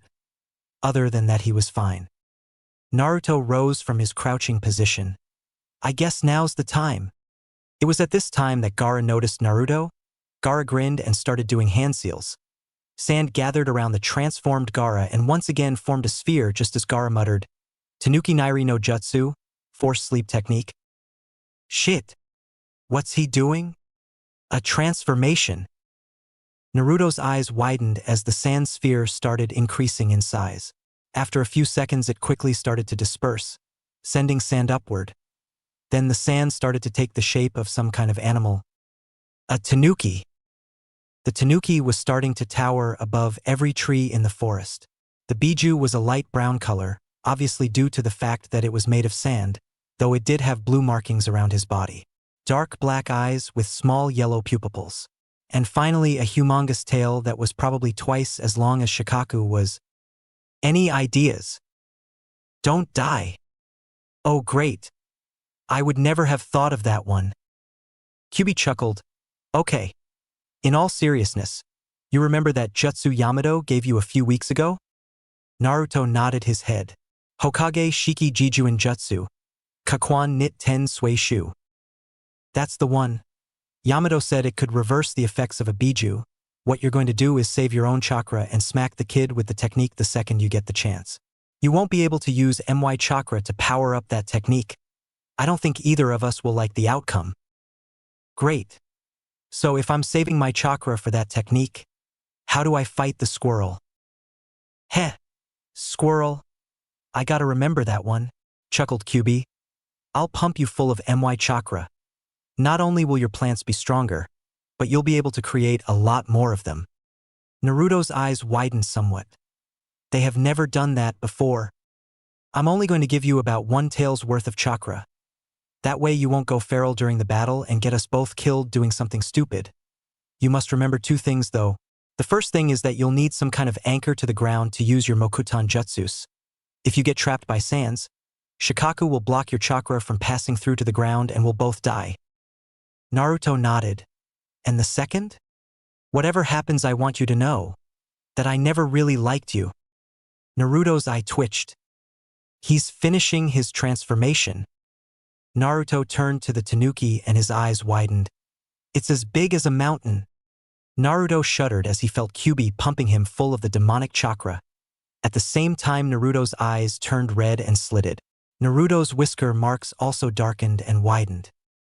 Naruto growled and began doing the hand seals that he'd become accustomed to. Makai Oni Jin Kachini Shokubutsu no Jutsu, World of Spirits Demon Man Eating Plant Technique. He muttered the new name for his demonic pumped jutsu.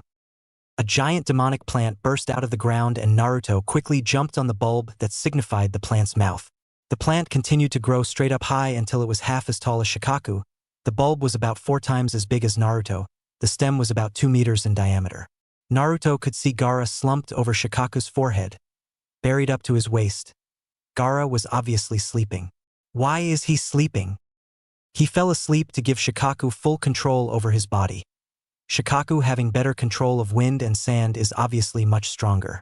You'll never be able to get close enough to Gaara to use your technique as long as Shikaku is in control. You'll have to wake the boy up. Naruto smirked. Why don't I just kill him with the demonic form of my moon leaves? Drain him dry of blood. No.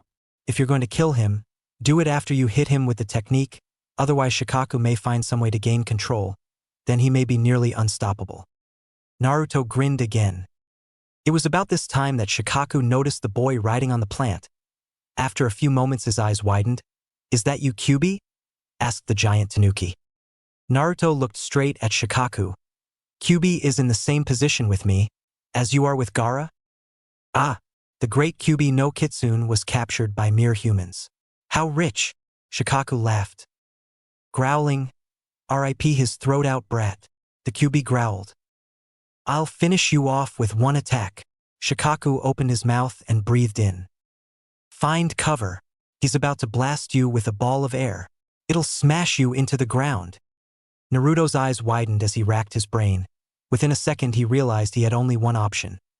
Naruto quickly jumped into the air, and his demon plant looked up and opened his maw, catching Naruto its mouth and gently closing it. Futon Renkuden, wind release, compressed air ball. Shikaku spat out a ball of air at the demon plant, bending it backwards. Luckily for Naruto, though, the plant's roots held. Gar, you won't be saved by one plant, boy. Just as Shikaku had said that, 4 more plants, equal in size to the first, burst out of the ground and rose around Shikaku. The 4 new plants opened their maws and latched onto Shikaku. Shikaku growled as the plants sunk their teeth into him. He quickly raised his tail and used it to smack the plant that Naruto was in. The plant's roots broke and it was sent flying, its mouth opening at the same time releasing Naruto. However, just as quickly as it happened, Naruto transformed into a log. Shikaku growled again as he looked for Naruto. 5 more plants burst out of the ground around Shikaku and latched onto him. Using a free arm, Shikaku started ripping the plants off of him, his tail being too large to hit the plants that were too close to him. By the time Shikaku finished pulling all the plants off, ripping them out of the ground at the same time, 7 more demonic plants rose around him and latched onto him. Are you going to hide forever, boy? Kyuubi, growled the tanuki. Futon Renkuden.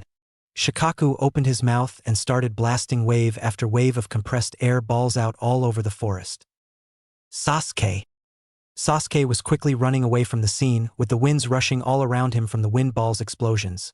With the recently released unconscious Sakura in his arms, he had used his flame taijutsu to carefully melt some of the sand into glass and shatter it, though he melted the sand that was not touching the pink-haired ninja. After he shattered some of it, the rest of it fell apart. He looked back to the giant tanuki. Naruto? Growled Sasuke. Yet again. You are stronger than I am. How? Shikaku versus Kyuubi Naruto. Shikaku finally finished blasting compressed balls of air all around him and started ripping plants off of his body once again. Just as quickly, though, 8 more grew in their place. This time, only 7 of them latched onto Shikaku. Shikaku quickly ignored the 8th plant and quickly concentrated on the other 7. The 8th plant quickly got into a crouching-like position. The plant opened its maw and let Naruto jump out of it and get on top of its head. Naruto crouched down as well, concentrating chakra to his feet at the same time. The plant quickly whipped its head up and forward, Naruto using chakra and the plant's momentum to spring high into the air, straight towards Gaara. Naruto managed to rise about 5 meters above Gaara, and he threw a large rock in the straight at the red-headed boy, smashing the sand Nin in the head. Shikaku's eyes widened. "Nu, I just woke up?"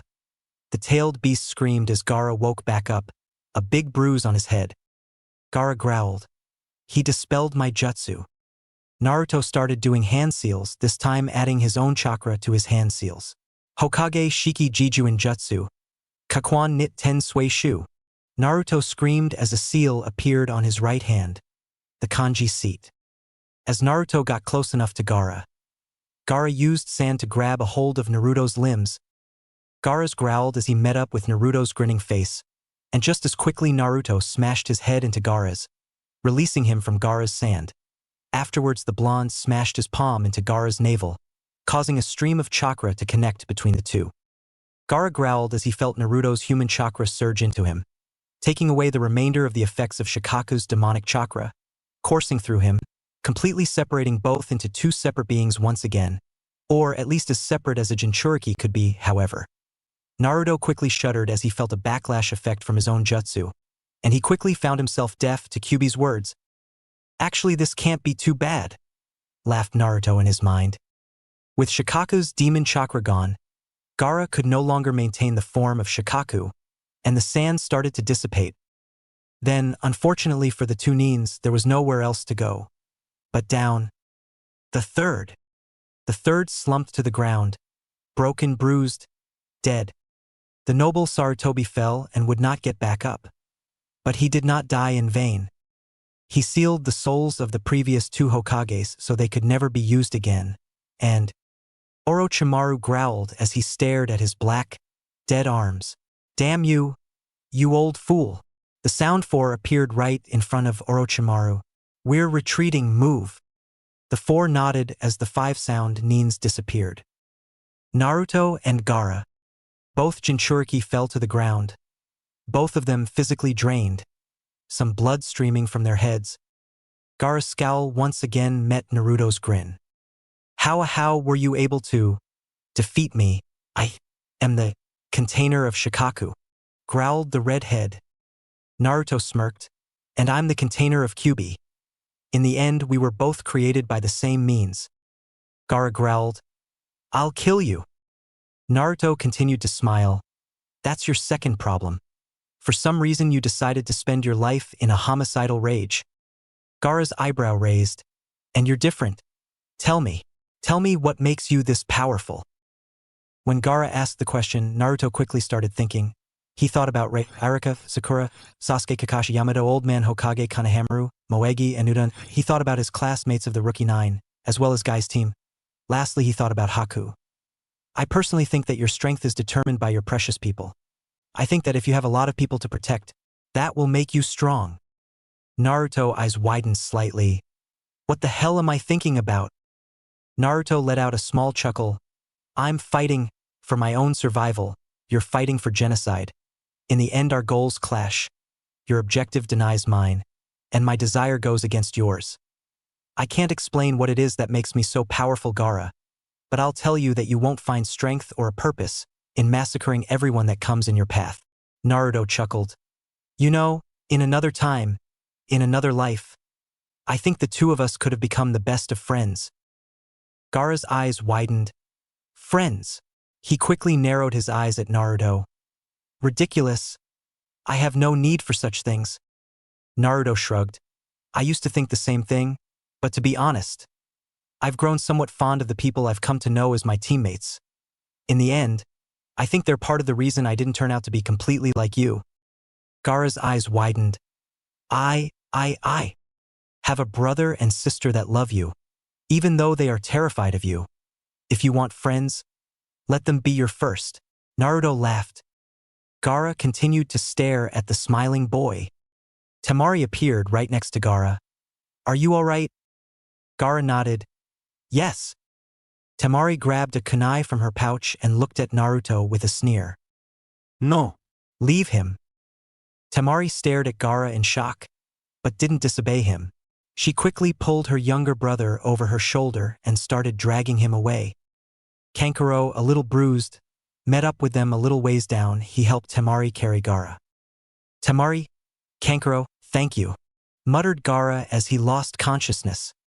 The two sand Nins looked at each other in shock before continuing to carry Gaara off. Naruto sighed as he lost consciousness.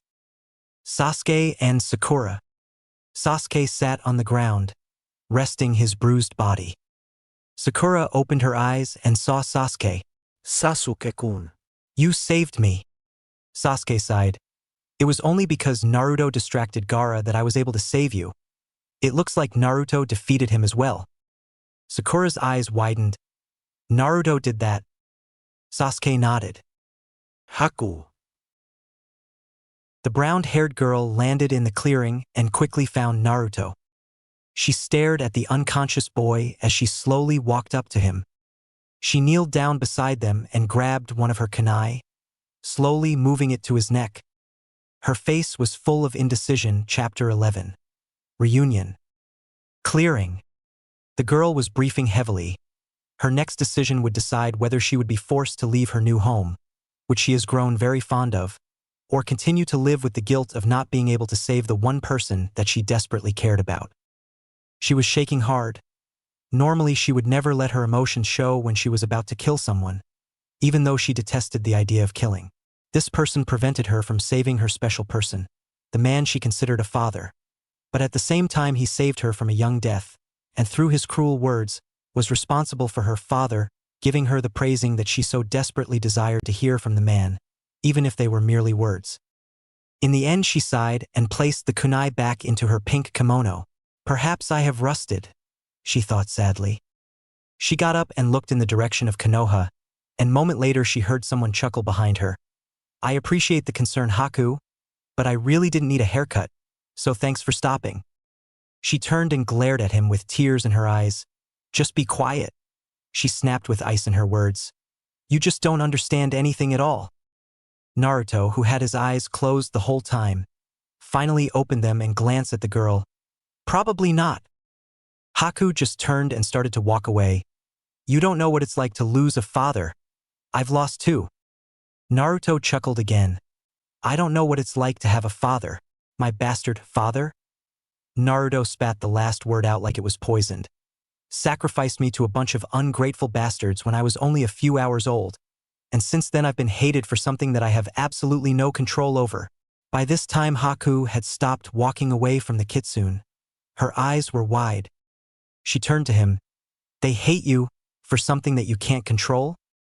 Naruto nodded, groaning slightly due to the huge bruise on his head, where he head-butted Gaara, which was slightly bleeding. Yup. She sighed. I know how that feels. Naruto didn't make any indication that he heard Haku. He just flashed her a smile. Humans are such selfish creatures. Haku glared at him. You talk as if you're not human. Maybe I'm not. Humans are such pathetic creatures. I'd be happy if I weren't classified as one of them. Besides, they don't see me as human, he said, gesturing towards the village. Why should I consider myself one of them? Haku looked at him sadly. Maybe we aren't so different after all. Under different circumstances, I'd agree with you. But to be honest, even if we have somewhat similar pasts, you and me aren't that much alike. The only one who deserves that title would be Gaara.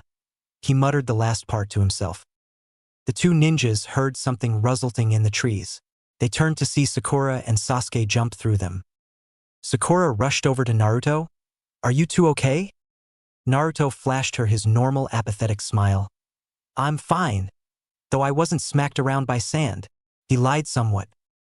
Sakura's eyebrow twitched as she resisted the urge to smack the temporarily injured kitsune. Enough. I think the fighting has stopped. So let's go back, he muttered as he walked over to Naruto and placed the fox Jinchuriki on his back. Somewhere far away, a horse-drawn carriage was moving down the road. By the way the driver, carriage, and horses looked, one could assume that the people inside were of royalty. Walking beside the carriage were 4 ANBU. Inside the carriage sat 3 people.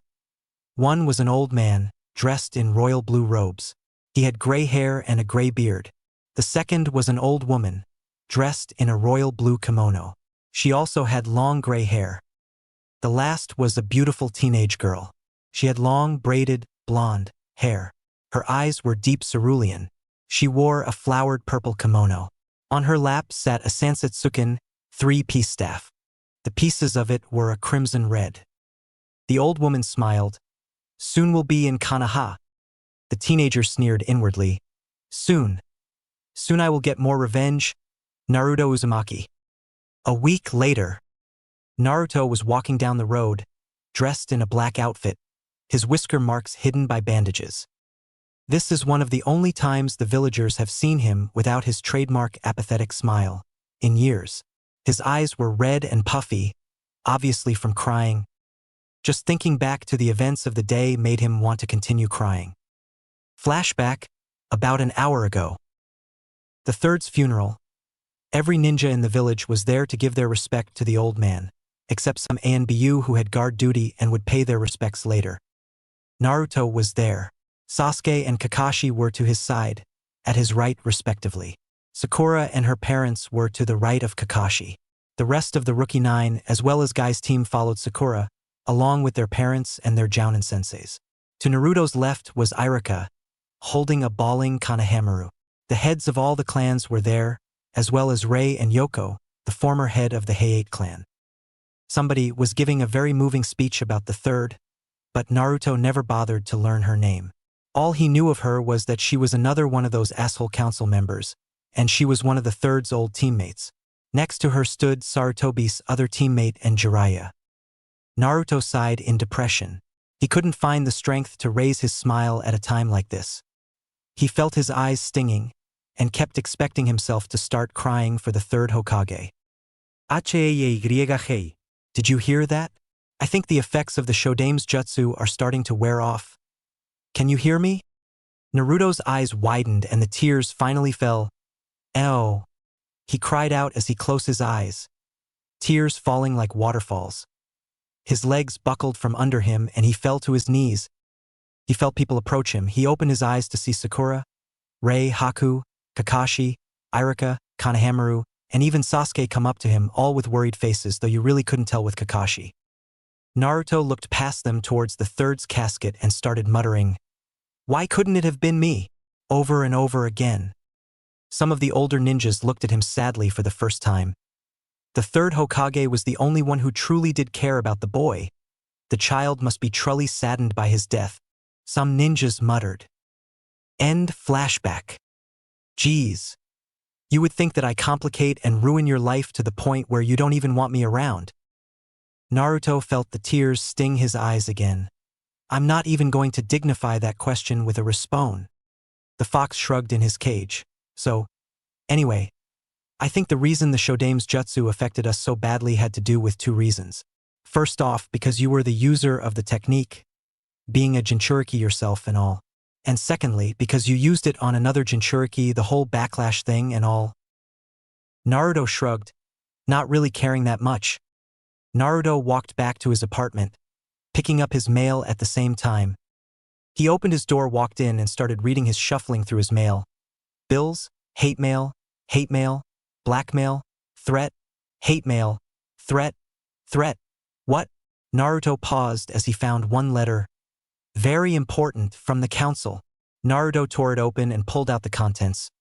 We are pleased to announce that you have performed excellently in the Chunin exams. Blah blah blah. Spirit of Leaf, Passion of Fire, blah blah. You are to be promoted to Chunin. Naruto smiled, not a fake smile. A real smile for the first time in a long time. Jiraiya. Jiraiya was sitting on top of a building after the funeral. He quickly felt two chakra signatures appear behind him. Forget it. Koharu and Hamura sighed, but Koharu spoke up. Please, Jiraiya, think of the village. We need a strong Hokage. Jiraiya shrugged. I may be strong, but I wouldn't make a good Hokage, he said, but thought. Yeah right, screw myself here when I could be doing my research in less guarded areas. They must be out of their minds. Hamura sighed. Will you not reconsider? Even for the village. Jiraiya shrugged again. I am doing this for the village. Like I said, I wouldn't make a good Hokage. But I think I know someone who would. Koharu and Hamura leaned forward in anticipation. Naruto and Sakura. Naruto woke up to someone banging on his door. He got up, grudgingly, and started to walk to the door. He opened it. What the hell do you want? Sakura's eyes widened. I thought you were always smiling. Naruto's growled. Far too early. Come back in. Naruto looked past Sakura to the sun to check the time. In about 3 hours. Sakura cocked her head to the side. 10 o'clock? I thought Kakashi's training would help you wake up earlier than that. Naruto sighed and turned around muttering, "What training?" as he walked deep inside his apartment. Sakura walked in after him, noting the trashed apartment, graffiti-covered walls, but mostly the large packed bag. "Are you going on a trip?" Naruto rolled his eyes. "Something like that. Why did you come bug me?" Sakura sighed and grabbed something from her pocket, a rolled-up newspaper, and handed it to Naruto. Naruto read the front page, the top article. Yandame's long-lost daughter is finally returning to Konoha. He muttered/growled as his eyes changed to red-slitted ones. He quickly started ripping the paper apart. Sakura sighed. "Wasn't done reading that," she muttered. "It's weird, because I didn't even know he had a daughter or any children at that." According to the article, she was hiding under the alias of her mother's maiden name, her grandfather being the Lord of Fire Country. She looked at him for a long time. You know, she was supposedly born on October 10th, same day as the QB attack. To be honest with you, I've recently lost all respect for the fourth. He sealed the demon fox in you when he could have sealed it in his own daughter. It just doesn't seem fair. That he spared his child but damned another. Sakura looked at Naruto again, a slightly playful expression in her eyes. Just weird. Naruto sighed. "You're too smart for your own good, Sakura." Sakura squealed. "I knew it. After thinking about it, you really do look a lot like the fourth Hokage, a younger version him at least. You were born on October 10th as well. So you must be twins, right?" Naruto nodded. Sakura squealed again. "So you are twins. This means that you will both meet for the first time in only a day or two. You two will have so much to talk about." Naruto shook his head. "Nope." Sakura snapped her neck in his direction. "No? But she's your sister." "Don't care. I'm leaving anyways." Sakura looked at him curiously. "What do you mean leaving?" "Before he died, I got a contract with the third Hokage stating that once I become a Chunin, I may leave the village." Naruto tossed Sakura his letter. "Guess what? You've been promoted," she said with wide eyes. "But what about your sister?" "The hell with her. I don't want to meet my parents' favored child." And at that, Sakura understood it all. "Naruto, that's ridiculous. I'm sure that if your parents could have, they would have found a way to save you as well, but it just didn't work out that way. As for her, she didn't have a choice to be the one who was saved. If she did, I'm sure she would have taken your role as the container easily." Naruto sighed. He hated to admit it, but Sakura had a point. In the end, neither of you had a choice on anything that happened. Naruto sighed again. "Don't weaken, boy. Don't go back to the light." "Shut up." Sakura sighed. "Why don't you stay another day or two? You can meet your sister. And if you still want to leave afterwards, then leave." Sakura muttered the last part sadly. After everything that's happened between them, she didn't really want Naruto to leave. Naruto thought about what Sakura said. After a while he sighed and nodded. "Very well. I'll meet her, and then I'll leave." Sakura smiled. The next day, the sun rose quickly into the morning sky. The carriage arrived through the gates of Konoha. The villagers started crowding around the carriage as it came to a halt, though the ANBU kept them at bay.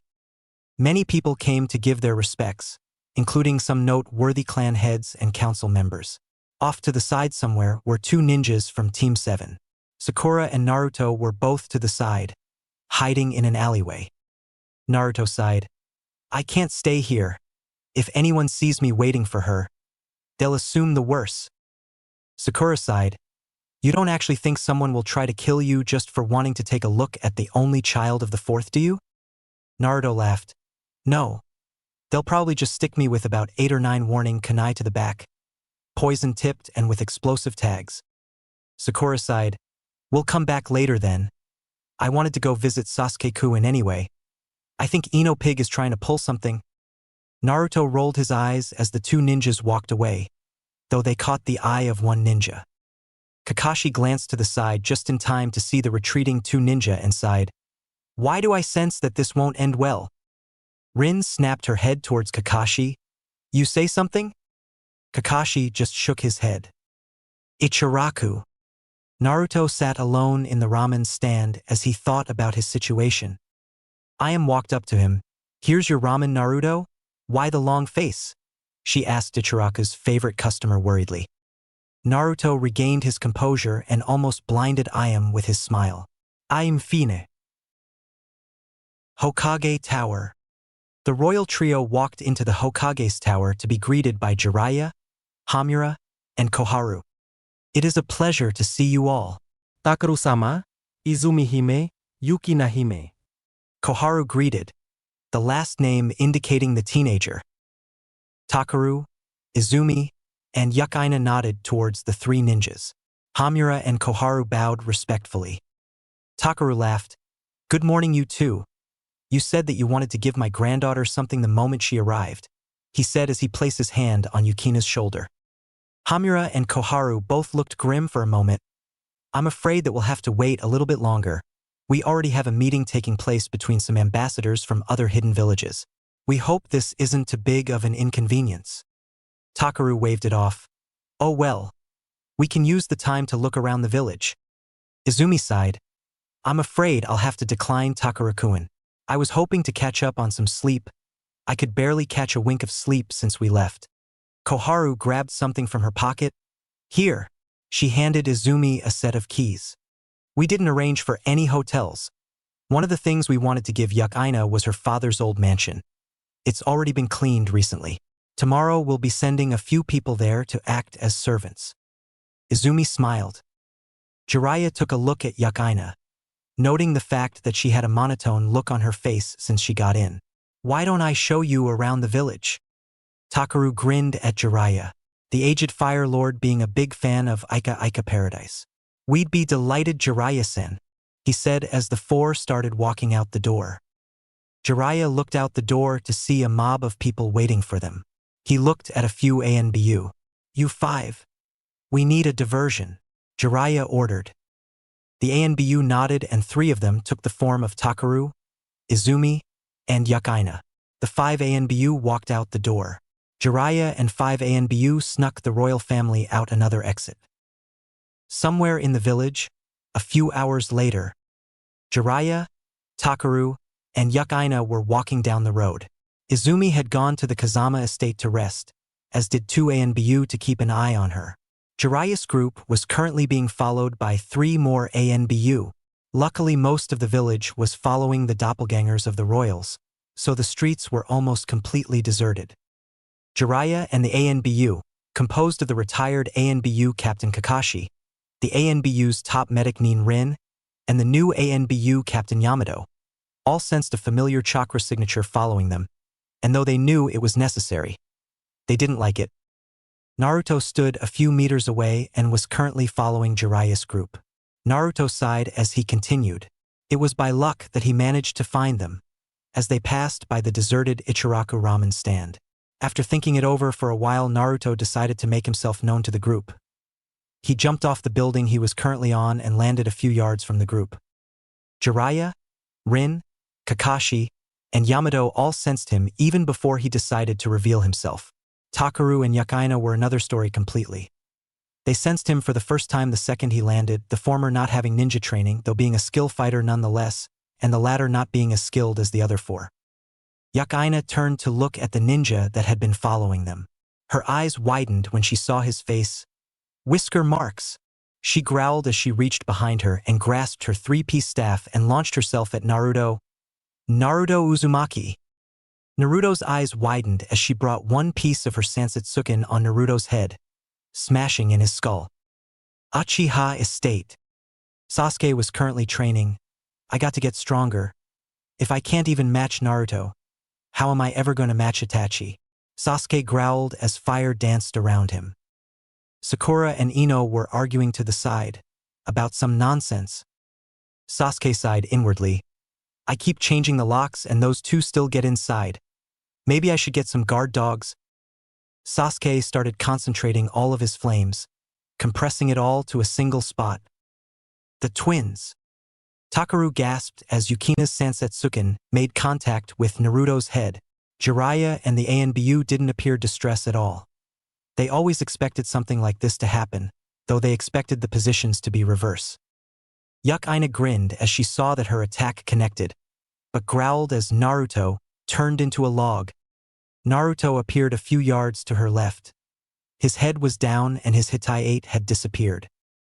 Yukaina turned towards Naruto and glared at him, only prolonging the inevitable.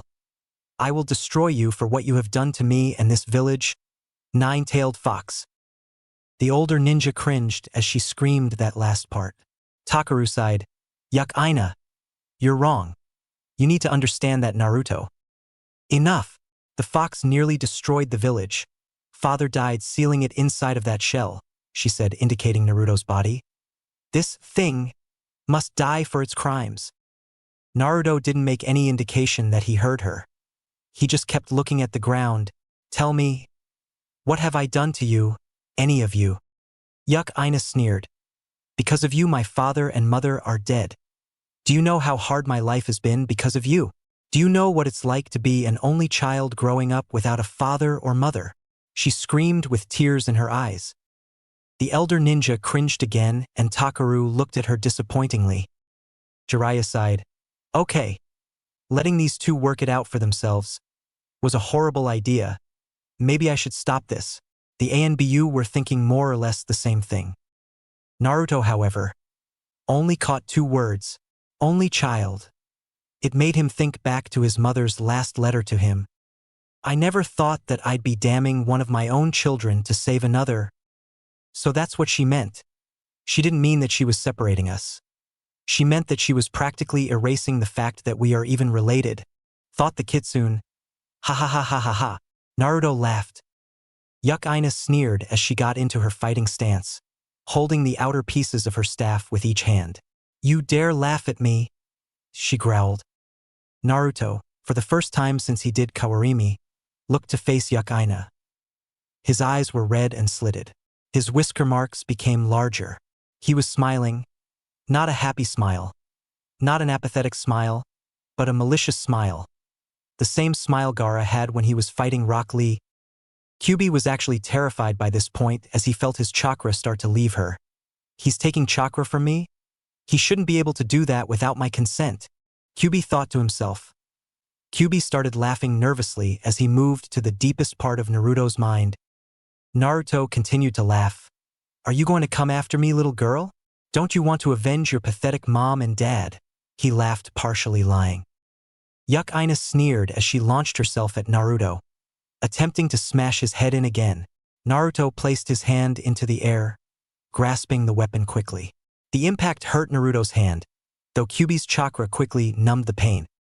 Yukaina quickly kicked Naruto in the chest, sending him sprawling backwards. She quickly tried to smash Naruto again, but in her rage missed Naruto's hand seals. A demonic plant exploded from the ground and caught Yukina's staff in its maw, raising it high into the air, ripping it out of her hands. Naruto quickly launched himself at the girl and kicked her in the navel, knocking the wind out of her. He attempted to hit her again, but she quickly jumped back and started doing hand seals. Ketan, Gokaku no Jutsu, she screamed as she blew a giant fireball at Naruto. The fireball engulfed Naruto, though he switched himself with a log again using Kawarimi. The flames, however, consumed the demonic plant quickly. The plant dropped Yukina's staff, as the plant easily burnt to dust. Yukaina saw no sign of Naruto, so she quickly ran over to grab her staff. But something stopped her. Mokutan Hijitsu, Shokubutsu Funkei no Jutsu, would release secret technique, plant decapitation technique. 5 small demonic plants burst from the ground, grabbed her legs by biting them, and dragged her into a ground. She growled as this happened. She was buried up to her neck. Naruto appeared in front of her, holding his demonic plant sword. He pointed it at her neck. She was about to yell at him, but stopped. He wasn't smiling anymore. His face was twisted into a look of utter anger and hatred. The killer intent radiating from him was almost enough to stop her heart. It froze her. Naruto stood there for a moment before raising his sword to finish the girl off. As he lowered the sword, the older ninja went into action. Kakashi and Yamato both slammed into Naruto, holding him to the wall of a nearby building, face first, each holding one of his arms.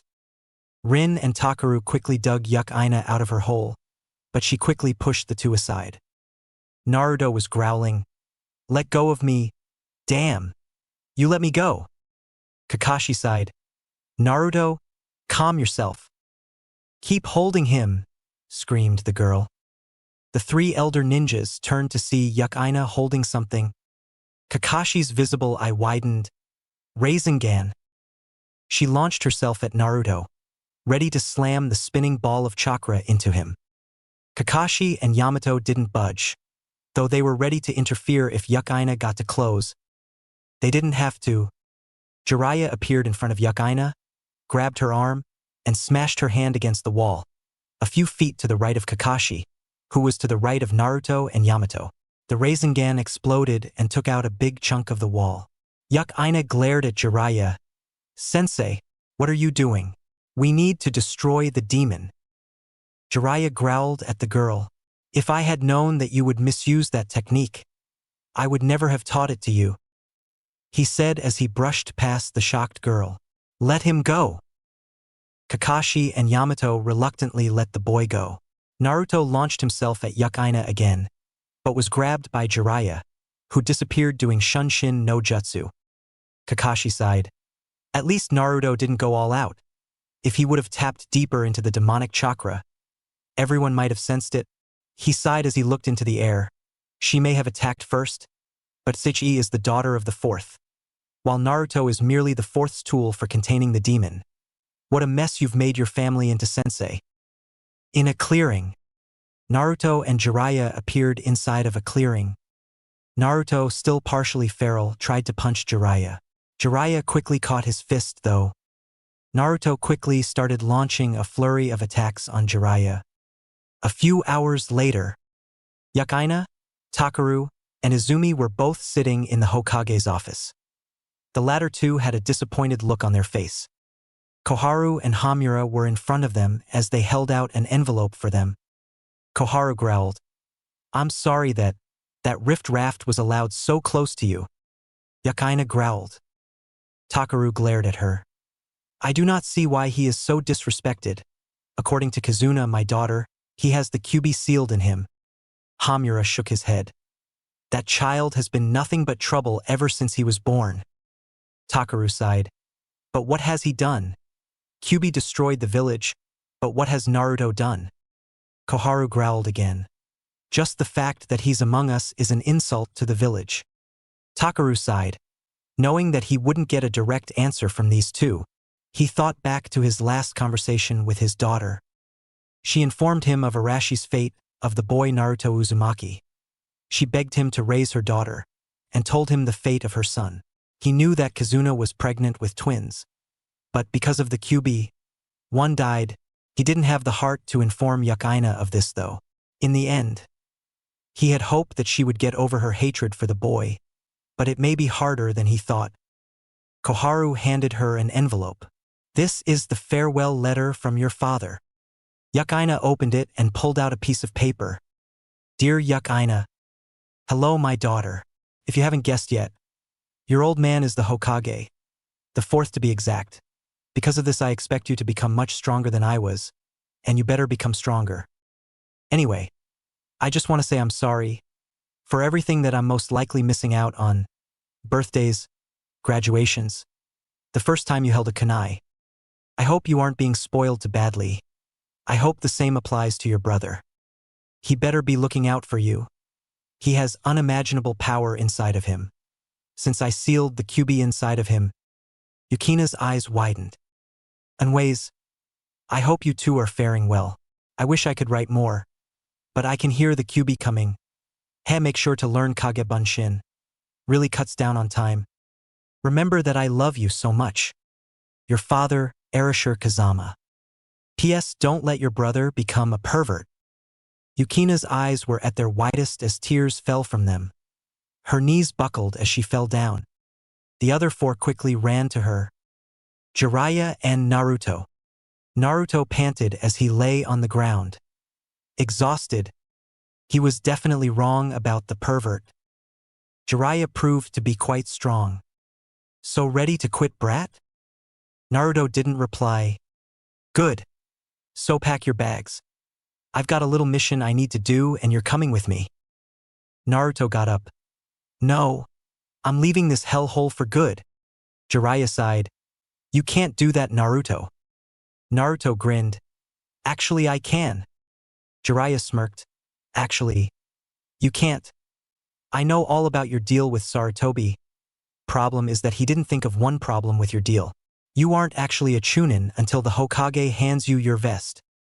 Naruto's eyes widened. So, you and me are going to go find a Hokage? Naruto clenched his fist. This wretched village. Jiraiya sighed as he walked over to Naruto and placed a hand on his shoulder.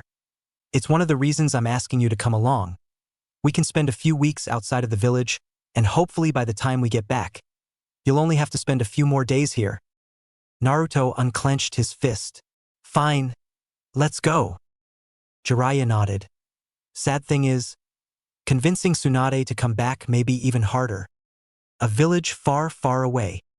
A blonde woman sighed as she lost another hand of blackjack. I'm sorry, Tsunadeheim. Tsunade got up and walked away. Her assistant, a black-haired woman, holding a pig, walked behind her. I guess it isn't your day, Tsunade-sama. Have you ever tried playing poker? I've never seen you play that. Tsunade's eyes widened. Flashback. 3 teenagers were sitting on the floor of an apartment building. One boy had long black hair and was very pale. Another boy had long spiky white hair and 2 markings on his cheeks. The last was a girl with blonde hair. They were all holding poker cards. The 2 boys were laughing at the girl. The boys were fully dressed in kimonos. And the girl, she was shivering, clad in only a pair of thin black lingerie. The boy with black-haired chuckled. You lose again, Tsunadeheim. That means I get your bra. The boy with white-haired stared, laughing perveedly. Nice Orochimaru. End flashback. Tsunade's eyes were still wide before she said, I don't do poker, Shizen. As she walked away, Shizen looked at her oddly before walking after her. Chapter 12. The Battle of the Legendary 3. On the road, Jiraiya and ecstatic new student were currently walking down the road, hoping to find any sign of Tsunade in the next town over. All the while Jiraiya was thinking to himself, now's as good a time as any. Jiraiya quickly turned towards Naruto, who at the time was behind the older man. Okay, brat. I want to teach you a technique that I created a long time ago. What the brat doesn't know won't hurt him. Besides, the ends justify the means. It'll give him a good jutsu to use against his enemies. Naruto shrugged. A jutsu you created? I guess it couldn't hurt. Jiraiya mentally praised himself. It's called the Ra-. When I taught Yukaina this jutsu, she recognized the name. What if he does too? Jiraiya looked over to Naruto, who was staring at the older man intently. Jiraiya started sweating bullets. Rai mean, that technique was pretty famous. What if he recognizes the name and the real creator? Aika Jutsu, Jiraiya's, Rinjiv Butakai, no Mayan. Naruto cocked an eyebrow. Aika technique? Jiraiya's Ball of Doom? Jiraiya just stared down at Naruto with a blank stare. For a few moments, I'm the author of the award-winning legendary Aika Paradise. And that's the best I could come up with? Great job, moron. Yeah. You have a problem with my naming skills? Naruto shrugged. Jiraiya started rummaging through his bag. The first step is to... Naruto's eyes snapped open when he heard a knock at his door. He groaned and got up, slowly walking to the door. He opened the door. Assuming that the person on the other side was Jiraiya, he was sorely mistaken. He was met with 2 figures cloaked in black, with red clouds. Both had straw hats covering a portion of their head. He first, the taller of the 2, had something on his back, wrapped in bandages. The second, the shorter, was the one who spoke first. Uzumaki Naruto, you will come with us? Naruto's instincts automatically caught on to the fact that these two felt like death. However, he chose to deal with them, with the same means as he dealt with all adversity in his life. Naruto cocked an eyebrow to the side. Sorry. My mommy says I shouldn't go places with strangers, something about pedophiles and whatnot. Naruto muttered as he closed the door, the means by which he dealt with adversity being sarcasm. Naruto turned around, after he had closed the door completely, knowing full well that this could get ugly. He opted to grab the rest of his weapons from his bag quickly. Only have 2 kunai on hand, he didn't have a chance to. The door burst open, the cheap wood breaking in too easily. Naruto quickly turned and threw one of his kunai as quickly as possibly. The larger man brought his weapon up to deflect the kunai easily. The kunai did however cut through the bandages enough for Naruto to tell that the weapon was indeed a sword. Naruto sighed. That damn pervert had to go screw around with some woman, didn't he? The smaller one quickly walked up in front of the taller figure. Uzumaki Naruto, you will come with us. That is not an option. Naruto sighed. Geez. Can't you find someone your own age? Damn, you two are just like Orochimaru. Giving hicks to younger boys. The taller one sneered. This kid is a little smartass. Hey Itachi, let me just cut off his legs. It'll be easier to bring him back to headquarters that way. The smaller one, now revealed to be Itachi, didn't say a word. The larger one grinned as he flicked off his hat. Naruto's eyes widened slightly as he saw the man's face. He looked like a shark. He had a slashed mist Hitayate on his head. Listen up, brat. Just stand still and I'll make this as quick as possibly, he said as he raised his sword. Naruto's response was a grin, as he started doing a quick set of hand seals. Mokuton Hijitsu Naruto started. Itachi cocked his eyebrow up when he heard the name of the element. Jukai Koten. Naruto finished as 2 giants' roots burst from the floor in front of him and rushed the 2 figures. The taller figure simply swung his sword, easily destroying the roots before they got to him or Itachi. Naruto's didn't let it show, but he was getting nervous. Alright, so these guys mean business. This can't be good. Itachi. Naruto heard a familiar voice. Itachi simply turned around to see a boy he hadn't seen in years show up. Sasuke. Sasuke glared at Itachi. Sasuke started charging his chakra as flames started to dance around him. Itachi cocked an eyebrow once again. They are actually teaching these children something useful. Much different than when I was a genin. Sasuke launched himself at Itachi. Itachi didn't even bother trying to avoid Sasuke's flames as he quickly grabbed Sasuke's outstretched hand at the wrist, just as quickly as he had grabbed the hand. Itachi snapped the wrist, making Sasuke scream in pain. Sasuke's flames dissipated. Itachi glared at Sasuke as he held on to him. Foolish little brother, muttered the older ninja. Itachi's eyes changed twice, at first into a fully matured Sharingan, and then into what looked like a 3-pronged shuriken. Sasuke's eyes widened as he stared into Itachi's eyes. Suddenly the boy started howling in pain, this one much greater than the one he originally yelled. Itachi dropped Sasuke in disgust. You still don't hate me enough. Until you do, you will never be able to beat me. Itachi quickly turned behind him to see 10 purple plants burst out of the floor, coming straight for him and Kisame. Naruto watched as his demonic plants overran both figures, one of the plants taking the time to safely grab Sasuke and moving him out of harm's way. Naruto looked on as his plants burst through the doorway, damaging the walls at the same time, and bursting through the wall of the in and outside.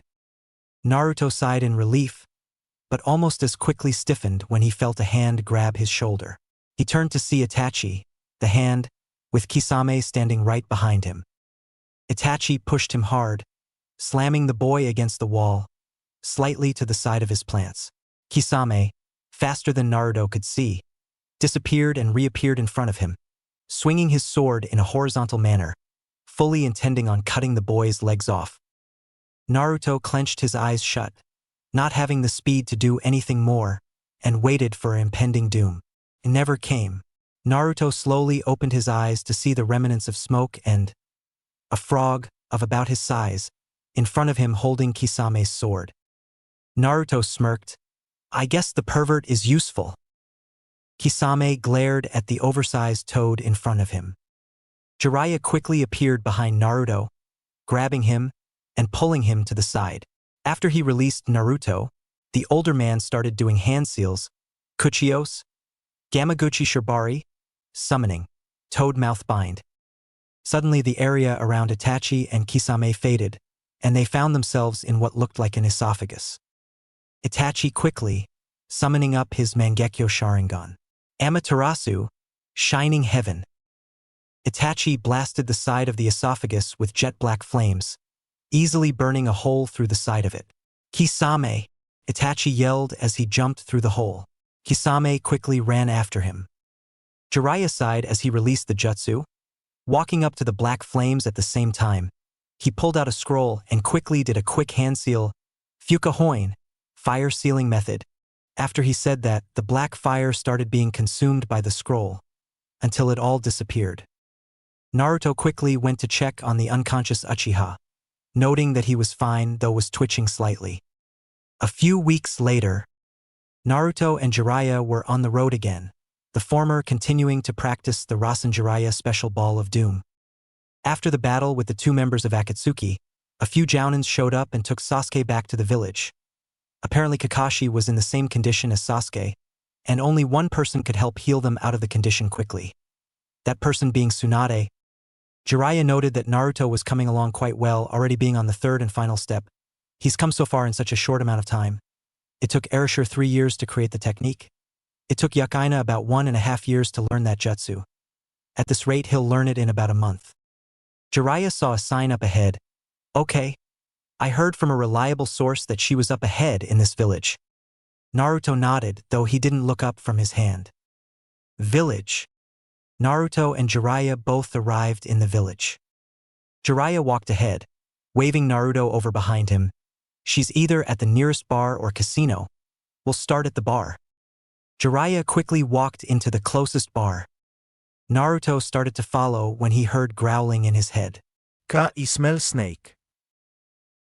Naruto cocked an eye to that statement. Snake?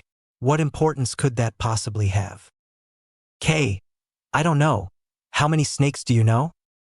Naruto sighed. You can't possibly mean that Orochimaru is nearby. The Kyuubi shook his head, though Naruto couldn't see it. Not nearby anymore. Though he was here a while ago.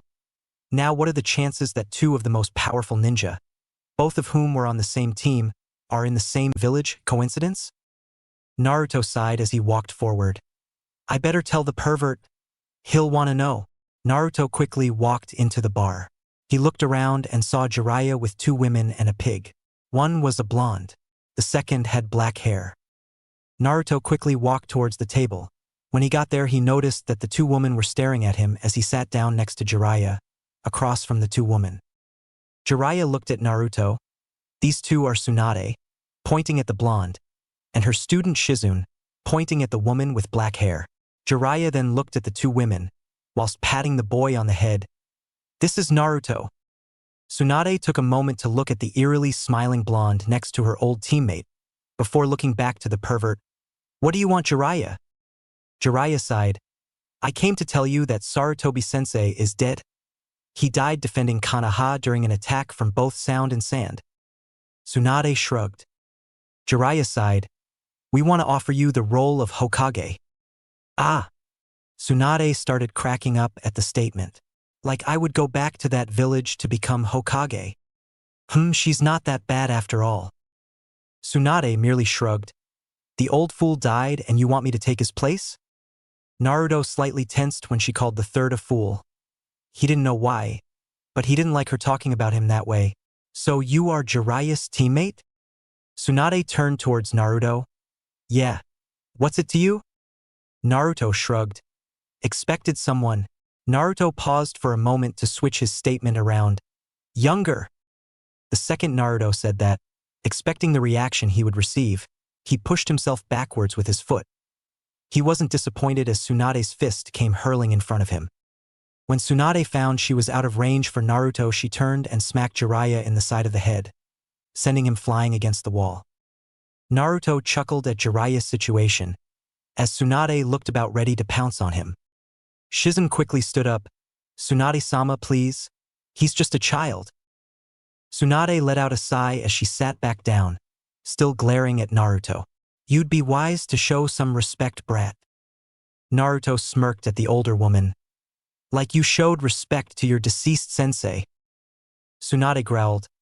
Listen, you can go die for Konoha if you want, but don't expect me to lift a finger. Ah, you think I give a damn about that village? The only thing I care about are my own dreams. That's why I came all the way out here to find you. But the fact of the matter is that any idiot in Konoha will do. I don't even know why we bothered to come find you. You don't look like anything special. Shizen's eyes widened as she stared at Tsunade, waiting for her response. The older woman merely smirked, her bangs covering her eyes. You have a smart mouth, kid. Unfortunately, that won't take you anywhere except an early grave. Naruto smirked. You look pretty close. Save me a seat, will you? At that, Tsunade banged her hands on the table, smashing it to pieces. Obviously, your parents never taught you any manners. Naruto shrugged. Orphan. Well, why don't you step outside, brat? I'll teach you a lesson you won't forget. Tsunade mocked. Naruto shrugged as he got up and made his way to the exit. Tsunade followed. Shizen quickly grabbed a hold of Tonton and was about to follow Tsunade when she felt a hand on her shoulder. Don't try to stop her. Naruto possesses something that she needs to see, and besides, I'm hoping she'll knock him around a bit. Shizen stared at Jiraiya in disbelief but followed his suggestion.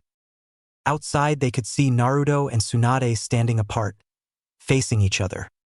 Tsunade smirked. Come on, brat. I'll let you take the first hit. Naruto shrugged as he started doing hand seals. Mokuton Hijitsu, Jukai Koten. Tsunade's eyes widened when Naruto announced his attack. Two ordinary roots burst out of the ground in front of Naruto and quickly went straight towards Tsunade. Tsunade quickly jumped out of the way and onto a nearby building. She glared at Naruto. Where did you learn that? Naruto started doing a set of hand seals. Shut up! A roots burst out of the ground under Naruto, launching him at Tsunade. Naruto charged chakra to his hand. Aika Jutsu. Aw, screw it, muttered Naruto as he charges a Rasengan in his hand. It was far from perfect, as noted by Tsunade. Tsunade quickly moved to the side as Naruto's hand, with the Rasengan, came inches from her. She then quickly raised both fists in the air and brought them down on the boy, slamming him towards the ground. Naruto went flying and slammed into the ground. Tsunade jumped off the building, landing right next to Jiraiya and Shizen, the latter of the two who was gawking. She turned towards Jiraiya. What's the deal, Jiraiya? How can he perform Mokuton? Another Yamato. Jiraiya shrugged. He's not like Yamato, and I can't give you a clear answer, except for the fact that he is a descendant of the first. Tsunade's eyes widened. Impossible. There were only two of us left. Now I'm the last descendant. Jiraiya shook his head. That's what I thought, but I recently did some research. It took me a while, but I found out that Erashur was in fact a descendant of the first Hokage, his great-grandchild to be in fact, making you and Naruto distant cousins. Tsunade's eyes were at their widest. It can't be true. He's a descendant of my grandfather. That boy is a descendant of the fourth Hokage. Not by choice, mind you. Jiraiya, Tsunade, and Shizen turned to see a smiling Naruto behind them. Obviously, he appeared the moment they mentioned him a descendant of the fourth. He was smirking at Tsunade. Tsunade's eye twitched. I thought I would have knocked some sense into you? Naruto shrugged. Get one lucky hit and you think you're the queen of the world. I thought such an old ninja would know better. Tsunade's eye twitched as she turned towards Jiraiya. Jiraiya, the answer is no. I won't become the fifth Hokage. With that, Tsunade left Shizen closely behind. Jiraiya sighed as he turned to Naruto. Your Rasen Jutsu needs more work. Go practice it while I try to reason with Tsunade. Naruto shrugged as he walked off. A week later, Naruto ran back into his hotel room, Kyubi having picked up the scent of snakes close by. Naruto's eyes widened slightly when he saw Jiraiya kneeling on the floor with Shizen over him. Yo, pervert, are you alright? Jiraiya's eye twitched slightly. Shizen just looked at Naruto and sighed. Tsunade drugged him. He won't be able to control his chakra well. Naruto raised an eyebrow. Try to grope her? Jiraiya's eye twitched again. "No, you idiot." Naruto sighed. "Jiraiya the fox. I'm sensing snakes again."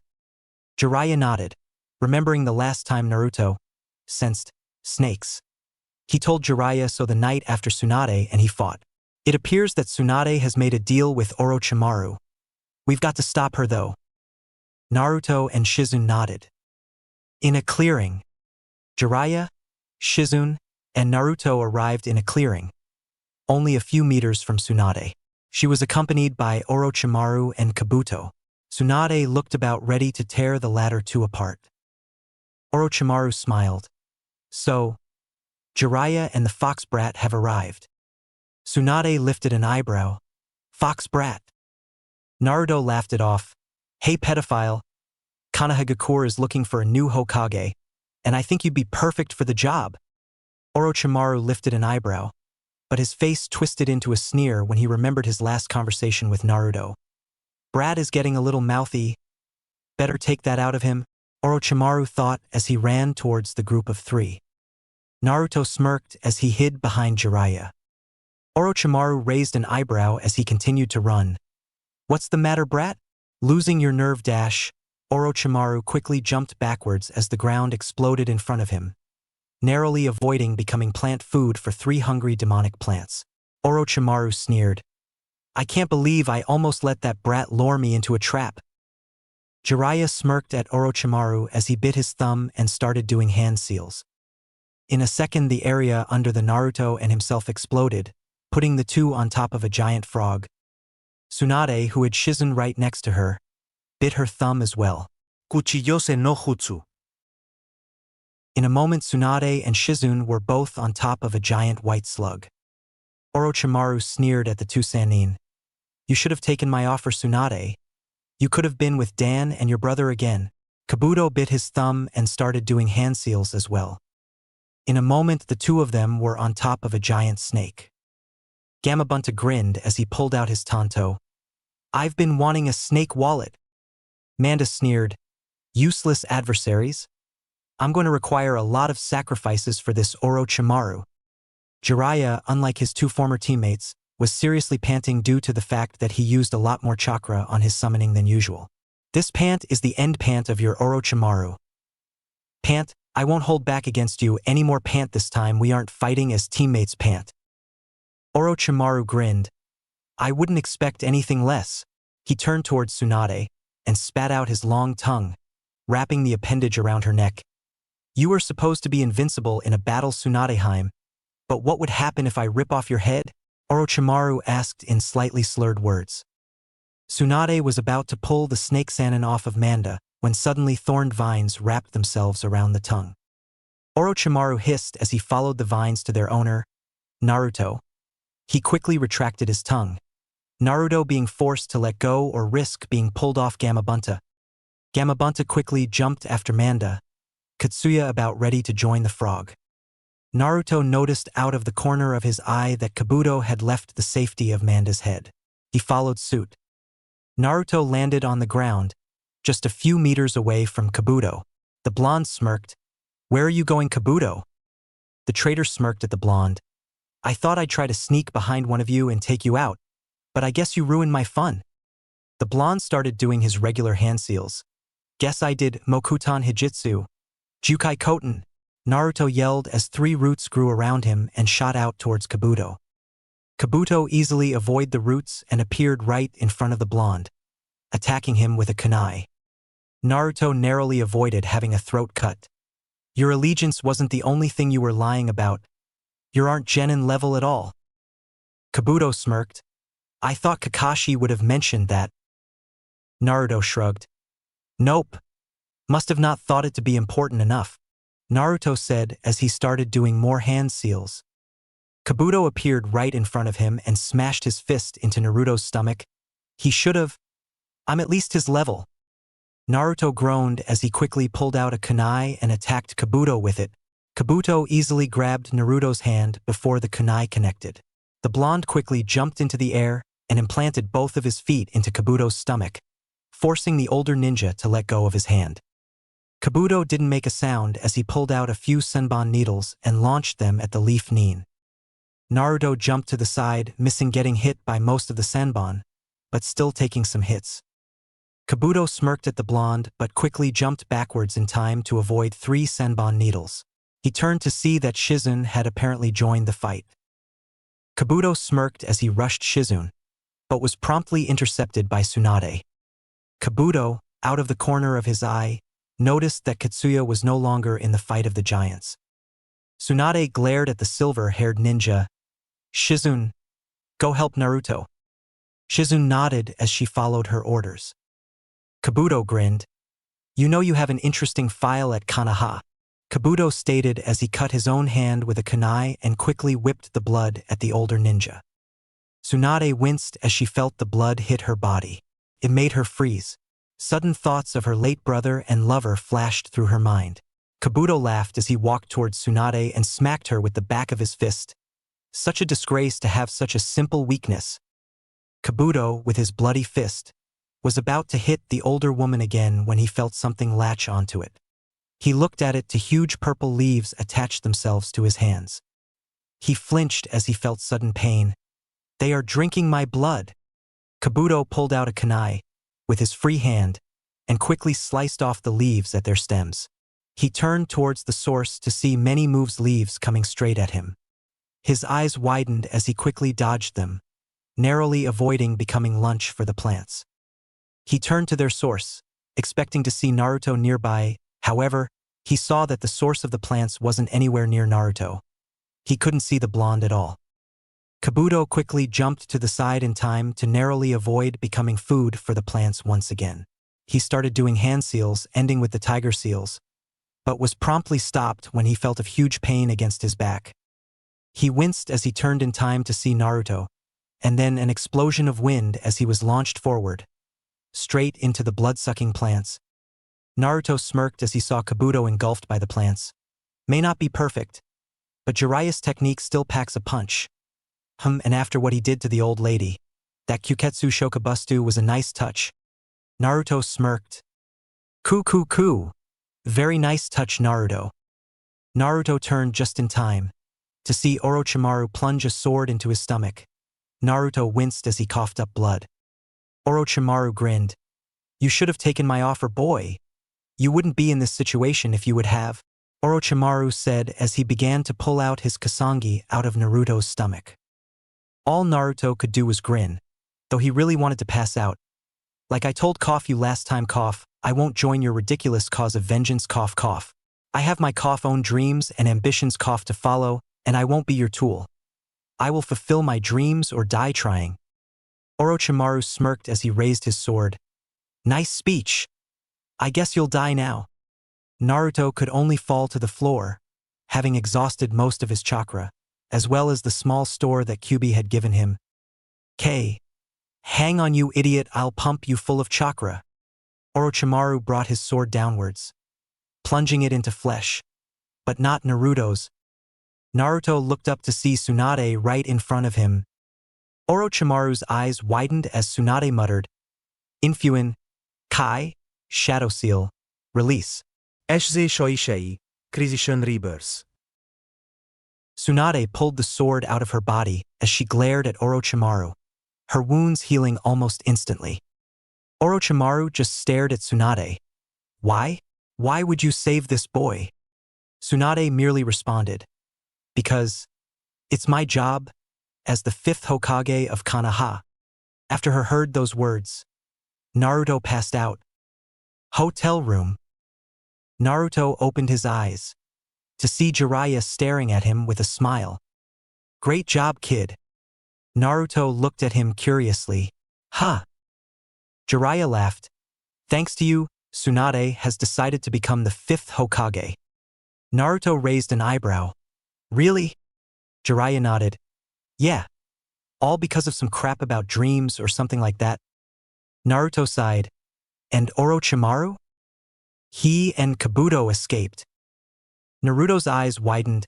"Kabuto?" Jiraiya nodded. "He somehow escaped your plants." Naruto sighed. On the road, Jiraiya, Tsunade, Shizune, and Naruto were all walking down the road. Tsunade, who was behind Naruto, smiled at him. Something about him reminded her so much of her little brother, Nawaki. Thought it saddened her that she wouldn't spend more time with him. Something within her filled with joy knowing that she would help him fulfill his first dream, leaving the village. Though she wasn't completely sad in losing one of her only remaining family members. There was still one more. I can't wait to meet his sister. Chapter 13. 4 Days to Freedom and the Choice. Day 1. Kanaha. Rin sighed as he waited by the door of the council room. Guard duty is the reason that Kakashi left NBU in the first place. Maybe I should have followed suit. Naruto, Shizune, Tsunade, and Jiraiya walk into the council's meeting room. There they meet with the council, or in Rin's opinion, the old people who have nothing better to do than find ways to have Naruto executed. They stood in front of the council, who grinned at the sight of Tsunade. Not all of them were bad, thought the medic Nin. She knew that Inuzuka Tsum, Yamanaka Inoichi, Nara Shikaku, and Akimichi Choza favored the boy. They were close friends to the fourth Hokage and would never disrespect his son in such a pathetic way. Aburame Shibi was difficult to read, but she figured that he didn't hate the boy, based on the fact that he never talked badly about him. Hyuga Hayashi probably had the rarest opinion, among the older generation, that one could ever find in Konoha concerning Naruto. He didn't give a damn. He didn't think of the boy as a hero, based on the fact that Naruto didn't choose his predicament. He didn't think of the boy as the demon, based on the fact that Hayashi trusted the fourth Hokage's expertise when it came down to sealing. He just didn't care. Whether the boy just dropped dead or was acknowledged like a hero, what did piss him off were the constant discussions on said boy, times when they should be discussing things about the village, not a boy. Koharu and Hamura, both teammates of the third Hokage, held disdain for the boy and weren't afraid to show it. There were 8 other elders, all of whom Rin never bothered to learn anything about, who all shared the same feelings of Koharu and Hamura. And the last member of this happy-go-lucky troop was none other than Kazama Ryuyakuina, only child of the fourth Hokage and only grandchild of the Lord of Fire Country, earning her a place in the council, though she probably won't officially join the council until after she retired as a ninja. Koharu, smiling, walked up to Tsunade and bowed. Tsunade Heim dash. When is the promotion ceremony for Chunins? Koharu gritted her teeth and glared at the demon. Keep quiet, boy, she spat. Tsunade resisted the urge to pound this woman into the ground. It was actually my question. I thought I would promote the newly appointed Chunins right away. To strengthen Konoha's ranks as quickly as possibly. Koharu turned to the woman. Very good idea, Tsunade Heim. Kaiu biskoftin verdli. Kishes. We planned it out to take place in 3 days. Tomorrow you will be your coronation. I know we're rushing things, but like you said, for the best of Konoha, Koharu stated. And you can have that second day to yourself, to do whatever you would like, finished Hamura. Tsunade nodded. Koharu sighed. I'm so glad you came. After Jiraiya declined out original offer to become the next Hokage, we were devastated. But when he offered you as a replacement, we were thrilled. She paused to glare at the kitsune. I just wish that you had better company. Tsunade was about ready to blow. Naruto laughed to himself, resisting the urge to flick him off. I could say the same for myself right now. He laughed as he turned around and walked to the door. The elders, the ones who hated the boy, glared daggers at him. Jiraiya tried to cool down the situation as he laughed. The brat was actually quite useful, he said as he got in Naruto's way and started patting his head. Big surprise there. Naruto growled on the inside as Jiraiya patted his head. The big surprise here is that you would turn down the great opportunity to become the village's Hokage. Jiraiya just stared at the boy before replying, What are you getting at? Well, I think my expertise would be better served on the outside. You mean you want to continue to publish those perverted books of yours? Muttered Naruto, though he said it loud enough for everyone to hear. Jiraiya's eye twitched as some of the council members started snickering. But you don't even realize the opportunity you missed out on. Naruto began with an evil smile and look in his eyes, both of which easily caught Jiraiya's attention. Naruto shrugged. I just thought if some idiot. Naruto paused to look at both Hamura and Koharu, but quickly looked back at Jiraiya. Ever gave you the opportunity to become the next Hokage? I figured you'd use your new power in some perverted way. Seeing the confusion etched on Jiraiya's face, Naruto decided to elaborate. I was just thinking you would make some kind of law, stating a permanent and mandatory female dress code. You know, something along the lines of tight, leather lingerie.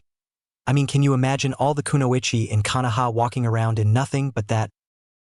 When Naruto finished, Jiraiya's eyes widened as a perverted look was placed on his face, drool leaking from his mouth. All the men in the council room, excluding Hayashi and Shibi, had the same perverted look. Hayashi and Shibi were trying hard to hide their blush. Rin's, Shizun's, and Yukina's faces were covered in a large blush. Tsum and, surprisingly, Tsunade were starting to snicker at the depression that Jiraiya would soon be in. Koharu was, however, not amused in the least. Jiraiya finally snapped out of his reverie. On second thought, Koharu cut him off. Eno? She's Hokage. Pointing to Tsunade. You too. Pointing to Jiraiya and Naruto. Get out. Pointing to the door. Latter walked out quickly, laughing his head off. The former was trying hard to keep his eyes from welling up. Why didn't I think of that? Konoha Road. Naruto was walking towards Ichiraku, wanting to visit the old man and get some ramen, after not being in Konoha for a while. He continued walking when he heard something that made his blood boil. Hayashi Shushuku. Naruto felt something tug on the back of his jacket collar as he was lifted into the air. There has to be an easier way for the two of us to talk.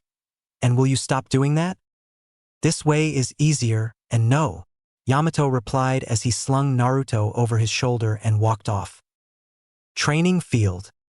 Yamato and Naruto sat together on the grass. So, what do you want? Muttered Naruto, annoyed at being denied going to Ichiraku once again. Yamato sighed as he placed his chin in his hands. You'll have to excuse me, Naruto, but you are the only one in Konoha who can learn these jutsu. So you'll have to excuse me if I want to pass along some techniques to you. Naruto shrugged. Don't get me wrong. I'm grateful. You're one of the only people who even gives me the time of day. Naruto muttered that last part to himself. In a sickeningly sweet voice, Naruto spoke again. Look on the bright side. You still have my dear sister to teach. Yamato shrugged. Already tried. She can't do Mokuton, Yamato replied. Naruto looked at him oddly, so Yamato continued. After a short discovery, the council ordered me to teach Yukaina how to perform Mokuton Hijitsu, Jukai Koten. It ended in failure. She can't perform Mokuton. I'm not sure why though. Perhaps it has something to do with Kyuubi's presence in your body. But that's not important.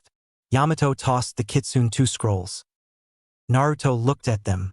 The first said, Moku Bunshin no Jutsu, would clone technique. The second said, Mokuton Moku Johiki, would release, with locking wall.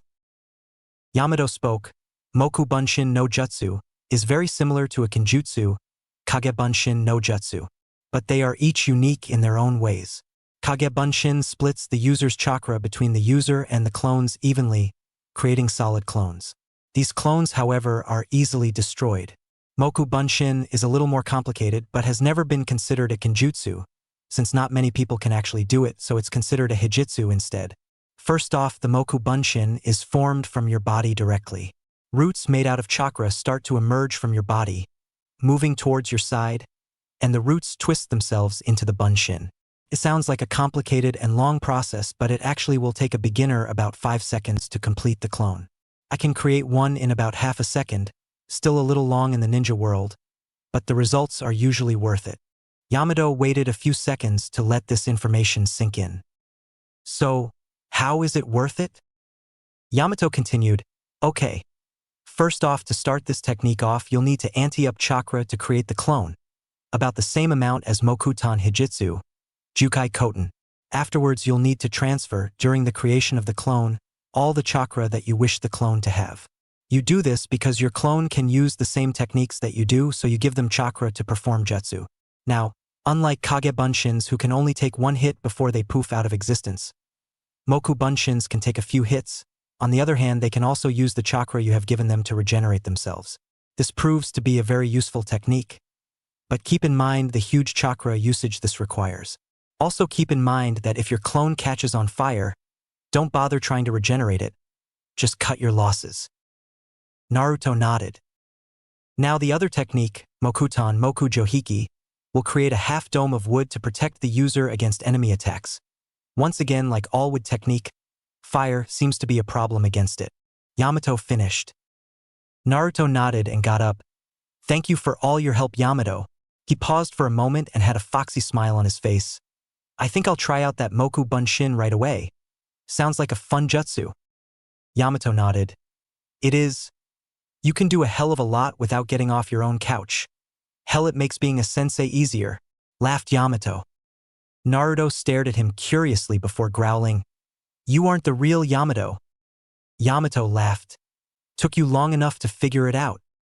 Naruto sighed and left the training field. Day 2. Naruto's apartment. Naruto was sitting on his roof. From a distance, he could see that most of the village was gathered at Tsunade's coronation, at the Hokage Tower. He mused with the idea of going to the tower, but thought it wiser to just watch the whole event from atop his apartment, though the view wasn't exactly perfect. The day they returned to Konoha, Tsunade had easily revived Kakashi and Sasuke from their mental comas. Everything seemed to be happening so fast. It kind of made his head spin, though at the same time he was happy. Only 2 more days. Hokage's office. Tsunade was looking some of the medical files. It was only a few hours after she had been coronet, and she was already bored. Shizen stood right next to her. Tsunade Shirsho, if you're bored, why don't you try meeting with Yukina Haim? She's going to be busy for a while, but I've made sure that she has absolutely nothing to do next week. So I'll speak with her then. We can have a nice long chat. Shizen nodded. Tsunade continued to look through the files as one caught her eye. This kid's case is pretty serious. If he doesn't get help soon, he'll have to quit his ninja career. Shizen looked questioningly at her sensei. Who is it? Some kid named Rock Lee. Set up an appointment with him? I'd like to speak to him. Shizen nodded as she left Tsunade's office. Somewhere in Konoha. After stopping at his house to drop off his traveling bag, Naruto was on the road traveling to the Ichiraku ramen stand. He was so caught up in his regular routine of pissing off the glaring villagers that it left him unaware of the person spying on him.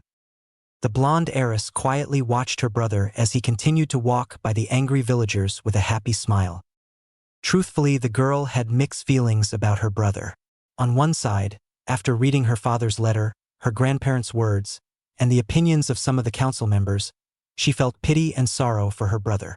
On the other side, the years of loathing the creature inside of him, as well as the less tactful members of the council, still had her detest the very sight of him.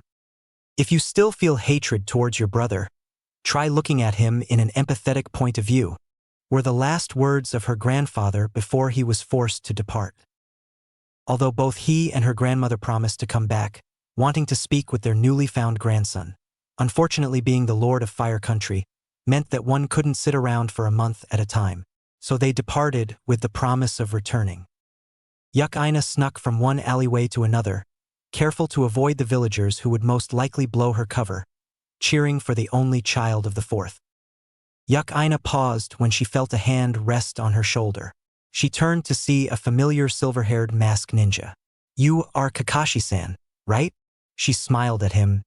You were a student of my father. Kakashi nodded lazily. Yes.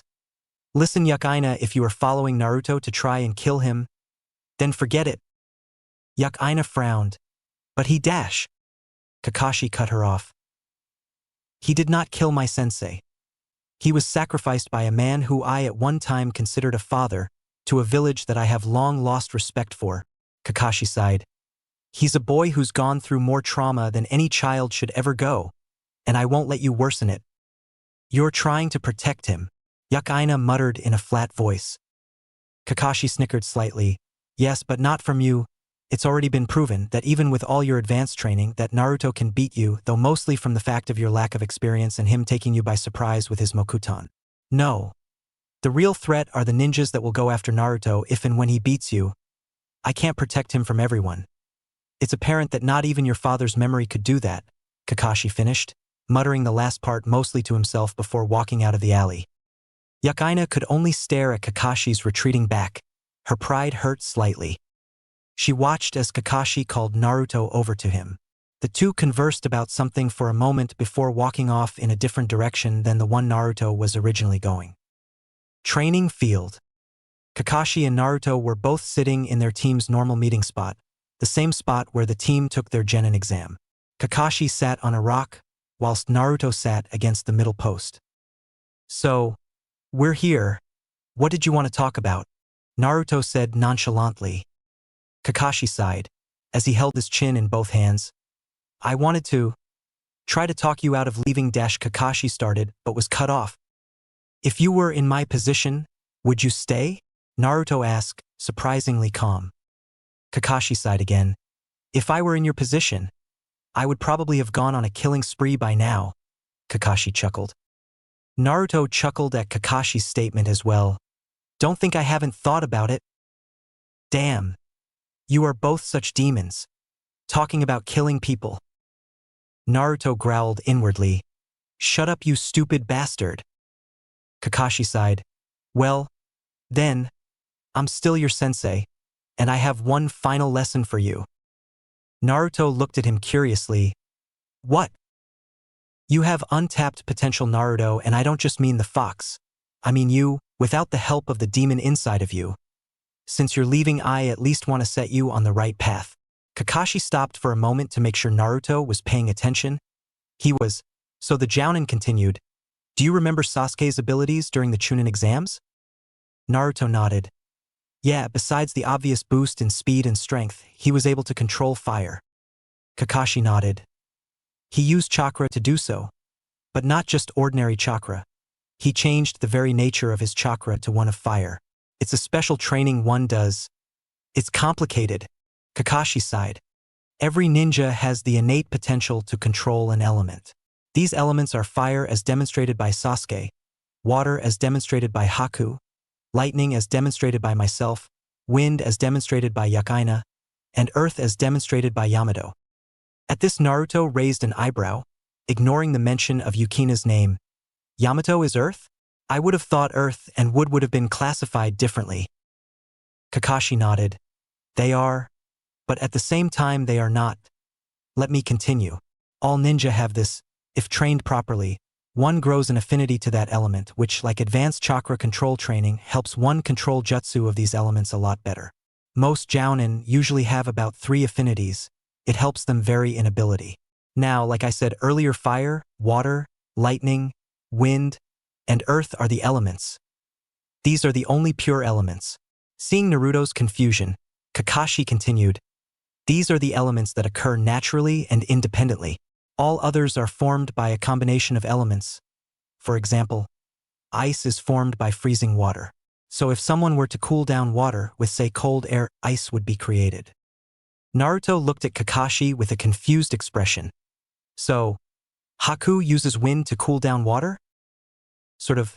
See, for ice jutsu to be used, one must not only be able to use both wind and water jutsu, they must have the potential to have an affinity with those elements. But that's not all. If that were the case, there would be hundreds of ice-using ninjas. To create an ice jutsu, one must literally combine the 2 natures together to create the new element. But one can't just learn to combine 2 elements. They must be born with the ability, a blood limit. Naruto finished for Kakashi. Kakashi nodded, so Naruto asked, so, earth is one of the elements needed to make wood? Kakashi nodded. If you think about it, it makes perfect sense. Plants require 4 ingredients to grow. The first is sunlight. They give nutrients to the plants, but it can be replaced by chakra. The second and third are the 2 necessary elements, earth and water. The last is the seed itself. This is created using the nature manipulation to change your chakra into something that can literally create life. This is the true nature of Mokuton. This is the ability you inherited from the first Hokage. Naruto's eyes widened slightly. The first Hokage? Kakashi chuckled. Yes. You seem to have a long list of famous ancestors. Seeing Naruto glare at him made the Jounin continue. Your father was a grandchild of the first. It's surprising that this fact has been unknown for so long, but it was actually Jiraiya who found this out, though I'm sure your father probably knew. But we're getting off topic. Mokuton would release, Hayaton ice release, are both combinations that require a blood limit to use. The only known combination that doesn't require a blood limit is made by combining earth and wind, sand, as demonstrated by your good friend Gaara. Kakashi chuckled. Naruto's eye twitched. What the hell makes you think the two of us are friends? Kakashi chuckled again, his visible eye forming an upside-down crescent moon. You two are too much alike to not be considered friends. Anyway, just about every Sannin in Sungakure can use Sanjutsu to some extent. But it seems Gaara will be the only true master of this art. But I'm getting off topic again. Listen. The whole point of this lesson is to make you aware of your abilities and potential. You already discovered how to add the wood element to your chakra. And you know how to use the other type of chakra manipulation, form manipulation. Now you must combine the two together. Naruto sighed. I'm having a hard time following you, Kakashi. I can already combine the two. Kakashi shook his head. No, you haven't. What you've done is created a seed using nature manipulation. Afterwards, you use ordinary chakra to make it grow in size, changing the form of the seedling into one of a plant. And in many cases, you change the direction the plant grows. This is form manipulation. You use the two chakras separately. And until you use them together, effectively, you will never reach your full potential. Kakashi finished with a sigh and then continued. I made a mistake teaching Sasuke nature manipulation during the Chunin exam. He was able to grasp the basic concept of the art. He even started to combine the two to create his first original jutsu, Ryusei Samashu. It is something that few ninja have ever done in such a short amount of time, but he has yet to grasp the concept fully. He hasn't even scratched the surface, which is why this jutsu seems to backfire on him every time he uses it in a fight. Naruto nodded, remembering Sasuke's fights versus Gaara and Neji. So, how do I grasp this art? Kakashi shook his head. Combining these two forms of manipulation is something that every ninja needs to discover on their own. I can only point you in the right direction, Kakashi said as he pulled out two scrolls. Learning to use water and earth-based jutsu is the first step. These scrolls are full of genin-level earth and water jutsu. Naruto's eyebrow rose. Genin? Kakashi chuckled. Yep. If you want me to get you higher ones, you'll have to come visit. Naruto's eye twitched as he got up to take the scrolls from Kakashi. Kakashi sighed. You know, half of me can't help but think that I'm damning Konoha to hell by doing this. The other half thinks that I'm ensuring the future of Konoha by continuing your training. Kakashi finished with a small chuckle. Naruto laughed. Sensei, I'm insulted. You actually think I would attack the village that nurtured me in my short life? Kakashi, seemingly unaffected by the conversation the two were having, continued to smile. Like I said, if I were you, I would have gone Orochimaru a long time ago. Naruto shrugged but continued to smile. Well, you are not me, and I am not you. Vengeance doesn't suit me. After I leave, I won't even give these morons a single thought. Such an action is too far beneath me, Naruto said as he turned. Beneath you? How many of these morons have you attacked with that bracelet of yours? Naruto shrugged. I would say high 40s, low 50s, muttered the blonde. Huh. Naruto grinned. That's different though. They attacked me first. After I leave, I won't have to deal with these idiots anymore. Kakashi sighed. I'm glad to hear that, because if it comes down to it, even if I did say I would do the same in your position, I will fight you if I need to. Naruto laughed. I hope the next time we fight, I'll be good enough to give you a run for your money, but the next time we fight it won't be as enemies. Like I said, I have no intention of destroying this hellhole. Let everyone who lives here rot for all I care. Naruto paused to look at Kakashi and grinned sheepishly. Present company excluded, of course. With that, Naruto turned and left. Kakashi sighed. If you were still alive, how would you deal with him, Sensei? You know. Kakashi turned to the new voice.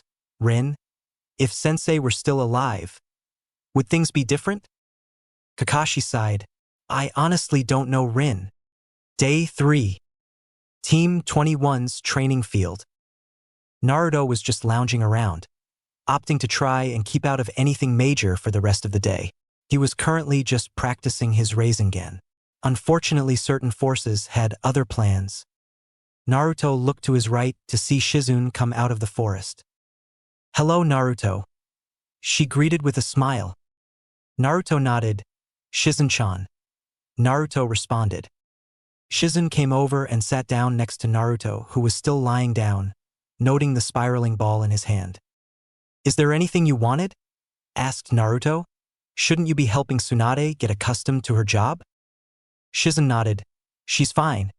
She's actually performing surgery today. She wanted to get further acquainted with the Konoha staff, so she asked me to run an errand for her. Naruto raised an eyebrow. Surgery already? She doesn't waste any time. Shizune laughed. It's a nice change. She usually just lounges around and drinks sake, or wastes all our funds on gambling.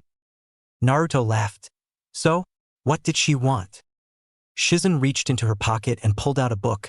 She offered it to Naruto, who took it. She just wanted me to give you that. Naruto looked at the book. Genetics. Shizune nodded. Yes, the science is still relatively new, but Tsunade figured you could use it in your Mokuton.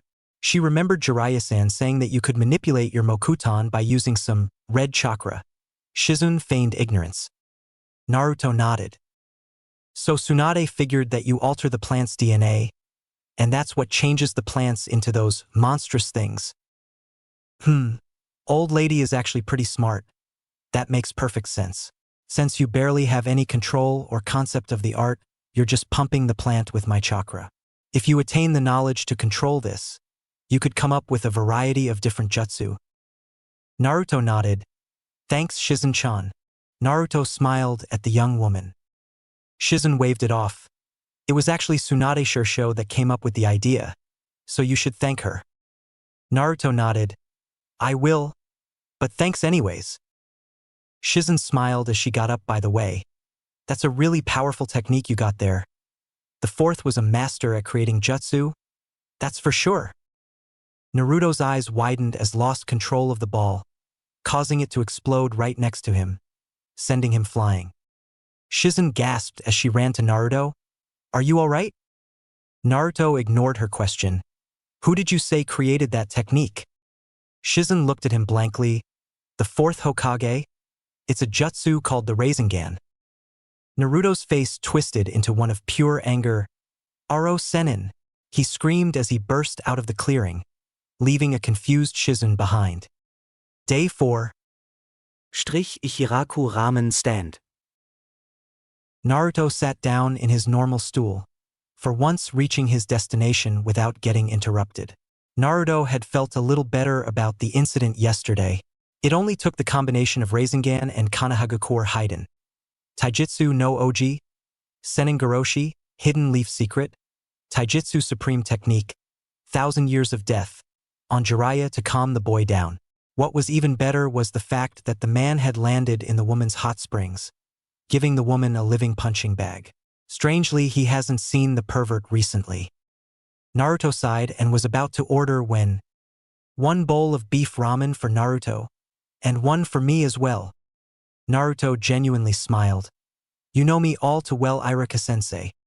Irika smiled at the boy as the two started talking. 10 minutes and 34 bowls of ramen later, Naruto and Irika exited Ichiraku. Naruto, come with me to the academy. I have something I've been meaning to give you. Naruto looked at Irika curiously before nodding and following the man to the ninja academy. Academy? Irika quickly went to his desk and fished something out of a drawer. Naruto waited patiently for whatever it was that Irika wanted to give him. Irika walked up to Naruto, holding his hands behind his back. The Hokage told me about his deal with you during the Chunin exams, and to be honest with you, I was hoping that you would fail, Irika said, laughing sheepishly. Naruto felt a pang of anger welling up inside of him but decided to hold it down, knowing Irika meant no harm. Anyway, I know there is no way for me to convince you to stay, so I'm not going to bother. Instead, I'm going to ask you to please come visit. Irika finished. Naruto sighed and nodded, not really promising anything. I also wanted to give you this. Irika pulled from his back a Hittite 8. Not just any Hittite 8. This one didn't have the sign of the leaf on it. This one had a tree etched on it instead, and lastly the cloth was a blood red color. Unfortunately, red was the only color I could find at the time. Well, actually there was another. But I didn't think pink would suit you. The leaf suits you well, but I think this tree would suit you better, like your own personal symbol as a wanderer. Just like the symbol on Jiraiya's Hittite stands for oil. You've probably heard the stories.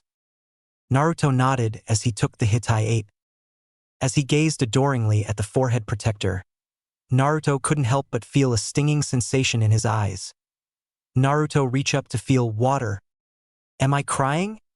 Asked the confused fox. He hadn't cried in years.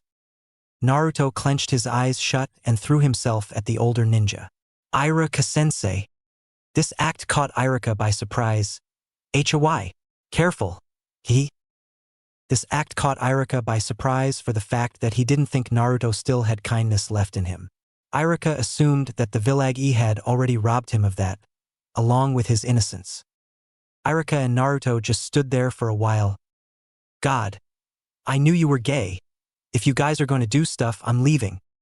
Naruto blushed as he detached himself from the man he considered an older brother. Shut the hell up. Irika sighed. You better get going, Ototo. Naruto's eyes widened slightly at the name, but he just nodded and left. Hokage Tower. Naruto walked into the Hokage's office.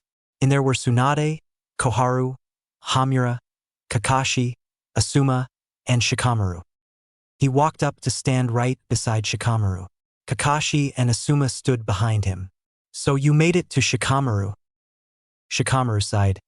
Yes. And now we got to go through this troublesome ordeal. Naruto's sweat dropped at the comment and turned back to Tsunade. Tsunade came up to stand in front of the two genin. Turn to you senseis. Naruto and Shikamaru turned to Kakashi and Asuma respectively. They were each holding a chunin vest, which the two boys took. After taking them, the two turned around, after receiving a gesture from their senseis. Tsunade cleared her throat. As the Hokage of Konoha, I hereby promote both of you to chunin. Congratulations. You're both dismissed. Naruto cocked an eyebrow as he saw Tsunade walk back to her desk, to sit with Koharu and Hamura. He also noticed Kakashi and Asuma were leaving. That's it. Tsunade raised an eyebrow. Yeah. What do you want, a freaking medal? Naruto stared at her curiously. I've been waiting for this for quite a while. And you're telling me that that is it? Tsunade shrugged. Pretty much. Naruto felt like slapping somebody as he turned and left, Shikamaru close behind him. Naruto's house. Naruto was about to exit his apartment when he felt a pair of arms wrap themselves around him. He turned back to see Tsunade behind him. I just wanted to wish you luck, Naruto. The blonde nodded. Same goes to you, old lady. Tsunade's eye twitched slightly. Which reminds me, come back to visit. If you don't next time I see you, I'll beat the hell out of you. Naruto laughed as he realized that she wasn't kidding. He merely nodded as he pulled himself from her grip and left. Uchiha household. Sasuke could only stare at the four figures as they left his clan house. More power. Can this man really give it to me? Heiate clan house. Naruto stood in front of the Heiate clan house, although the whole of the Heiate were still months away from arriving to Konoha. The sole reason he was here was to keep a promise he made to Rei. He came here directly after leaving his vest at his home. He packed it with the rest of his stuff that he was taking. Naruto entered easily enough, the guards being ordered to let him through, and not knowing about his connection to Kyuubi. Naruto walked in and found himself in a training field. There he saw his silver-haired friend, meditating. Naruto walked up to her. Hey! Rei opened her eyes to look at Naruto and smile. Hi! She stood up. Glad you showed up. Naruto nodded. Just wanted to say dash. Rei stopped him though. Don't say goodbye. It's a tradition of sorts in my clan. When a friend or family member leaves, We spar instead of saying goodbye, she said as she unsheathed her wakizashi. Naruto nodded as he grabbed a bamboo flower he had hidden in his jacket. It took only a moment for it to change into a long wood-like sword. Naruto and Rei faced off for what seemed like hours to them. Rei had a calm aura, which was completely emotionless. Naruto's aura was anything but calm. However, Naruto had learned to mask it a long time ago with a simple smile. Rei was the first to make a move. She jumped from her position at the blonde ninja. Naruto brought his sword up to block Rei's attack. The bamboo sword could cut anything. However, it was hard enough to resist being cut by most attacks. Naruto pushed off from Rei, sending her backwards, and went to stab her with the only sharp part of his sword, the point. Rei, easily regaining her balance, quickly smacked Naruto's stab harmlessly to her right and countered with a stab of her own. Naruto quickly jumped backwards to avoid being impaled by the girl. Afterwards, he jumped forward, aiming a horizontal strike with his long sword. Rei easily parried his attack. Naruto quickly tried a vertical slash this time. However, Rei grabbed the sheath of her sword with her left hand to block Naruto's attack and quickly pointed the point of her sword against Naruto's neck. Naruto sighed. "You win again." Rei laughed at the boy. "You better get used to this position. Pretty soon I'll have the ability to do this to you with ninjutsu, genjutsu, and taijutsu." Naruto smirked. "Yeah, we'll see about that." Rei sighed as she walked away from the boy. Naruto followed her. "I can't believe after all this time you are leaving. It's rather sad." Naruto shrugged, looking slightly downhearted. "I'm sorry, but I can't stay here anymore." He nodded. "At least come visit." Naruto nodded. "You're the first to ask." Rei looked at him in surprise. "No one else has asked you to come back?" Naruto shrugged. "Well, they have, but they've chosen methods involving blackmail and threats to bring me back." Rei giggled at the statement. Naruto sighed. "I should be going now." When he saw Rei nod, he turned on his heel and walked away. He paused momentarily when his arms wrapped around him. "I'll see you later, Naruto-nissen." Naruto smiled. "I'll see you later, Rinnekin." With that, Naruto left, a single tear running down both their eyes. In the forest. Naruto sighed. He had attempted to search for Sasuke and Sakura, but couldn't find either anywhere. I should have just said goodbye after he got out of the hospital. Naruto thought about just leaving for the 10th time that day, but it felt wrong to do so without saying goodbye. "You're going to soft." "Shut up," Naruto spoke out loud. He continued walking, hoping to find Sasuke in one of the training fields. For someone obsessed with revenge and power, he doesn't seem to give a damn about training. Naruto already attempted to look for him at his home, but that didn't work out. He tried Sakura's house, but in between the items being thrown at him, he received the answer that Sakura wasn't home. He mused with the idea of tracking down Ino, having seen her earlier, and giving her an item that smelled like Sasuke in hopes of tracking down the Uchiha, but opted against it knowing that she was celebrating with Shikamaru. Naruto walked into the next training field. It was one with a lake on it. His eyes widened when he saw someone in the lake. She wore a pink kimono. She had chocolate eyes and black hair. She was merely lying down in the lake. Hello, Haku. The girl cracked open an eye to see Naruto. "Hello, Naruto-kun. What brings you here?" "I was hoping to find Sasuke and Sakura nearby, but I just remembered that I wanted to say goodbye to you too. I don't know if you knew this, but you're leaving Konoha," Sakura told me. "Oh." Haku sighed as she lifted herself up. She was now sitting on the water. "Naruto, have you thought about what I've said?" Naruto looked at her questioningly. "When I told you where true strength comes from, do you still hold the same opinion you did before? Do you still have no precious people, no one to protect?" Naruto shrugged. "Everyone I hold dear can defend themselves. Those that can't are well on their way. They don't need me here." Haku sighed. "You know, I got a similar response from Sasuke. Though I agree somewhat with your philosophy, I won't follow it. I think you protect the ones you love, whether they can defend themselves or not." Naruto shrugged.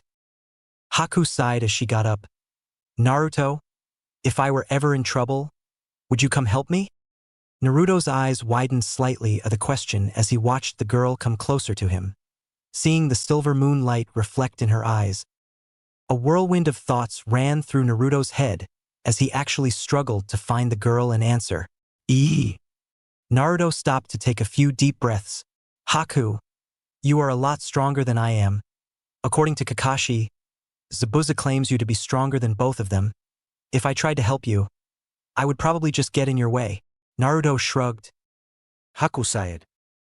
Naruto did the same as he took his eyes off of her and looked straight at the moon. After several moments of absolute quiet, Naruto was about to turn and leave when he felt something against his cheek. He looked down just in time to see Haku pull her lips off of his cheek, turn and leave. Goodbye, Naruto-kun. Do come back and visit. I would really love to hear about your journey. Haku walked back to the lake, sat down on top of it and started meditating. Naruto only placed his hand on his cheek as he stared at the 15-year-old girl. After a moment he turns and leave, deciding to forget about Sasuke and Sakura. Naruto's apartment. Naruto, his bag on his back, ran. He ran towards the village exit. He took a shortcut which would lead him past his own training field. He passed the 3 stumps when he finally stopped. He felt something that he hoped never to sense again, wishful thinking. He turned and saw Yukaina. Naruto narrowed his eyes as she came closer. What the hell do you want?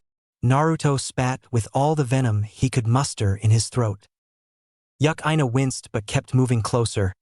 I just wanted to talk. Naruto scoffed. I have nothing to say to you. Naruto turned and began to walk away. Yukaina clenched her eyes for a moment before yelling out, Please, Aniki, wait. Naruto stopped in his tracks. His anger was at its peak. She actually dared to call him brother after trying to kill him a month ago. Afterwards he started laughing. First demon, then Naruto, and now brother. Make up your damn mind.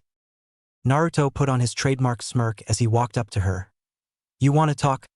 Fine, here's the story about the boy who was condemned by his father to become the vessel for a demon. This was done to protect a bunch of people who would later do everything in their power to make the boy's life a living hell. If that's not enough, this child's mother threw him away for the sole purpose of saving her untainted child. Yukaina winced at the ice in Naruto's voice. And to make things perfect, let's just say this other child comes back one day to accuse her brother of the things that he's been blamed for his entire life. The fact that Naruto hadn't stopped smiling during this entire conversation was starting to scare the girl. One child, loved by all. Another child hated for doing absolutely nothing but just being alive. Yukaina remembered her grandfather's words. Naruto, I'm so sorry. Naruto turned. I don't need your damn pity. Aniki. Naruto quickly turned, looking at her with every last ounce of hatred he had. Don't you ever call me that again. Yukaina winced. Was your life really that hard? Naruto's face once again became a twisted smile. So much so that I wish the MBU had never found me. Hanging there so many years ago in my apartment, barely alive. Yukina's eyes widened. Surprised. Naruto shrugged. That was the day I died. The son of Kazama Erasure and Ryu Kazuna. That was the day you truly became an only child. Either way, I refuse to acknowledge myself the child of the 2 people who damned me to this hell, just to save the life of their obvious favored child. But now, I will never have to deal with it anymore. Yukaina looked at him questioningly. Naruto pointed to his backpack. Never heard, huh? I'm leaving, and I won't be coming back ever, Naruto said, lying about the last part. Yukina's eyes widened. What? You dash? Can't? Me and old man Sarutobi made a deal. I get my Chunin vest, and I can leave. No questions asked. And with that the boy turned and walked away. Yukaina ran after him but stopped the second she felt pain in her stomach. As Naruto removed his knee from her stomach, she fell to the ground, clutching it. Naruto felt several spikes of chakra and then one huge spike that he would forever recognize. He decided to end his meeting with the girl. He dropped down to one knee so he was eye level with the girl. Pay attention because I'm only going to say this once. I hate you. Stay the hell away from me. The only reason I don't kill you now is for the memory of the third Hokage. I know he would be disappointed if he knew I killed you. That's the only reason I'm holding back against you now. With one last glare at the girl, Naruto left. Silent tears fell down the girl's face. In a nearby tree sat a certain perverted hermit. Well, that's about the best we could hope for in a while. He turned to glare at the ANBU who had been following Yuck-Ina around, making sure they don't attack Naruto. In a clearing a few minutes away. The only reason I don't kill you now is for the memory of the third Hokage. Kyubi mocked in the boy's voice. Bah! The only reason you didn't kill her was because you felt all those ANBU around. Naruto shrugged. So I lied. What do you want? Kyubi laughed in his head. Naruto continued walking towards the exit when he heard crying, easily recognizing the owner of the crying, so he opted to follow, since he was already going that direction. He quickly finds the owner. Sakura? What's wrong? The pink-haired girl turns to see Naruto. It's Sasuke-kun. He's gone. Naruto cocked an eyebrow. What? He left to go to the Sound Village. He's going to receive training from Orochimaru. Naruto's eyes widened. What? He left, saying he could get more power at Otogekure. Naruto growled inwardly. Figures. I work the hard way to leave the village fairly, and Sasuke gets to just walk out. This time Kyubi actually sweat dropped at the statement. Kid, I think you're missing the point here. Sakura cried into her hands. What'll happen if the Hunter Nin find him? Naruto raised an eyebrow at he prospect. He could almost see Sasuke in front of the council. Sasuke stood in front of the entire council of Konoha, minus the Hokage. Koharu was the first to speak. Uchiha Sasuke. You've been charged as a traitor of Konoha. What do you have to say for yourself? Sasuke shrugged. I'm Uchiha Sasuke. Koharu, along with the council, gasped. Oh my god! Has Uchiha Sasuke? Hamura went up to the boy to give him a closer look. Yep, this is Uchiha Sasuke. Koharu rested her hand on her chin. We'll have to cover this little incident up. Hamura suddenly snapped his fingers. I got it. Don't we usually blame some kid for a bunch of things he never does? What was his name again? Koharu suddenly snapped her fingers as well. Uzumaki Naruto. So far we have him branded as the Kyubi, the one who made Orochimaru defect, the cause of the Uchiha massacre, and finally the cause Great Shinobi Wars. Hamura laughed. All right, as of now, he's responsible for the defection of Uchiha Sasuke. Koharu nodded. All right then, it's settled. Naruto stared wide-eyed into the empty forest. Are you in my mind again? Damn. Was hoping you wouldn't notice. Naruto's eye twitched slightly. Sakura sighed. They'll execute him. That's the punishment for traitors. Naruto sighed. Sakura. This village owes the Uchiha far too much to damn their last child. Naruto paused as he connected Sasuke to his own situation. I mean, Sasuke is the last owner of the powerful bloodline. Surely the village wouldn't be so moronic as to damn him. Naruto once again paused. He's screwed. Damn it. Sakura sighed as she got up and wrapped her arms around Naruto. Maybe it'll be all right. Shikamaru and a few others went after him. Maybe they'll bring him back safely. Naruto sighed as he pulled himself out of Sakura's embrace, knowing that she didn't believe the words that she was speaking. I have to go. Goodbye, Sakura. Sakura sighed as well. Goodbye, Naruto. With that, Naruto left.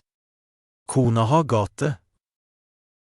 Naruto reached the gate of the village quickly. He pulled out his papers, showing them to the ANBU, who quickly let him through, a little too happy, Naruto noted. After the gate was opened, Naruto ran through as fast as he could. Clearing. Naruto stopped in a clearing, untying his Konoha Hitaiate and putting on the one that Iruka gave him. He sighed as he went over to a nearby tree and leaned against it. Naruto growled as he thought about Sasuke's situation. Damn idiot. What could he be thinking? He's just going to become a tool for Orochimaru. Naruto looked in the direction of the Sound Village. He growled inwardly. What the hell am I thinking? I don't owe him anything. and I sure as hell don't owe this village anything. I hate you. You know that, right? I hate you, my father, my mother, my sister, my grandparents, and this whole damn village. For all I care, you can all burn in hell. Naruto. I'm free. I can leave and no one can stop me. At about this point, Kyuubi retreated to the deepest part of Naruto's mind. He would leave the boy alone. So what's stopping me? Do you still hold the same opinion you did before? Do you still have no precious people, no one to protect? Haku. Naruto's eyes widened. Is Sasuke precious to me? In the ninja world, those who break the rules are scum, but those who abandon their teammates are worse and scum. Kakashi. Would I be scum for leaving Sasuke behind? But wouldn't him leaving make him scrum as well? His mind flashed back to the picture of Team 7. Are they precious to me? Naruto scowled when he thought back to the village. He beat him on a daily basis when he was younger. What the hell do I owe this village? If I can leave, why shouldn't Sasuke have the same right? They'll execute him. That's the punishment for traitors. Sakura. Naruto sighed. You will receive the right to leave the village whenever you want. This right cannot be revoked, unless you do something like interfere with a mission or something. Then the Hokage can revoke the right. Sarutobi. Naruto sighed. If I got to help Sasuke, the council will force the Hokage to revoke my right to leave. Damn it. What the hell should I do?